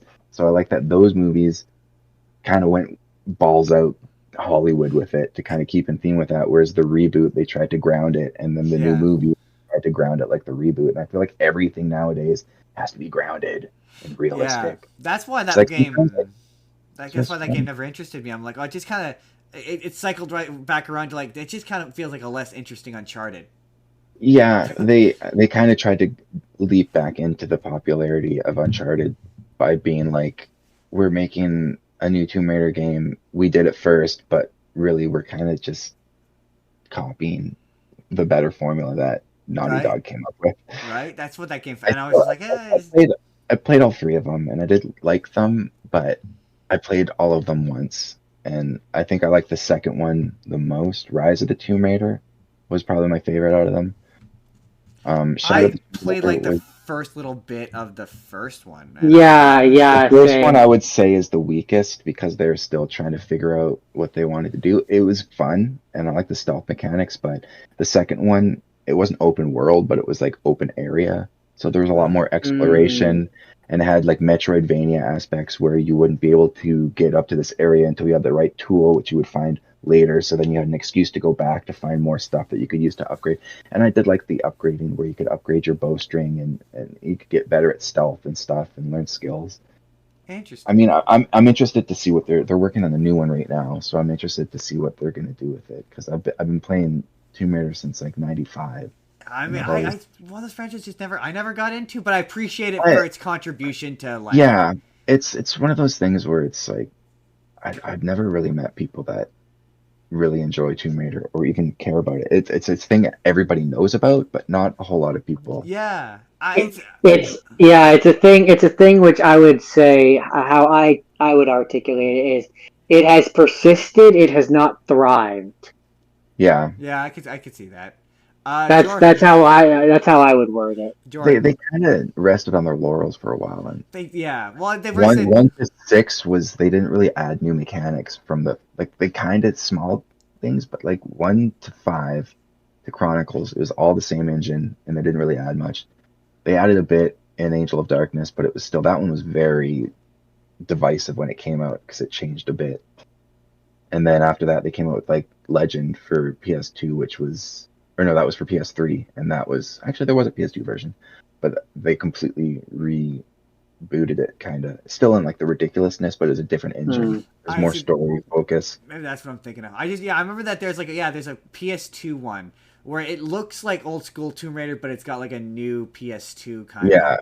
New engine. It's got ragdoll physics, and it's got like way more heavy. It's way more focused on action than it was exploration. Yeah. Whereas the old games, it was very much all about exploration, and then there'd be some action sequences. Yeah. That first one was about really climbing awkward walls and yeah. Yeah. And the combat was not the focus, which also was another. It's basically another way of saying the combat sucked balls. Pretty well. So Jordan. I feel like your next. I feel like I know what your next one is. But what's your next one? My next have seen is the Angry Birds movie. The Angry Birds movie. Which it has birds, and I mean, really, only one of them is angry until a certain point in the movie. It's a lie. It should be Angry Bird. Angry Bird. Yeah, for the most part, yeah. I mean, until the eggs or until the birds or pigs steal all the birds' eggs, and then they get angry. So I don't have you seen the Angry Birds movie? Ali says what? Sorry, real quick. Ali says, "What blasphemy! I love the Tomb Raider games." Which ones? That's like all of them, or I mean, or talking about the new ones because you said you weren't as big a fan of the new ones. Yeah, our dad got us into them when we were young, so my sister and I have been playing Tomb Raider our entire life. Yeah, it never really tweaked me, mostly because they just as you get older and as they get older, they controlled clunky. It's one of those games where I could tell if I played it like. I know there's people who feel the same way about Ape Escape as I do about Tomb Raider, or like that game doesn't do it for them, and because they didn't play it when it was good. I guess is how I love Ape Escape. Did you see the new Metal Gear Solid 3 trailer? No, I'm not a big. That's another one. I'm not a big Metal Gear Solid player. Well, both Ape Escape's made by Konami, so and I think it was Ape Escape 3. There was a game mode where you could play where you were playing as a monkey version of Solid Snake. Yes, I remember that. Yes, it was a remake of the first game. Yes. Yeah, and then Metal Gear Solid 3 had a full-on Ape Escape game in it where you were playing as Snake going around catching apes. And on the newest Metal Gear Solid 3 remake trailer, it ended with one of the monkeys, and they're showing that they're bringing back Ape Escape into the remake as well. That's amazing. That's amazing. Unreal Engine 5 Ape Escape, baby. That's amazing. That's amazing. I'm so stoked. I want a full bore. Suddenly, I'm way more interested. There's two things I want out of the Ape Escape franchise. I want a remake of the first game, like a full bore top-down remake, and I want them to release the American dub of the second one, because the American dub of right now you can buy the second one for like $10 on PlayStation, and it is worth it. You should get it. That game's amazing. It's super fun, but it's the British UK version of it, and the American version is better because the voice actor who plays Jimmy is the voice actor who plays Ash from Pokemon. and cool. the female character, the very specifically the red hair, who has exactly the same hair as Misty, wears the tank top like she's Misty, looks like Misty, is voiced by Misty. she's Misty. She's Misty. Oh, And Pikachu is portrayed to be more like Pikachu. He's just Pikachu. So it just comes across like Pokemon. Also, Ali says, I also really enjoyed the movies, but I also am an Angie fan. She also did a lot of her own stunts, which I mad respect. She also quit alcohol and did months of combat training for that movie. Quit alcohol and went on an intense sort of diet for it. that's awesome. Yeah, she looks great in those movies. She does. Angry Birds, though. Angry Birds. Okay, so Adam, you've never seen Angry Birds, right? No, No, you're not missing much. It's another. I've played the game. It's It is. Yeah, it is. My headphones are dying now too. I'm plugged in, so my headphones don't die. I'm gonna plug in. Hang on, I'll be right back. Hold that thought. Hold that. Yeah. No. See, it wasn't the headphones, because the headphones were plugged directly into the mic, and I didn't have them on until now. It's the phone. The phone was dying. The phone was at 3%. Oh no! Wow, you. That would have been bad. You would have cut out. You're like, oh no, we lost Jordan. Yeah. It was at 5%, and then the minute that I went and plugged in my charger, it dropped down to 3%, and now it's at 9%. We're charging. We're charging. We're good. Adam's back, it looks like? I don't know. Can you hear me? Can you hear us? We're testing. We're trucking along. This is run long, but I'm okay with that. Can you hear me? Yeah, we can hear you. I can hear you. Okay, Yeah. I'm back. I'm plugged in. This is Perfect. This is run very long, but it just means that I will have plenty of content to glean from it for later. Angry Birds movie. Basically, pigs show up. Pigs try to steal the birds' eggs. Birds go and get revenge on pigs. That's the very abridged version of what this movie is. It's that kind of animated movie that's like cheaply animated. It's got a robust celebrity voice cast. I will say, Angry Birds. That's a movie we could talk about. I hear it's a shitload of fuck though, so I don't know. We were gonna talk about it and then I cut it. The Angry Birds movie, the Angry Birds franchise is one of those franchises that I was like, this should be a Saturday morning cartoon. Like I like, and then this movie, the movie is kind of like that.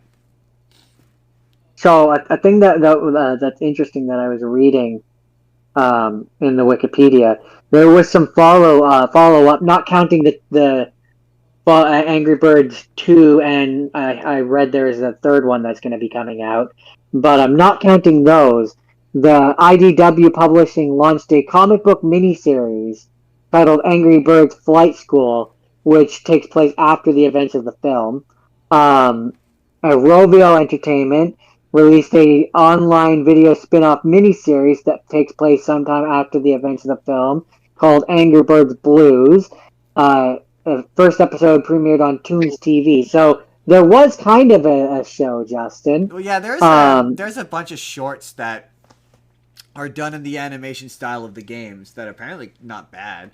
I don't think this movie's bad. Like if you like harmless, ineffectual, not very good but not terrible animated movies, that's what this is. Like Jason Sudeikis says, the Red Bird's pretty funny. It does that thing where it assumes you know this franchise, that this franchise is maybe more popular than it is. So it does that thing where it's like, hey, it's the yellow one. You know the yellow one, right? Yeah, the only two Angry Birds that I distinctly remembered as I was watching this was like from the game, I mean, was the red one because it's the mascot and the most obvious of them. And the big black one, which explodes, because I remember that one would blow up half of the things that you needed, and he was useful. Those were the only two that I like actually remember. The rest of them are just words. He's got one of my favorite jokes. I think I'm going to do this wrong, but it's where he's like, I explode. And the guy's like, well, we all get a little angry every now and again. No, I literally explode. Yeah, something to that effect anyway, yeah. But yeah, I thought that movie was all right. Like, it's all right. Yeah, I mean, considering it's a kid's movie, and it's not it's not like a cinematic masterpiece of art. Yeah, But like Angry you could Birds, plop your Right, exactly. yeah, exactly, I'm not right. expecting Citizen Kane. Right. Like you can plop your kid down in front of it, and they'd probably be pretty entertained for like the hour and a half Does that your it's kid going to be on. Does your kid like bright colors and flashing lights? Then it'll like that movie. I mean, I'm a full-blown adult, and I like bright colors and flashy lights. It's. I mean, I like Jason. There's Sudeikis. a reason why I liked it. I'm a big Jason Sudeikis fan. So like he's funny in it. Like he's doing his best. If you're a fan Here's of what I'll say. Slosh is in it for some reason. Here's what I'll say. It had a budget of 73 million and it made 352.3 million. Incredibly successful So slop. clearly they did something right. Yeah, they also made an incredibly popular app beforehand. It's like don't be surprised if that Minecraft movie does incredibly well despite not being good. Oh, this movie's amazing. They should make a game based off it. It'd probably do pretty good. This movie based on this very popular thing did well. It's like if they made a Candy Crush movie. Allie, don't give them ideas. Allie says it was the movie that kickstarted his popularity. Then he was in Timeline right after. Then she said, The Cradle of Life is the one where they went to Asia and Africa, and she jumps off the side of the building and wears that flying squirrel suit and lands on a boat. Where's it? Yeah. How do you see I can't type today? That silver leotard or whatever. Now you get to experience that awesome delay where she's seeing footage from like 10 minutes ago and it's popping up in the chat now. Yeah, it's super awesome, you guys. Not derailing at all. Not derailing at all. It's not her fault. It's not her fault. To be fair, she's not the worst. We had a commenter that was way worse about it.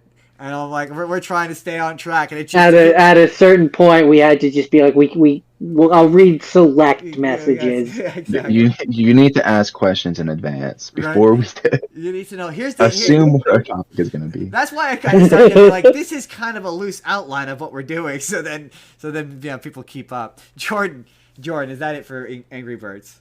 Yeah, there's not much else to say about this. It's pretty much everything you expected that it would be. Let me tell you about Mortal Kombat 1.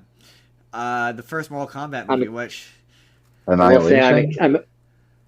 Sorry, real quick. I will say, I'm excited to talk about the next thing that's on, like my next one. I'm excited to talk about. Your first have not seen? I first have not seen. I'm excited to talk about. I'm excited to talk about some have not seen. But first we got to talk about Mortal Kombat 2021, which... Yes. Okay. A big criticism of... Well, first of all, I know you... I think you had said you haven't seen Mortal Kombat 2021, right? No. Are you a Mortal Kombat guy? Yeah. Have you played any of the new games? The last one I played was not the reboot. This one I haven't played one. But you played X, not X. X, yeah. 11. 11, yeah. 11 was quite good. I liked. One is good. Yeah. One is probably of the modern ones. My favorite one. It looks good. I've heard everything bad I've heard about it has been related to like microtransactions and not the actual game itself. Great. It does. That's fair. I'm not like. Okay, I think you should know me well enough to know I'm not the kind of guy to be like, it's woke or whatever. But I will say it does get a bit tedious that like every third character's like, they're a girl now, and that's all they did with them. Like, yeah, they kind of had a bad habit of doing that in the past too, though. They would always just be like, well, now Jax has a daughter. And you're like, okay. Yeah. Right. Now Johnny Cage has a daughter. Casey and you're like, Cage. Okay. Or this, or now my favorite, this girlfriend.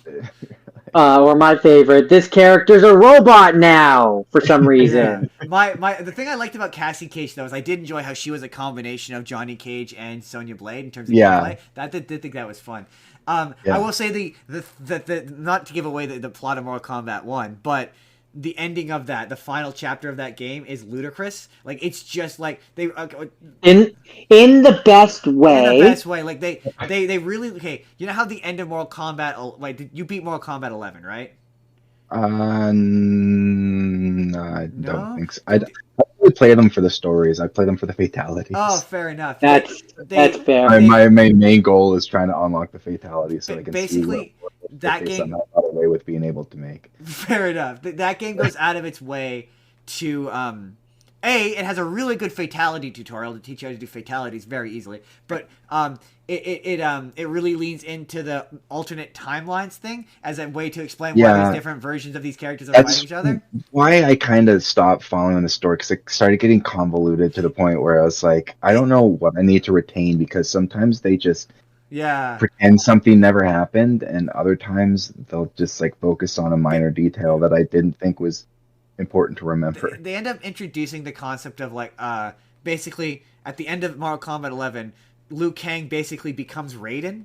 He takes over. Okay, yeah, I remember that. Yeah. I remember that. And he becomes like Fire Lord. Yeah. Yeah. So you find out Mortal Kombat 1 that there's basically every time there's a bunch of timelines where every one of the characters basically became the new Time Lord or whatever, and they all team up together, and there's just a slew including the bad guys too. So there's just the final chapters. You pick a character and you just fight a bunch of different variations of the characters. So like there's one point you fight Girl, like they're all there's a bunch of variations of Scorpion. So like at one point you're fighting Girl Scorpion, and like it's very funny. There's just some of the variations of the characters are really absurd. Weird. Is really the word absurd. But anyway, the reason why that got away from the reason why a big complaint about Mortal Kombat 2021 is that they don't do a Mortal Kombat. By the end of that movie, they don't do. Basically, the plot of that movie is Shang Tsung is trying to prevent Earthrealm from doing a Mortal Kombat. Basically, the movie serves to explain why all of the characters in Mortal Kombat have superpowers, and that's its entire purpose. So the reason why all of the characters have superpowers is because they all have, the dragon, the logo? Mm-hmm. They all have a dragon tattoo that gives them powers. And that dragon tattoo can be passed from person to person if you manage to kill the person with the dragon tattoo. So Kano, Kano, the guy with the robot eye, the guy who shoots lasers, the reason why he can shoot lasers is because he was accidentally in the room when they killed the guy who had the dragon symbol. So he got the dragon symbol instead of Sonya Blade, who wants the dragon symbol to have superpowers. That was weird. And like it's another one of those movies though where like, do you want it to look like the Thing? Because a lot of the characters look like Kung Lao. That's why it appealed to me. Kung Lao looks like Kung Lao, and like they do fatalities. There's a scene where like he's fighting. I don't know if she's a character from the game, but she's like a bat chick, and like he has his hat, and he just like runs her through it like it's a buzzsaw, and it's super gory and it's awesome. And you're like, this looks like the game. This is what I want. I want it to do the thing. And like, I did see a clip where it was like, I think it was like Sub-Zero like stabbed someone and blood shot out, and then he froze the blood into a knife and then stabbed them with their own blood. It's like, that is what I want to see from a Mortal Kombat movie. Creative ways to kill people. And when it's and like the guys they have, like Scorpion is also phenomenal. Like there's a really long opening sequence where you obviously Scorpion's backstory is the original Sub-Zero kills his family, right? Well, that you see that scene in its entirety. He shows up, he kills the family.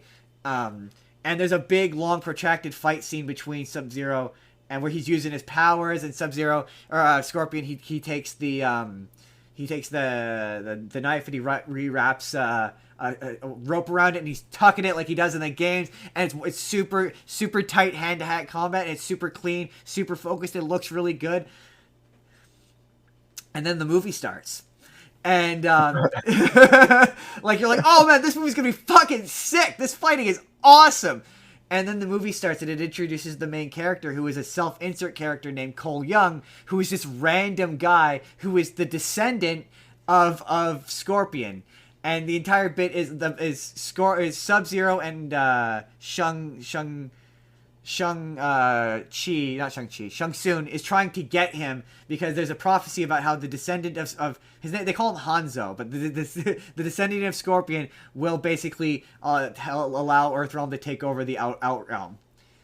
And so it's all about getting him and saving him from his family, and he's just there, and he eventually gets powers. He has the symbol as well, but he didn't get it from another person. He was born with it because he's Sub-Zero or Scorpion's grandson. Because he's the chosen one. Yeah, he's the chosen one, and his powers is he gets armor.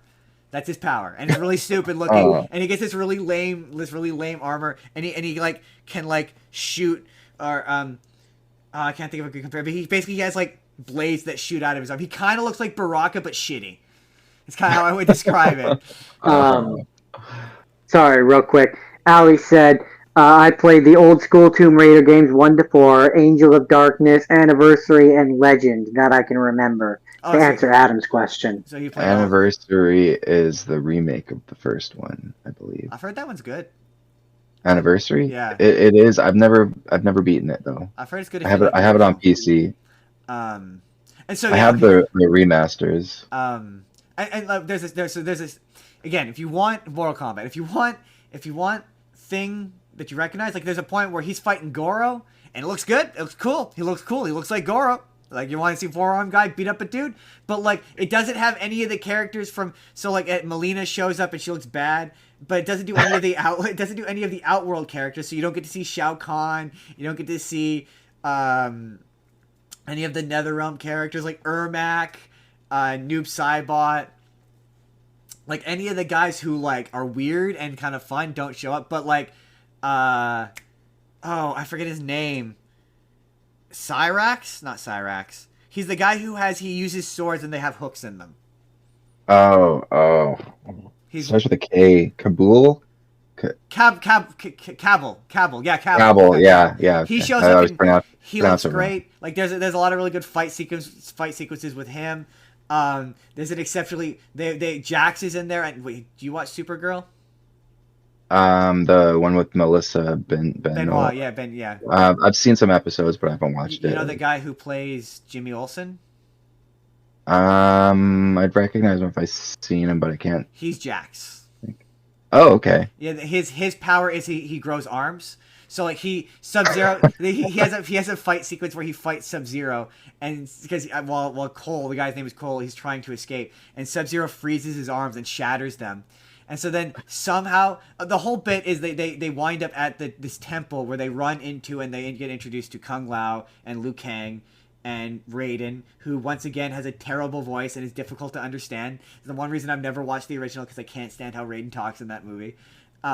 But they show up and there's much of the movie is them hanging out at this temple training and doing pretty alright looking fight sequences. There's one really funny scene where Kano, phenomenal. He's super funny. I think the actor who plays him is Josh Lawson. He's so funny. Like, he's hilarious. He's got a lot of really fun, like, there's a really funny bit where he's getting pissed off because he can't figure out his powers, and Kung Lao's, like, denying him these buns. And he's like, give me a fucking roll or whatever. And Kung Lao's keeping it away from him, and he shoots the laser beam.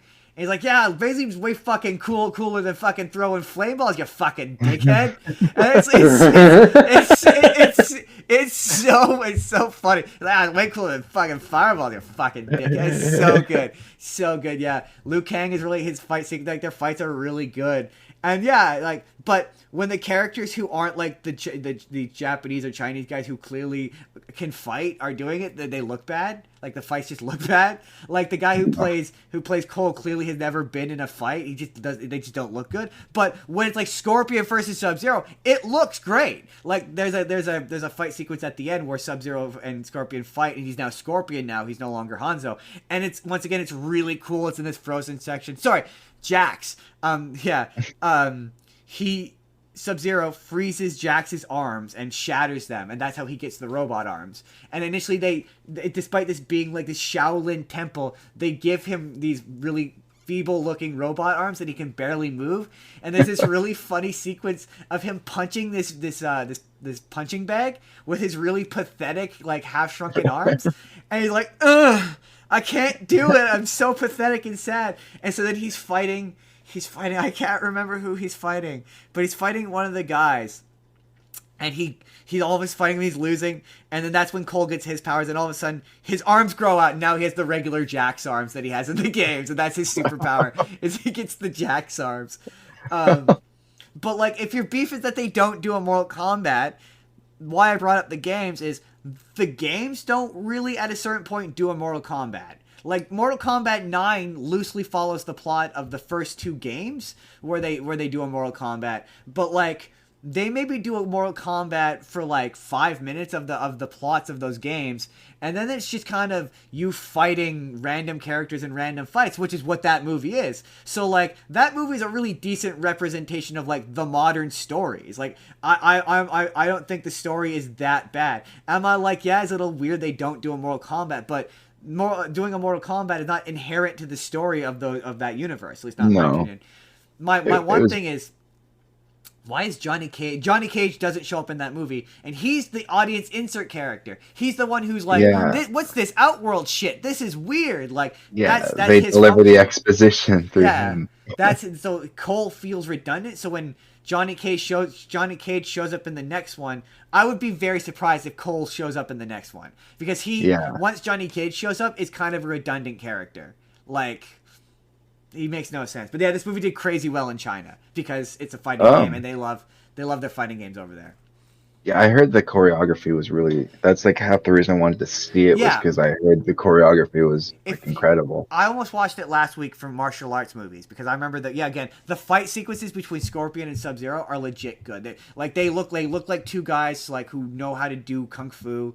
Like it looks good. It's just the rest of it is you're like, oh, and again, if you want thing I recognize, there's a lot of thing you recognize. Like have you not seen the original? I think it's probably better based upon what I've seen of it, better than that, but some people would disagree with me. Our podcast boss, Jake, he hates that movie, so he thinks it's bad. But I like it and I recommend it.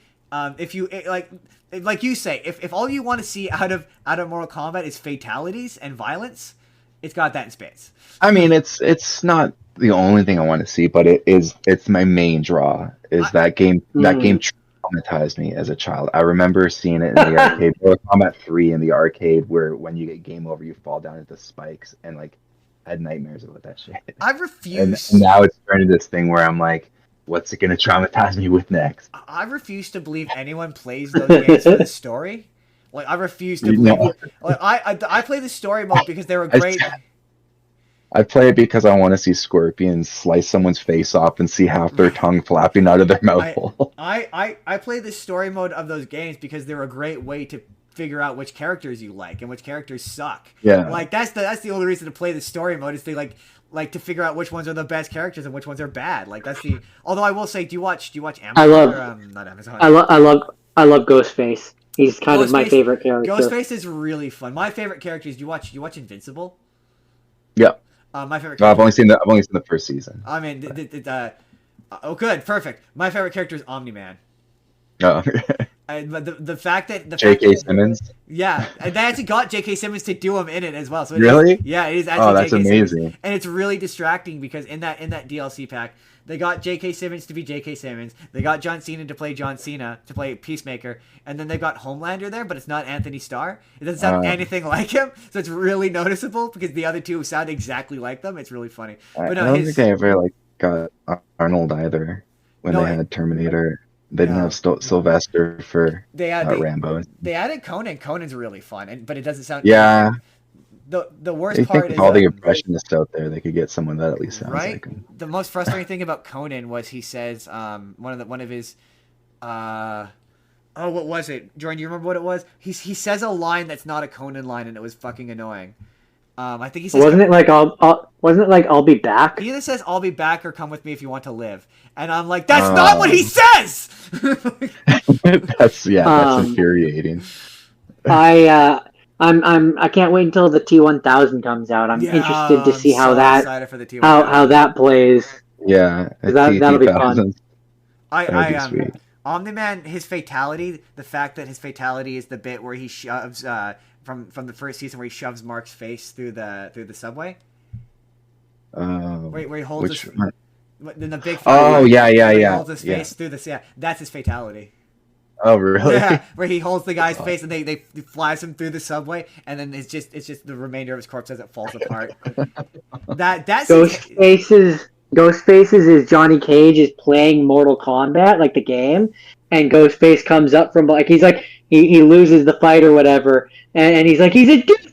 Hey, what the hell? Ghostface comes up from behind him and like stabs him and kills. It's so funny. The It's so good. The cool thing about Ghostface is how Ghostface is it's all the ghost faces. It's not just one Ghostface. So like as a gameplay mechanic, you swap between the ghost faces. That's cool. Yeah. Yeah. If you down back X, I believe it is, and he'll run backwards, and another Ghostface will come out from behind the other character. And when like if you have two Ghostfaces versing each other, the one Ghostface, one of the openers will be like, "Stu, is that you?" And the other Ghostface will be like, "Of course, who else?" So like the two, it's a great way of having multiples of the same. I love Omni-Man Super Chief. If you down, I think it was down back X, he does that bit where he floats up, and then you can just hit any of the face buttons, and he'll zoom forward and grab you and like throw you around and toss you around like you're a ragdoll. It's super fun. He's a super fun character to play. That's it for Mortal Kombat though. I enjoy that movie. I think I'm probably like one of 5. That movie did the thing about that movie that's incredible is that movie did well in theaters, in spite of the fact that it was during the time of life that we don't talk about. It was during that, and it was day and date release, and it was like one of the most pirated movies of all time, and it still managed to make enough money to get a sequel. So like, that is incredible. I'm super stoked for the sequel. I'm so stoked for fucking Carl Urban as Johnny Cage. I just want to see him punch dudes in the dick. That's all I want. All day long. Just punching dudes in the dick.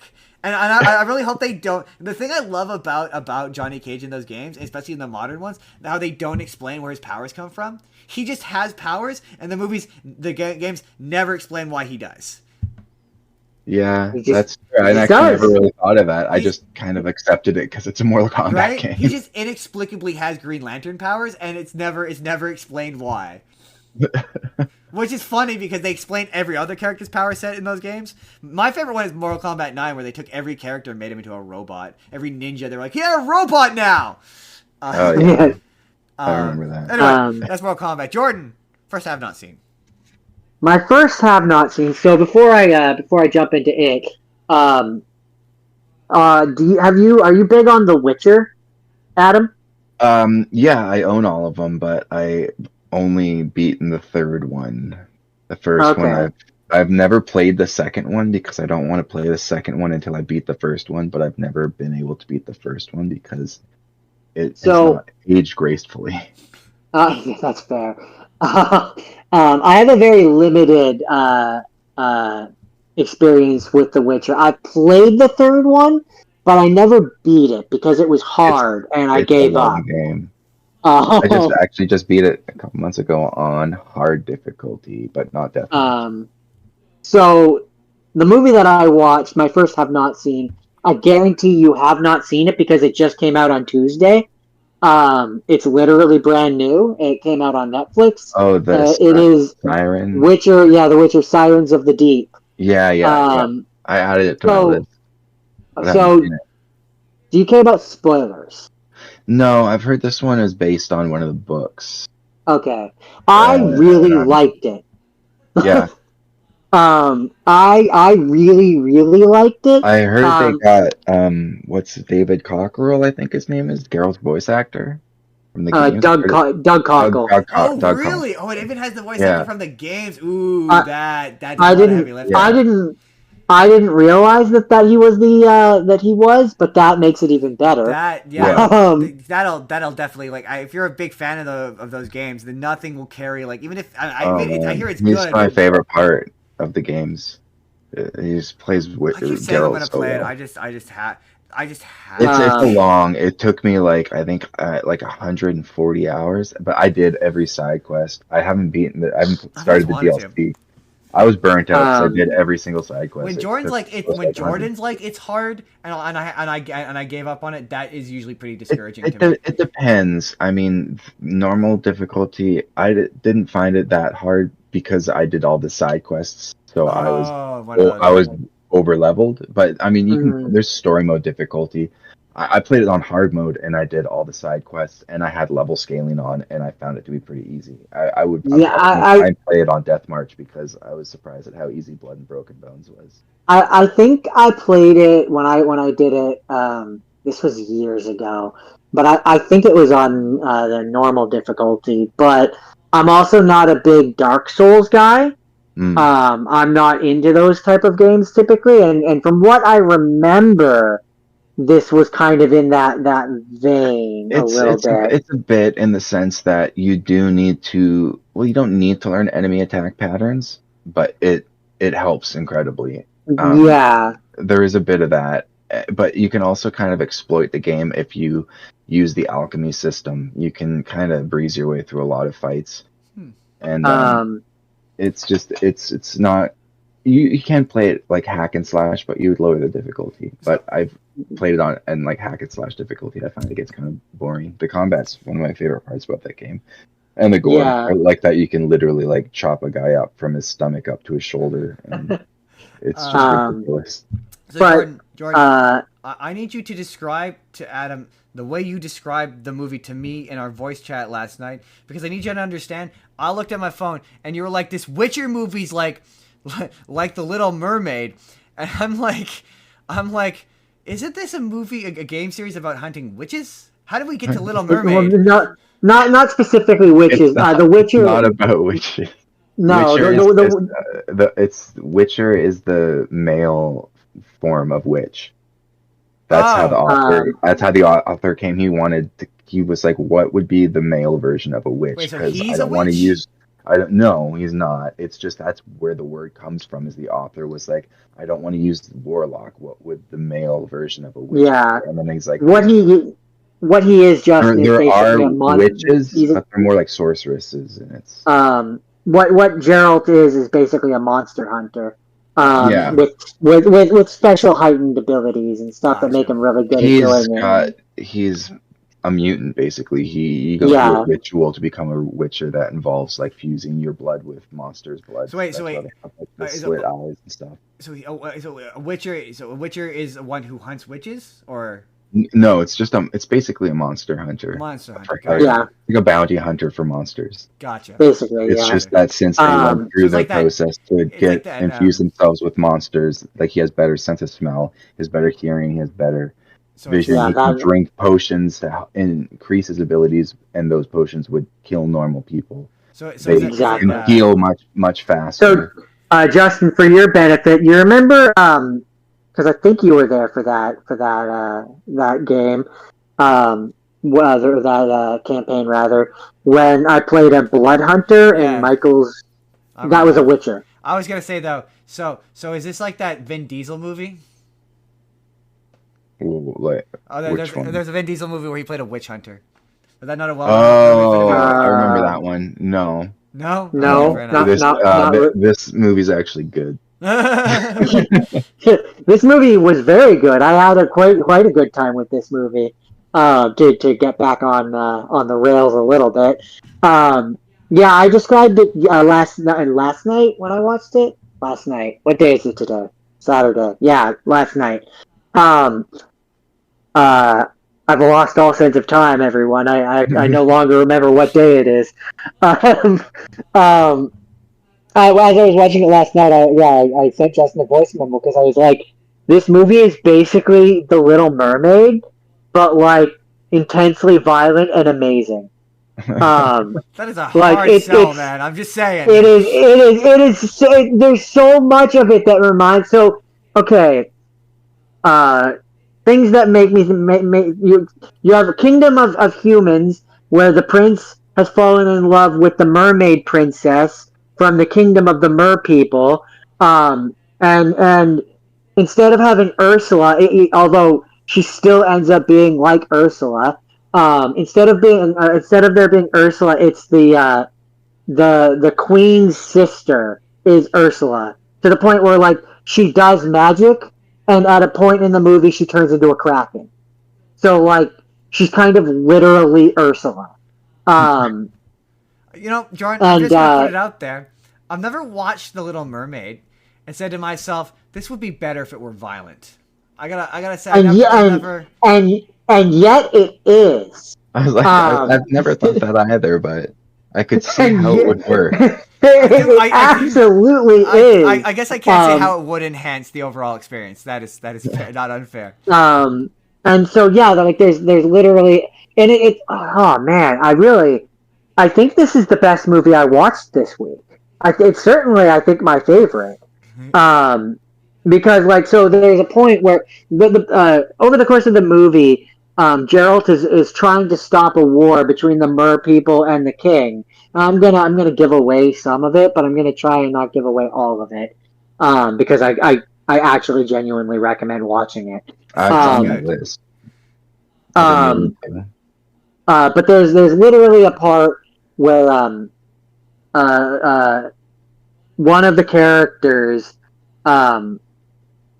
Ursula, not Ursula, but Ursula stand-in, if you will, has turned herself into a kraken, and she has the character like in her tentacle, and rips him in half. Geralt? Literally, not Geralt. No, okay. Another character. Another character who I'm. How's he going to come back from this one? Another character who I'm trying not to give away, so that when you watch the movie, you won't be like, "Oh, well, that one's destined for death." I'll know as soon as someone's in the Kraken's grip. I'm like, it ain't gonna end well. You'll know what's coming. I don't think but literally rips the character in half, and I'm like, if I wasn't already sold on this movie, I am definitely sold on this movie. That sounds this is great. Extreme violence always makes a movie better. I'm just like there's I don't know what it is. It's the primal maleness in my mind. Especially when it's animated. For some reason, just when it's animated, it's violent. It's and I think I think the animation is very pretty. And like there's certain parts where it does that like 2D, 3D style, which it gets a little bit like for me. But is it? Sorry, it's an anime, right? This is an anime. Yeah, it's like 2D animation, anime style. And again, without fully giving away the ending, you know how in The Little Mermaid, Ariel ends up on the land and living with the humans. I'm guessing she does. This kind of goes the opposite route. Oh, so it's like the original story. And the prince ends up becoming a merman. Oh, interesting. Oh, that's interesting. That's an interesting subversion to this. I wonder if this is in some way, because you said this was based off of a book. I wonder if in some way, if it is in fact an homage or an adaptation of Hans Christian Andersen's Little Mermaid. I could believe it, because as I'm watching this, literally, like I said, it felt like The Little Mermaid, like a different version of The Little Mermaid. But I know we're making fun of it, like, but it does. It does. You have the monarch mermaids who have the person who they don't trust, who is trying to do bad things. You have prince and princess from different kingdoms wanting to like. It also, in some ways, I guess, is Romeo and Juliet. Yeah, I mean everything in some ways Romeo and Juliet. But it always goes back to Shakespeare. It always goes back to Shakespeare. So, Jordan, is that it for The Witcher? It's just funny too, because as I'm watching it, it's like I didn't finish Witcher 3, but I got far enough in it that it's like I recognize certain names. Like certain names pop up that I'm like, hey, I know that one. So like Yennefer is in it in some capacity. I'm like, that's a name. You can sleep with her in the game. I recognize that name. The Hudson is there if you want it. She's the main one. There's also other characters where I'm like, I don't know if this is a character just for this, or if it's a character from one of the games. Like, there's a character called Jaskier. Yeah, who's like Gerald's. He's like his sidekick or something in this. And I was like, I feel like he must be from the game, but I don't know him. He's definitely in the books. You don't really have a companion in the game. Yeah. Is he like your Q, or the guy who you get armor from or whatever? Who? You get armor from? Oh, I'm just saying, like, is that his purpose is that what he is? Is he like you say he's a sidekick, is he like your caddy? Oh, no. I mean, he's not really, from what I saw, he wasn't in the third game. Maybe he's in one of the other ones. He's not in the third one. I don't recall seeing him in the first, and I haven't played the second because I don't want to. You haven't beat the first? Well, yeah, and the save file carries forward. I own the third on computer too, in case I want to carry my save. But it's like they're all Oh, such I see long that. games. I could not play all three Witcher games back to back without losing No, like you'd have to take a break. yeah. Jordan, is that it for The Witcher? Yeah, I will say it does kind of make me want to go back and play the I third mean, one. you guys are making me want to play Witcher 3. I'm not gonna lie to you. That's the It's same. it's really It's on the my list. story. It's one of those games where like most of the side quests are better written than the main quest. Oh, it's one of those. Bonus game They're- was like and that. every side quest will have like moral decisions that are making you question whether you made the right choice or not, and it's Oh, I like love those. Those are good. it's all incredibly well voice acted, incredibly well written. They're really really good games. Okay. I believe the third one is on PlayStation Plus Is it? for free. Like, and I think the complete edition is not the next gen Yeah. version, but the PS4 version. That's good to know. yeah. Okay. Okay. Yeah, no, I recommend watching this one. It's really good. I enjoyed it. Okay. That's my final thoughts. Okay, you guys. Time to get to the funny shit. Which one should we do first? Yeah, let's do House of the Dead first. We've been talking about Uwe Boll, Mr. Uwe Boll, the whole movie, the whole episode, and he makes bad movies, you guys. Famous restaurateur, successful restaurateur, Uwe Boll. Because fun fact, Is he? yeah, he had a very successful restaurant in Vancouver that you could go to. I think it's been shut down, and he's quite successful, and he's quite good at it. He's my case study for if you're not good at something, there's something you'll be good at. Because he apparently is very good at it. He's apparently very good at it. But I up until about 3:30 this morning, 3 o'clock this morning, I would have said to you that I don't believe anyone ever intentionally makes a bad movie. I don't think anyone ever tries to make a bad movie. And then I watched this movie. This movie might be Uwe Boll's best movie. Which one is this? This is House of the House Dead. of the Dead. This is House of the Dead. House of the Dead. Because- This came out right around the Matrix, didn't it? Yes, there's a lot of Matrix shit in this, but he very much gives a shit about this movie. Like, there is actual legitimate effort into it. The acting isn't bad. The performances aren't bad. The action sequences are actually kind of good. There's a really fun sequence where they're just mowing down zombies. That's actually kind of fun. The makeup is surprisingly good. Like how the zombies look, they look cool. They look really cool. They move really cool. They move in a way that's interesting. It looks like the game. Like, once again, if the metric is looking like the game, it looks like the game. Here's where the nice stuff stops. The reason why I can say that is because every action sequence randomly, interstitially, has clips from the game in it. So, like, a character will shoot a zombie, and then it'll just show a clip from the game, and not even clips of people playing the game, but, like, you know when you go to the arcade and, you know, like, the live demo they have where it says insert coins? Insert coin. It's that gameplay. You can literally see it says insert coins on the screen, and it's like and initially it seems like it's perhaps like it starts off as like it's scene transitions. So like the scenes transition with random gameplay from the game. But then randomly in the action sequences, it'll every 2 seconds just cut to footage from the game. It is the weirdest thing I've ever seen. And some of the cinematography is just kind of like incomprehensible. Like it's shaky and you can't see a goddamn thing. But like some of it looks good. Like some of it looks all right. It's the weird, like it legit looks like it's got the vibe of like he really tried his best, but the budget just wasn't there for all of it. Also, Clint Howard is there for some reason.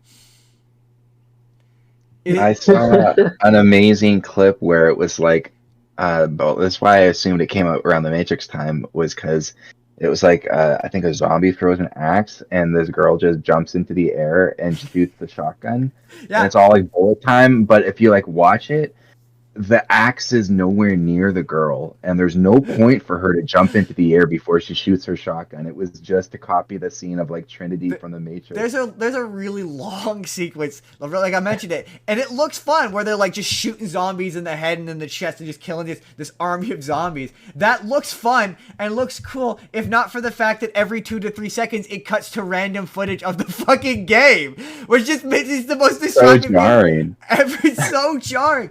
And like, yeah, there is a story, there is a plot. It doesn't matter. It's like they're okay.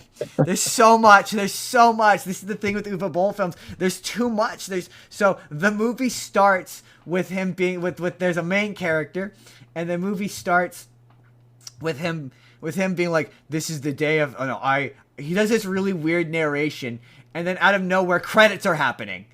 And then there's a really, really long opening credit sequence. And then he spends 5 to 10 minutes. He's like, this is Jerry. Jerry is my best friend. And like, and this is Jerry's girlfriend, Susan. And it just goes down the list, introducing you to every single character in an agonizingly long scene that goes on for fucking ever.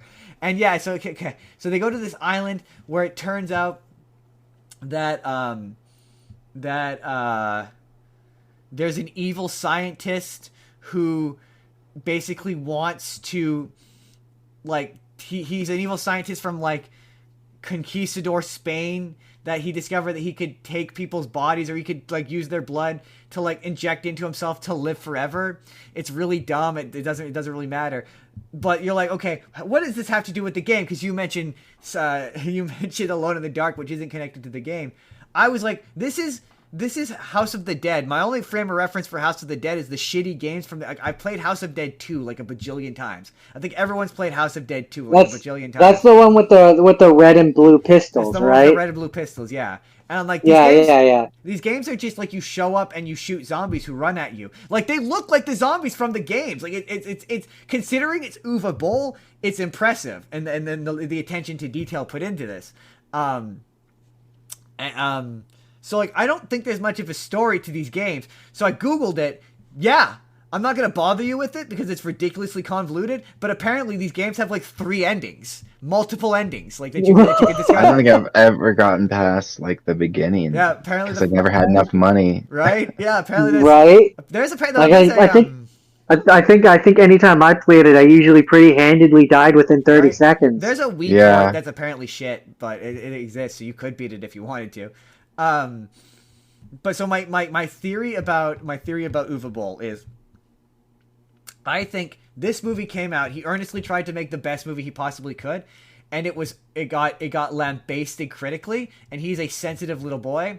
And so from that point on, he was like, you know what? You tell I'm gonna make bad. You're saying I'm making bad movies. I'll make the worst movie you've ever fucking seen. And then he just did that every single time because he very famously like boxed his critics. So I just think he just intentionally made bad movies to antagonize people. Oh right, I forgot about that. Yeah, he famously actually fought them. Yeah. He was like, you don't like my movies? I'll fight you.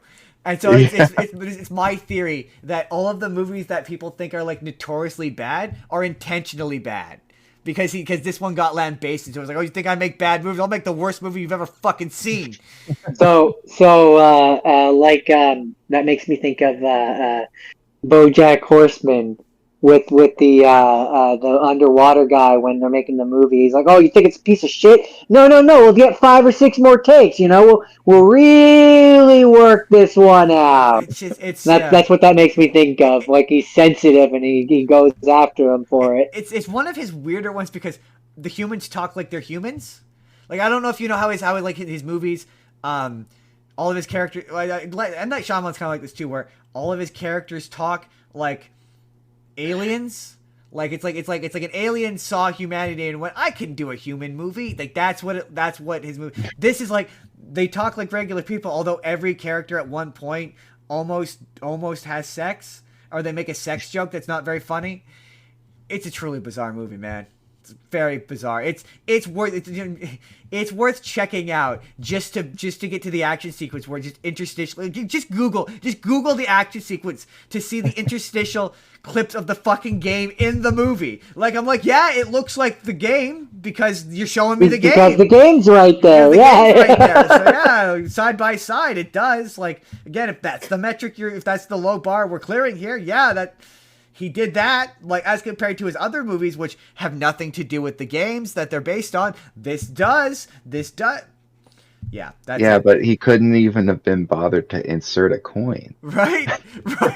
It's right. And you think, like, at one point I'm like, wait, is that actual? No, you can literally see insert coins just flat. I don't know if it's a stylistic choice. When I was reading about it, there's no explanation for it given in the production notes for why it's like that. It's the most recognizable because more people would have seen it with the insert coin flashing than would not have. I don't fucking know. It's so weird. It was so or maybe weird. Couldn't even be bothered to put it wasn't authorized. Right? It wasn't authorized, so he just went to the arcade and recorded the screen. So he maintains, and then got permission after the fact. He maintains that it is a prequel to that first game, but I don't know. But how do they get footage from the future? Right? If it's a prequel, then how do we have footage from the game? Oh my god. Oh my. Anyway, that's House of the Dead. It's not the worst Uwe Boll film. I truly do think it's his best movie. Like, I think I don't know. I think Alone in the Dark might probably be the worst one. That's one that I remember being horrible. Depends on your. I guess depending on your tolerance for bad racism and Islamophobia, Hostel's probably honestly the worst one. Postal? Yeah, it's bad. I will post this, go back and watch that video to see what I said about those movies just to remind myself. I think Alone in the Dark was filmed around here. Yeah, I'm pretty sure you're like not wrong. A lot of there's like a city scene at the end. It's Vancouver, and I had specific those movies. There's certain ones where it's like I usually have like specific complaints about them that evaporate immediately, and that one I remember. I remember that Christian Slater is in it. Like those are I think the big thing with his movies as they go on is I don't understand how he gets famous people in them. Yeah. Like in money, but where's he get the funding? Where's he getting the money? Where's this guy getting funding? Well, to get not only the IP license to film it, but then someone like Christian Slater, who's not a lot amazing, of them, but he's not cheap, I'm sure. Well, I mean, the Dungeon Chiefs has both Jason Statham. I think it was Jason Statham, Jonathan Rhys Davis, and Matthew Lillard. And I'm like, surely these people. And I'm like, I'm looking at it. I'm like, that movie, Alone in the Dark. This came out like he's a known director. People know who he is.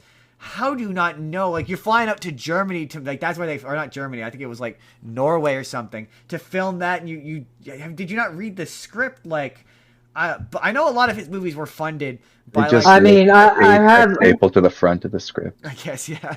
I have seen actors and stuff who were in bad movies, who, like, afterwards, like, they, in interviews and stuff, they're like, well, like, when you're going to be working on a movie, you never go into it going like this is going to be a bad movie. No, but at a certain point, you always go into it with the attempt and the goal to elevate it and make it the best movie that you possibly can. So, like Matthew Lillard in particular strikes me as the type who he's very, very like eager to make something work. He would go even. He's the best even knowing he would go in and give the best that he could, and you can tell that he did because, as you said, he's the best part of that movie. Part of that movie. The reason how he financed I know one of the ways he financed his a lot of his movies was there. I don't think it exists anymore, but at one point, there was a German tax loophole where you get a bunch of funding for a movie, and then you declare it, and then you get it all back. What a sneaky bugger! Yeah, so he funded almost a lot of his movies that way. Anyway, that's House of the Dead. Jordan, what's your final movie of the week? My final movie of the week is So here's what I'm gonna say before I get to it. All the nice things that I had to say about the previous movie, I don't have nearly as many of those for this one. I watched Doom. It was fine. The best part of it is that first-person shooter scene where it's just like the game. That like I got to that part and I was like, this is a delight. Like this is fun. The rest of it's just kind of I don't recall it being all that. Yeah. I mean, I like I'm one of those rare guys who I like most things The Rock is in, so that does a lot of heavy lifting for me. And I seem to recall. Yeah. Yeah, I don't really remember him much in that movie, though. I remember him on the front cover, but I don't recall his character as much as I Isn't recall he the lead? Carl Urban. Yeah, He's one of the Carl Urban. leads? Carl Urban's the lead, I think. Carl Urban, I Carl believe, is the Urban one is who the becomes main Doom Guy. Yeah. Wait, Doom Guy has a mask, right? Like that's his whole deal. He's like Master Chief. In the game, I think he wears a helmet in the game, yeah, but not in this. Not in the movie, no. I think The Rock he winds up being the bad guy. Does he? Well, kind of. The point of one of the points of this movie is that the demons are like you get bitten or scratched or whatever, and then you turn into one of them. Okay. So, as I understand it, because it didn't. So, fun fact: there's something that we refer to as the phone test, which if you lose attention and find yourself going to your phone because the movie is boring you, it does not pass the phone test. This on multiple counts did not pass the phone test. If TikTok is more interesting than the movie, it did not pass the phone test. Yeah. So I all I know is that at a certain point I look up and Doom Guy is fighting The Rock, and The Rock seems to be demonic. So I think he got scratched or something, or possessed, or something. He becomes a bad guy. Yeah. He's not just evil. I think there's more to it where he is like secretly evil, but that's how it like flourishes or something. I forget exactly. It's been probably a decade since I've seen it. That was one of those experiences with that one. I know I've seen it, and the only thing I can remember about it is I'm like. That's another one of those experiences of being like, this doesn't feel right. Like this doesn't seem like this is an accurate adaptation of this game.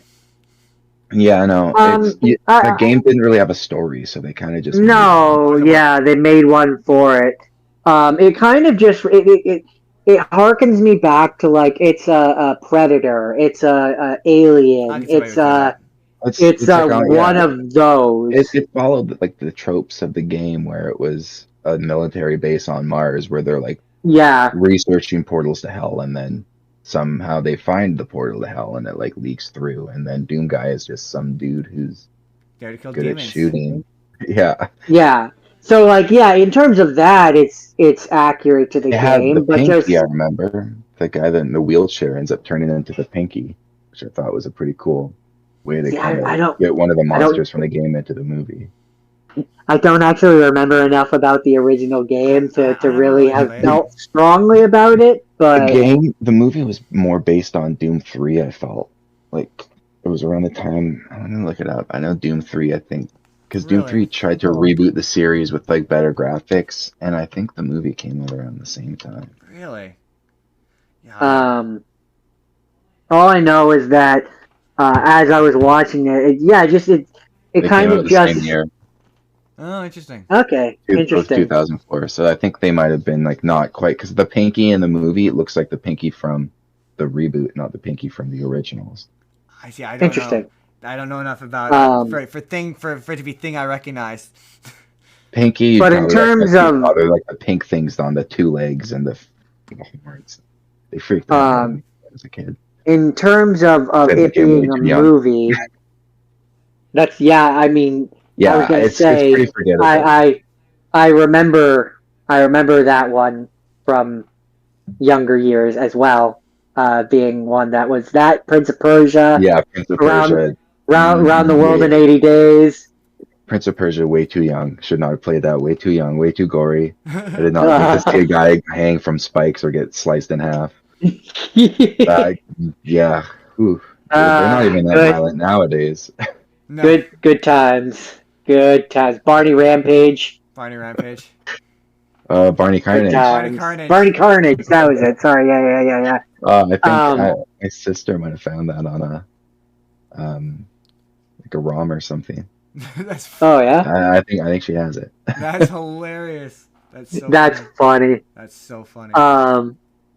But this movie very much, like I said, it reminds me of like a Predator or an Alien versus Predator or just a generic like you have monsters and the guys are trying to stop the monsters, and it was me. It's all Yeah. right. Me. So, okay, Fine. That's it. that's There's it. not really anything. What else can you say about this, It's really? it's fine.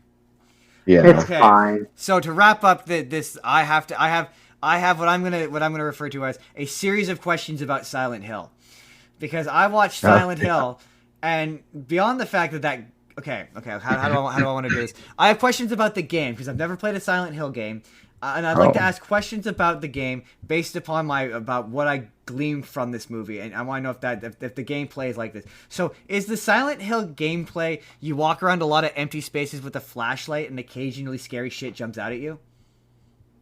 Essentially, yes. 'Cause that's the As vibe. bare bones, it's very much, yeah. Because A lot of more being afraid that something's going to happen, and then something doesn't happen, and then you get comfortable being like, it's just trying to scare me, and then when you don't think anything's going to happen, that's when something happens, and then you're like, oh god. Because that's the vibe They're my gave favorite me. games. Yeah, the movie is pretty accurate to the game. There's as a movie, things they changed. Up until the last 15-20 minutes, I was bored shitless. And it was just a lot of people walking around. And it was just a lot of people walking around empty rooms, shining flashlights, and occasionally a pyramid head guy jumps out. And I'm like, this is not really doing anything for me. And then And then they did the big... Okay, so unfortunately, Jordan, in order to explain why this movie's so fucking weird, I need to give away the end of this movie. And I'm really curious... Okay. Before I do I that... probably would never have watched it, so that's fine. Before I do that, I need to ask, how close is... So the plot of this movie is close to the plot of the games? I wouldn't go... I mean, pretty much. They changed the character is a girl in the movie. Who do you play as? It's a guy? In the game, you would be playing as Sean Bean, and they would be reversed. Except the girl Rose would be like Sean Bean. Well, Harry is Sean Bean's character, and Harry is the guy you play as in the first game. Okay. But Rose is a made-up character. Harry's wife is dead in the game, and he picked up the same idea where Alessa is not their kid. They found her on the side of the road. And then they raised her, and then she starts in the movie having nightmares about Silent Hill, which I'm sorry, but that girl, her acting is just... I know she's a kid, but I've seen good kid actors, and this kid is not... So, you know how we referenced the phone test? I looked down, and then they were talking about how this town was abandoned, and there was this mine explosion. And then I looked up, and there was a church cult, and there was people in this town. And I have no idea when that happened. I was just like, when did that happen? And so, there's a cult in the game. Yeah. Okay. Are they the bad? Like, so is it like the random monsters that show up in that movie? Are they what you're killing in the game? Yes, they would be what you're killing. So in the game, I mean, the first game doesn't have like the thing that is tied up and shoots acid out of its chest. That's not in the first game. That's in the second game. Okay. They took a lot of the second game is widely regarded to be the most popular. That's why they remade the second one instead of the first.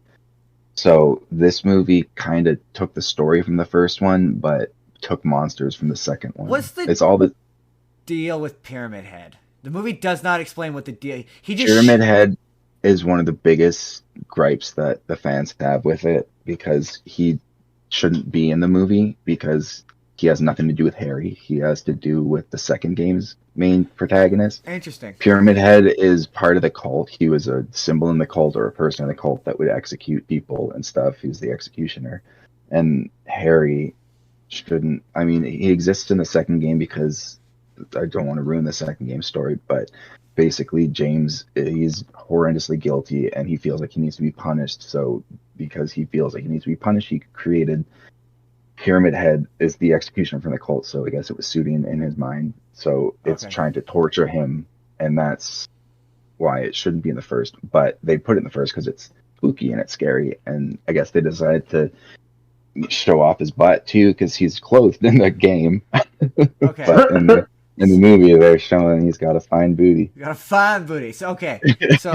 So I need to explain to Jordan how the rough plot of this thing. So there's a little girl and her mom, and the little girl is having nightmares. So she takes the kid, and they go to Silent Hill, which is an abandoned mining town where everyone died, but somehow they're still all there. And they go into this fog place, and then the little girl disappears, and then there's a bunch of spooky shit, and then at the end it turns out that the daughter is actually a girl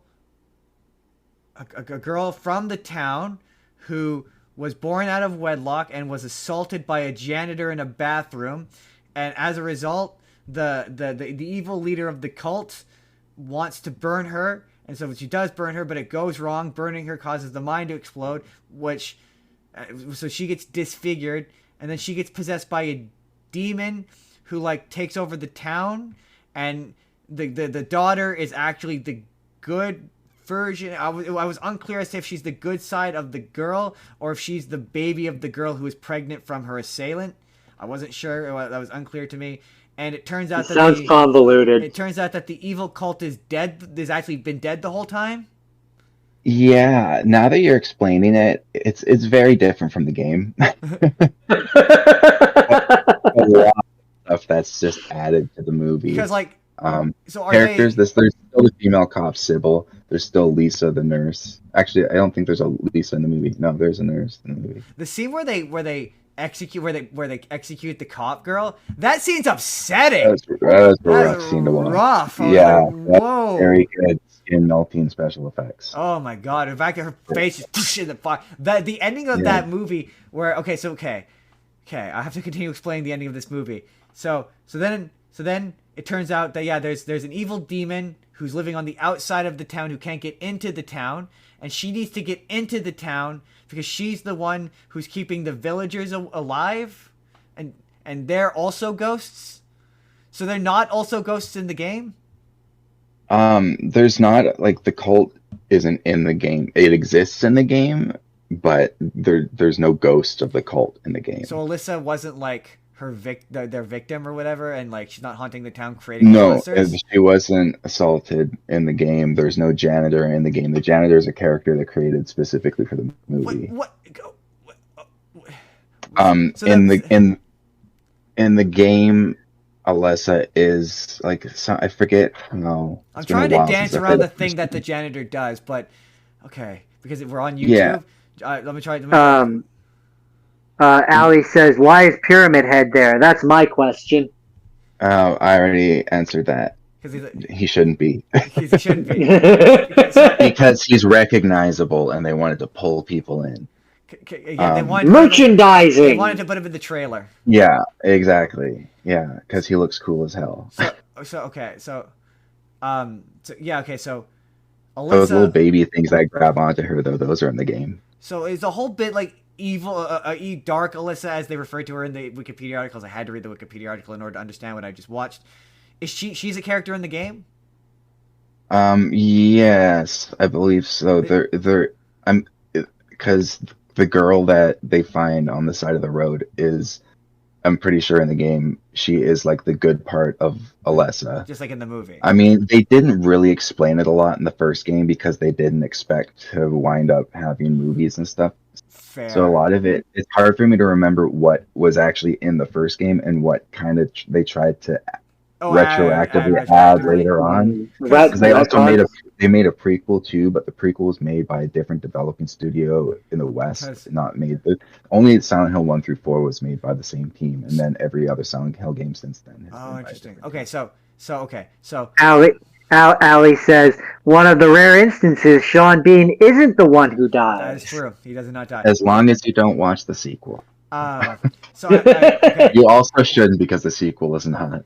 So the Rose, the mom, she, and I kind of missed this part too, somehow runs into the demon, who it turns out, you get the whole backstory. She's Alyssa. She got like split into two people, and now there's an evil version of her, and she wants to get into the church to cause the apocalypse, which is basically she like like the woman goes in and reveals that all of the village people have been dead the whole time, and that they actually did die in that fire explosion, and it was all the head of the cult's fault. It's all her fault, and the head of the cult person, who is presently trying to burn a child alive at the stake, stabs her in the chest, and the evil demon chick pops out of her chest in blood and is like attached to a bed and uses a bunch of barbed wire and tears apart the cult in one of the most graphically violent scenes I've ever seen in my life.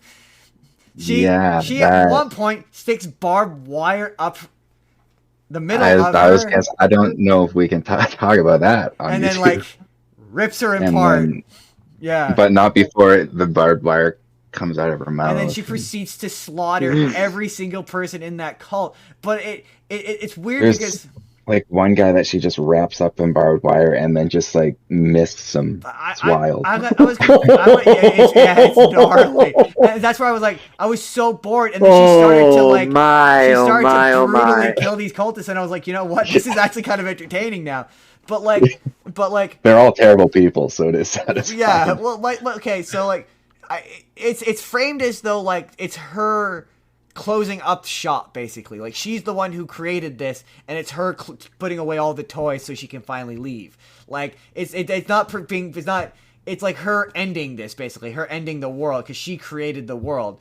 Is that what it's like in the game? Like, does she show up at the end and kill all these people? No, the people aren't in the game. In the game, you're Harry and you're trying to find your daughter, and then I think like Alessa, the bad Alessa, is trying to keep the good part of Alessa there because she's trying to like become whole again or something. The game also has like a bunch of different endings. So there's some endings where you get Alessa in the game is called Cheryl because he changed her name, but her name when she was in Silent Hill was Alessa. But there's an ending where like you get Alessa back and it's all good and you leave town with her.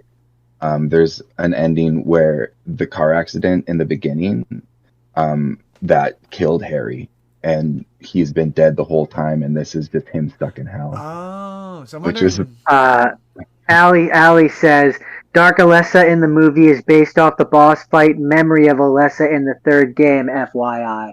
Oh. I knew she'd come in clutch because she's got a Silent Hill tattoo. Oh. Okay, because that was my big thing, especially when I got to the last third of this, where I'm like, okay, most of it, okay, I get it. This is very clearly slow-paced game where you're exploring. It was giving me very Resident in terms of like, yeah, the game was like Resident Evil vibes.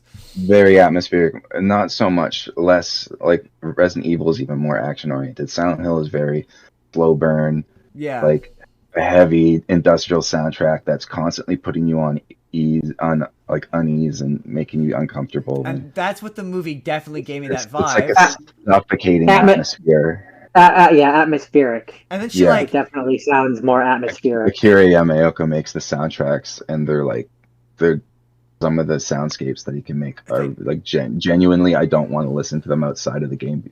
I don't even want to listen in the game because they just make me uncomfortable. And then unsettling. I'm getting what the gameplay of this probably is, and then like I say.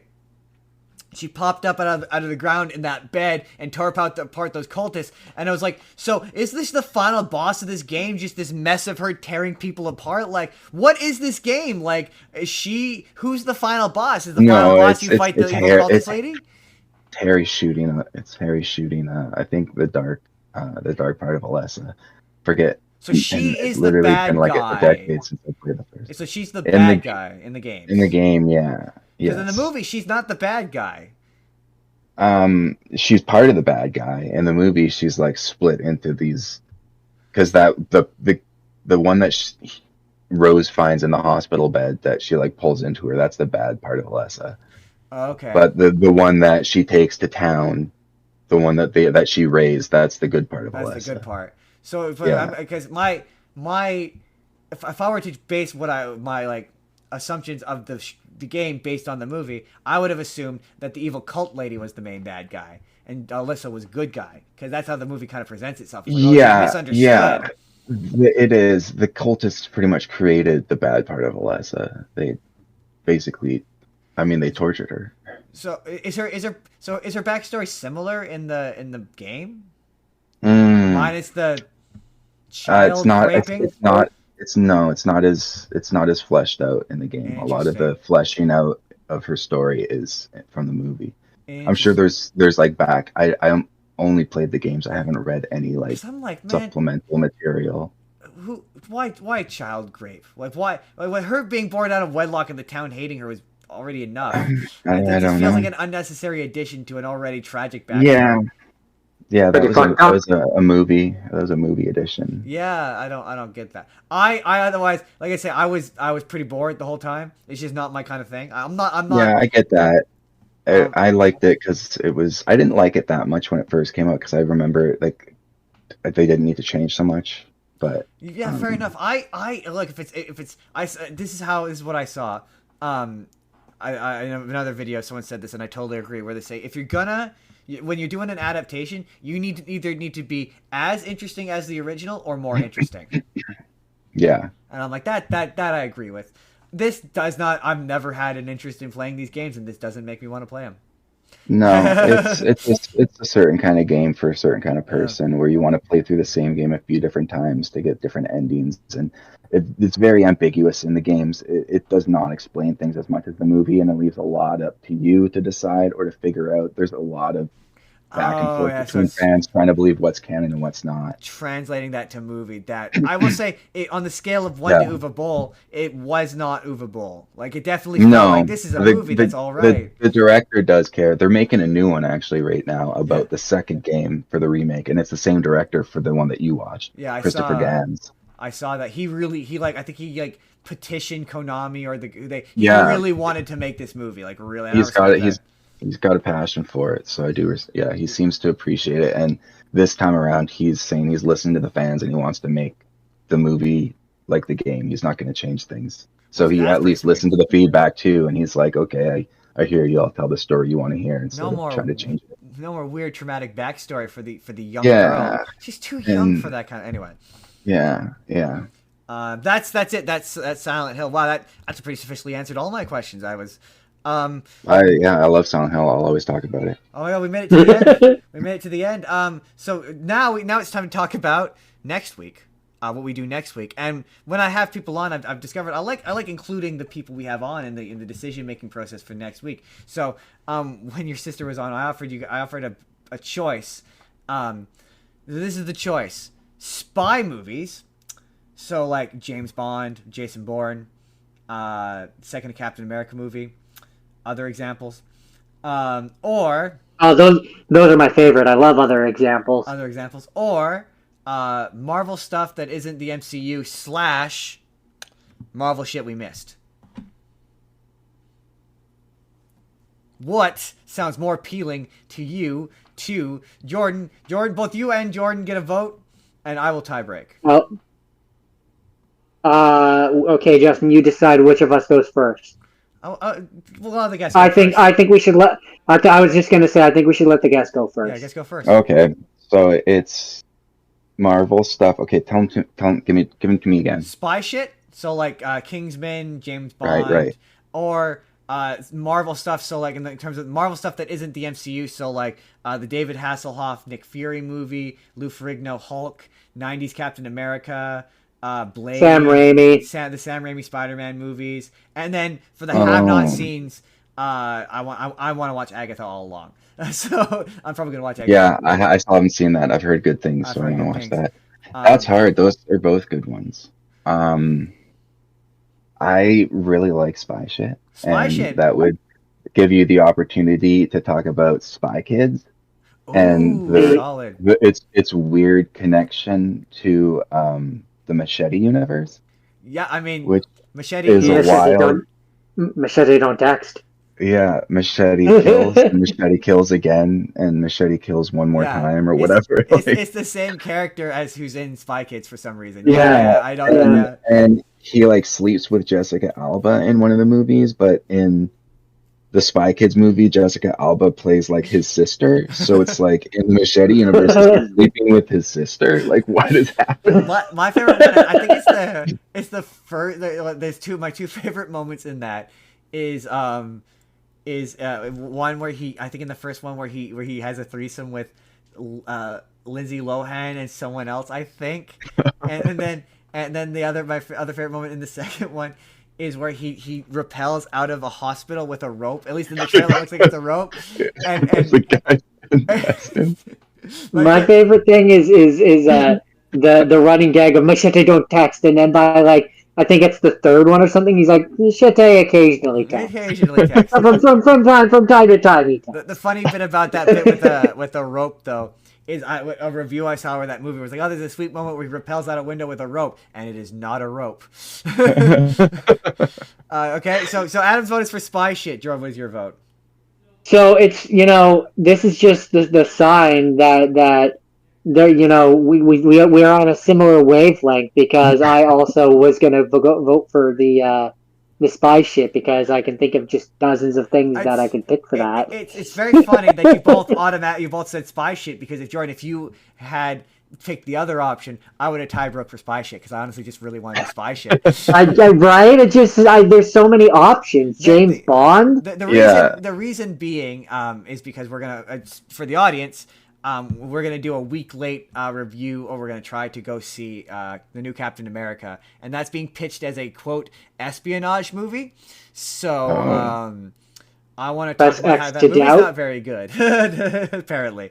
We can talk about I'm not caught up. I haven't watched the show yet. Still, like 5 years later. The only reason why I want to watch it is because... The main reason I want to watch it is because Harrison Ford is Red Hulk. Oh, yeah.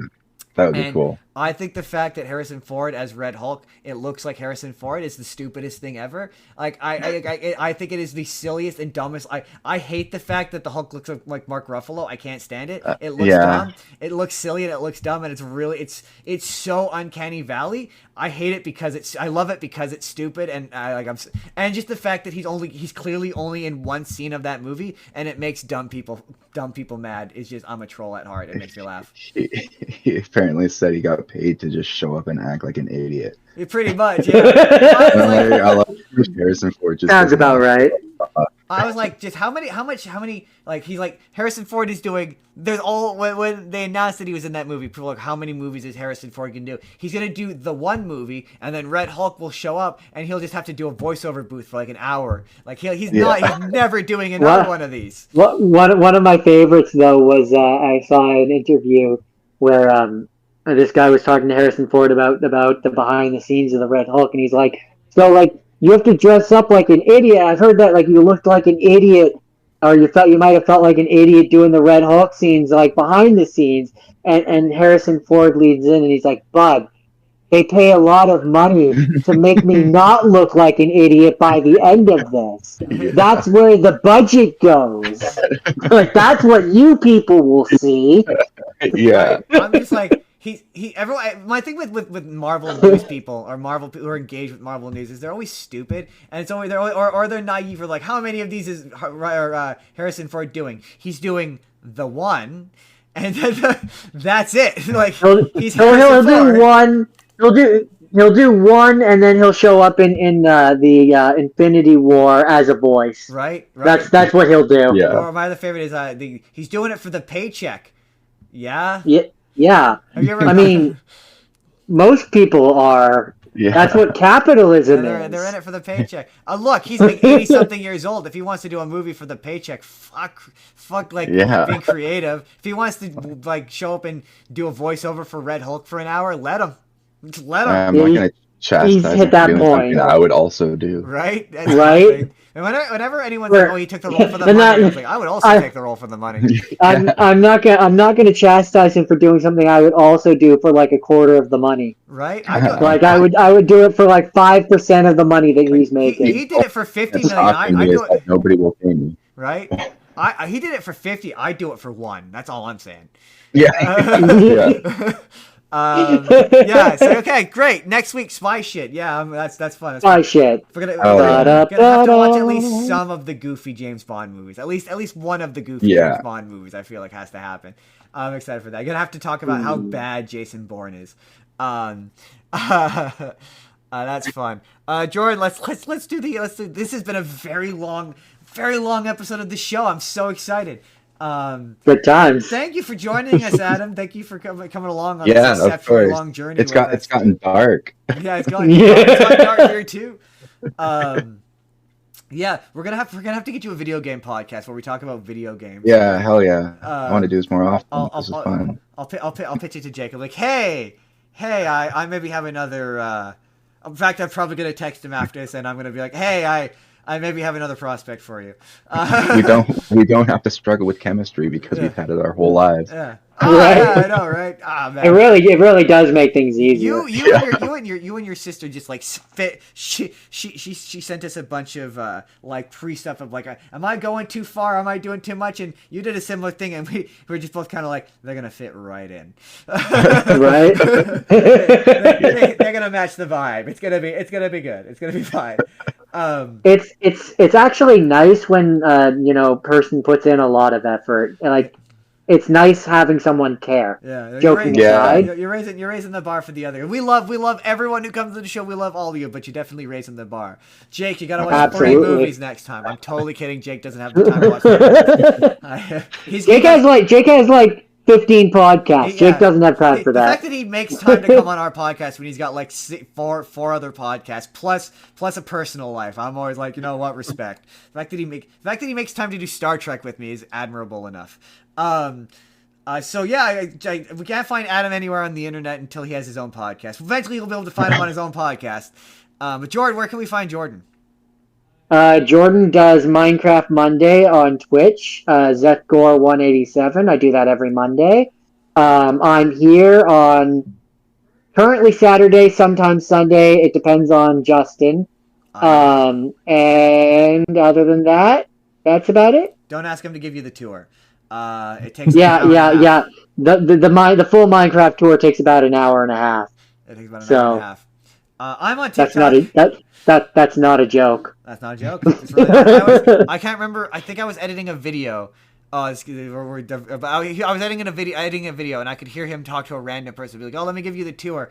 And I spent the next 40 minutes making this video, and to an hour. And I got up to go back to my room, and he was still giving the tour.